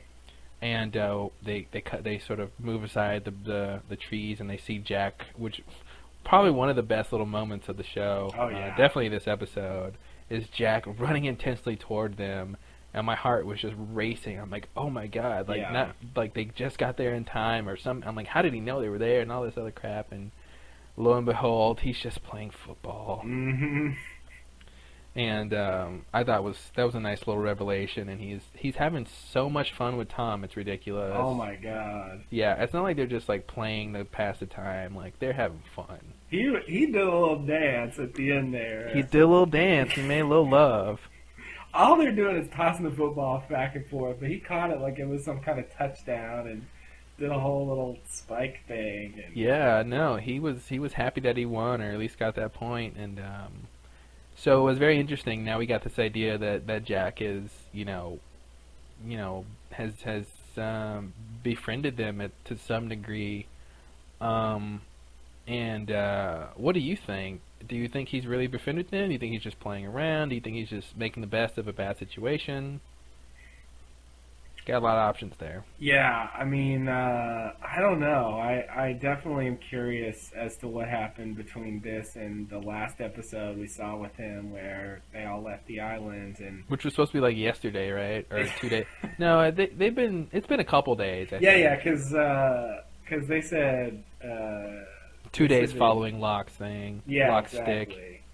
That had been days, so this is at least a few days, but it is still pretty quick to go from, the prisoner who walks among us but isn't one of us, and, on the outs with everybody, and, not happy with his situation, obviously, and also, he did that thing to Ben, which I don't think would endear him to the others very much,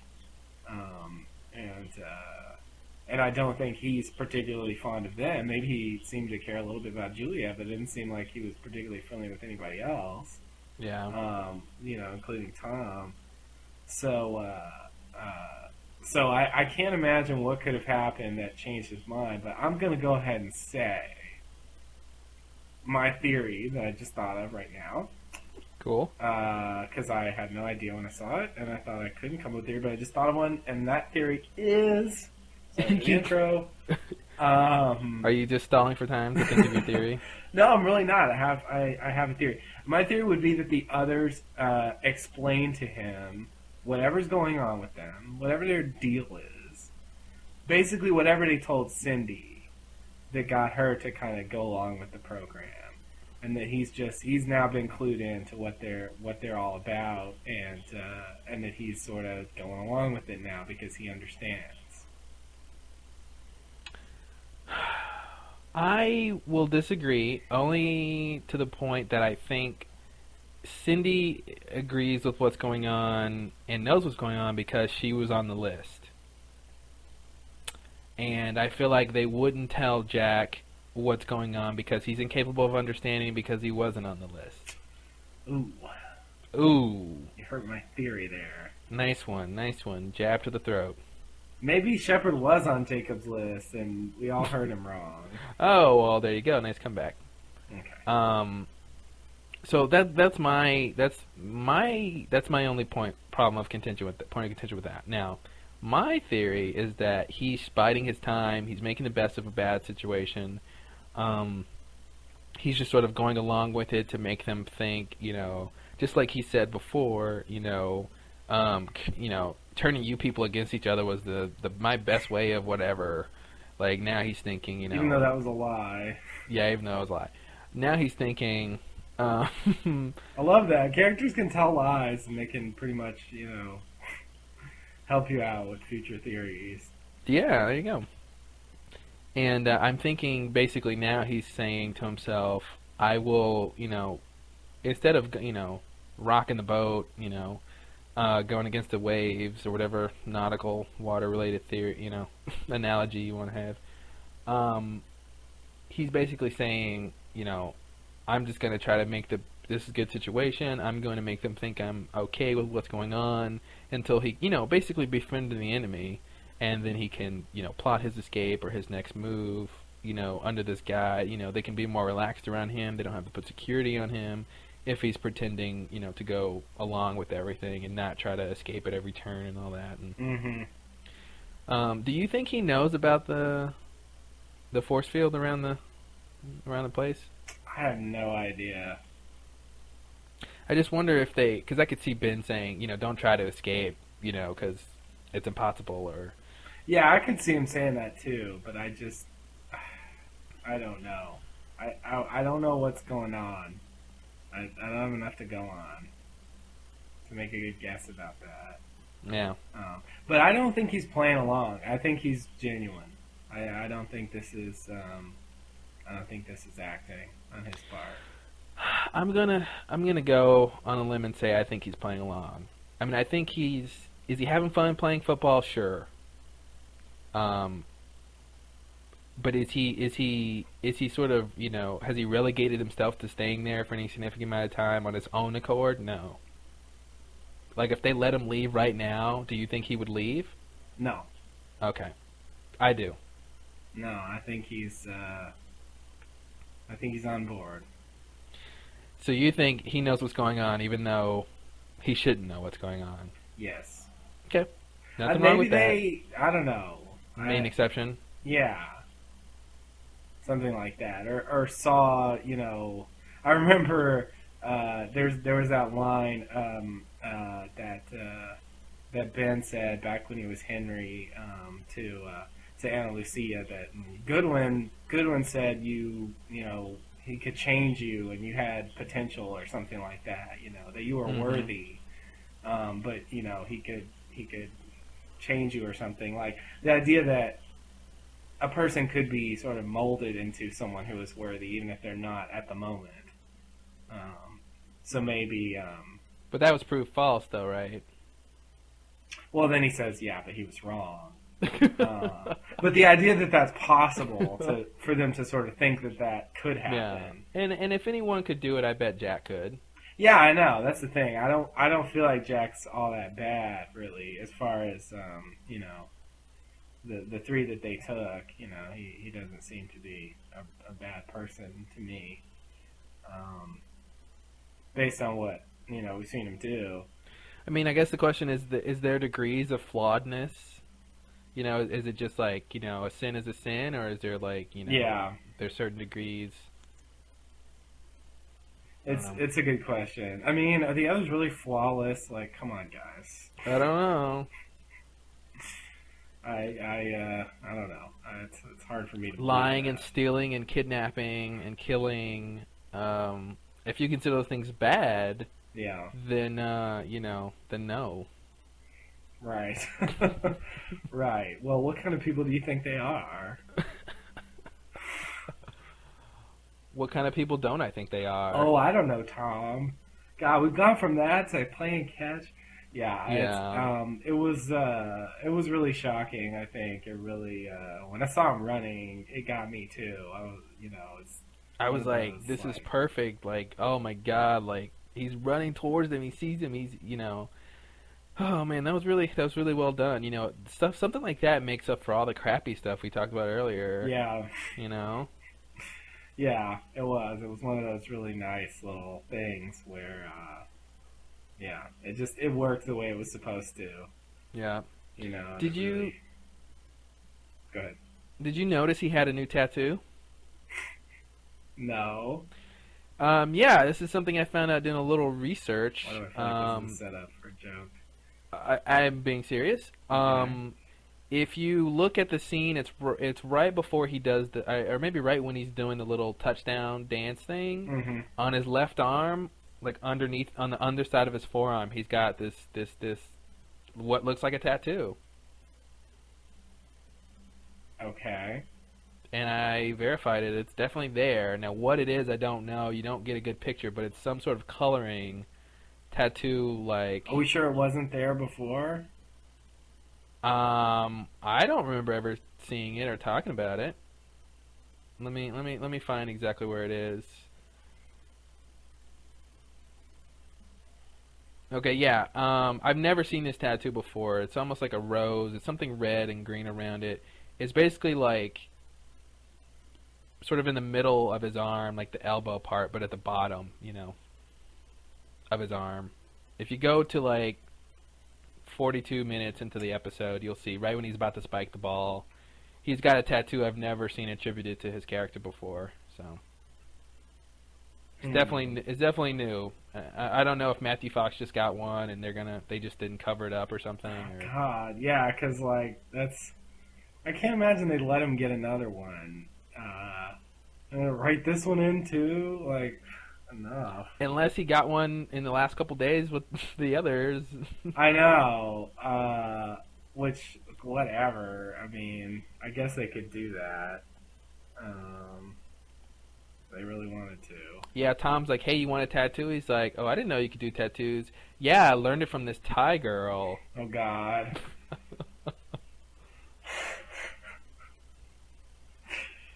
You'll never believe it. Her brother makes the best, whatever.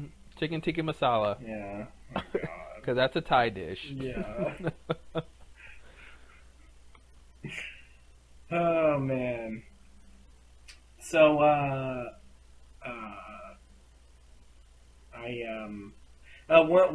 just a little bit of trivia or whatever. I just want to say it just to say it because whatever. It doesn't really matter, but I just want to point it out because it occurred to me. Jack playing catch with Tom. This is a very sort of classic father-son thing to do. Mm-hmm. And Tom is the name that Ana Lucia gives to Jack's dad in that episode when they give each other fake names. Oh, God. So, just a little weird. Well, thing. if you throw that out there, you got to tie it to something. What do you mean? What do I got to tie it to? Well, you got to make a point of it. What's your point? My point is. What are you insinuating? Insinuate something. I'm insinuating, I guess, that this is, sort of a father-like relationship that they might have.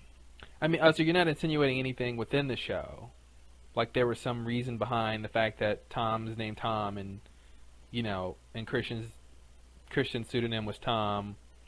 I don't think I believe that. So there's no real connection other than the idea that one was a father and one has this sort of father relationship with him. And yeah. I mean, all we know is he's playing football with him, which it's definitely a father-son thing to do, but it's also a friend thing to do, sure. Especially when you're 35 years old like Jack is. Sure, of course. And the guy you're playing is like 45 or something. Yeah. But no, a lot of people have mentioned the sort of quintessential father-son thing, and he's obviously got some daddy issues. I'm speculating, obviously. I think it's just the Tom thing. I think is just a coincidence. Because I think Tom is a very generic name, which is why I think Anna Lucia gives him that name. No offense to any Toms out there. She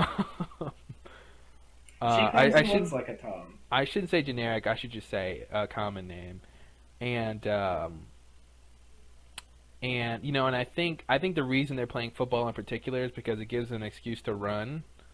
I think it could have just been any other sort of type of activity, but I think the running thing was really important to the sort of turnaround in the episode. Oh yeah, I mean they could have given him other reasons to run. They could have been playing frisbee. Could have been playing. Yeah, but frisbee you don't sort of run like that in one direction, like you would, unless you're running to catch the frisbee. Yeah. But then you'd be looking at the frisbee. You don't sort of run straight ahead as if you're running towards one destination. Yeah, I mean, he should have been looking at the ball, but whatever. Well, he was waiting for Tom to throw it to him, right? It was like that. It's like, go long, and you go long, and then the guy throws it. Oh, that's what they were doing? Yeah, which I don't know why he catch it. Well, yeah, he was running to catch it, but Tom is the one who threw it. Well, yeah. And he only threw it after Jack. He only threw it after Jack, was at what distance he was at. Oh, okay. I don't know. So I don't know what's going on with Jack. But I mean, we'll definitely see next episode. I'm glad they sort of didn't waste time going to find Jack, which is nice. Yeah, I was shocked by how quickly they found him. Yeah. I thought it was going to take longer. I thought at least they'd just see the village, and I don't know. They saw him really quick. And we should point out that, that whole idea that they had, that the others had, that they would go to the mini island to look for Jack was really wrong. Mm-hmm. They went straight for where he is. So. Yeah, they really didn't do that. That's because their plan was a bit haphazard, and it just proceeded by luck. Basically, they stumbled upon this place and found a map, and Yeah, but I mean, Kate didn't even think to say like, oh, well, we should go try to find a way to get back to the mini island. She never even brought that up. Yeah. She, I don't know. Did she even tell Locke and Saeed that that's where? I guess not. I don't even. Now that seems really weird. I don't know. God, what is her deal? Why wouldn't she say that? She didn't know they left. They're not motivated. Oh dear! Wow. I guess she's just going along, and luckily she found him. Oh, whatever, Kate. Well, welcome to the end of the Lost Lowdown podcast number 24. We were your hosts, Claude and Justin. Bye-bye, guys. Bye, guys. You know the drill. LostLowdown@gmail.com. TheLostLowdown.blogspot.com. Join the Frapper Map. Leave a comment. Yes, we'd like to say bonjour to. I guess no. We want to say hello, right, to our new Frapper guests. I don't know why you're a guest. You're probably gonna stay. Who's new in the Frapper? Oh, we got from Australia. We got You Know Who from Oregon. It was Chrissy from Sydney. Mm-hmm. Glad to have someone down under. A very strongly Lost-related city. Yes, very. Rebel is fairly new, I think. Yeah, from Palmdale, California. Is it Rebel or Rebel? Oh. Okay. I say tomato. Let's see. Is that everybody that's new? I don't want to miss anybody. Oh, who's new? Who's not new? It's hard to tell. I think all these others are sort of older. And when they joined? Yeah, Frapper has no discernible way to figure out how it orders members, but especially members with pictures. They just randomly get posted in some random order. Mm-hmm. All right, well, thanks and namaste. Namaste and good luck.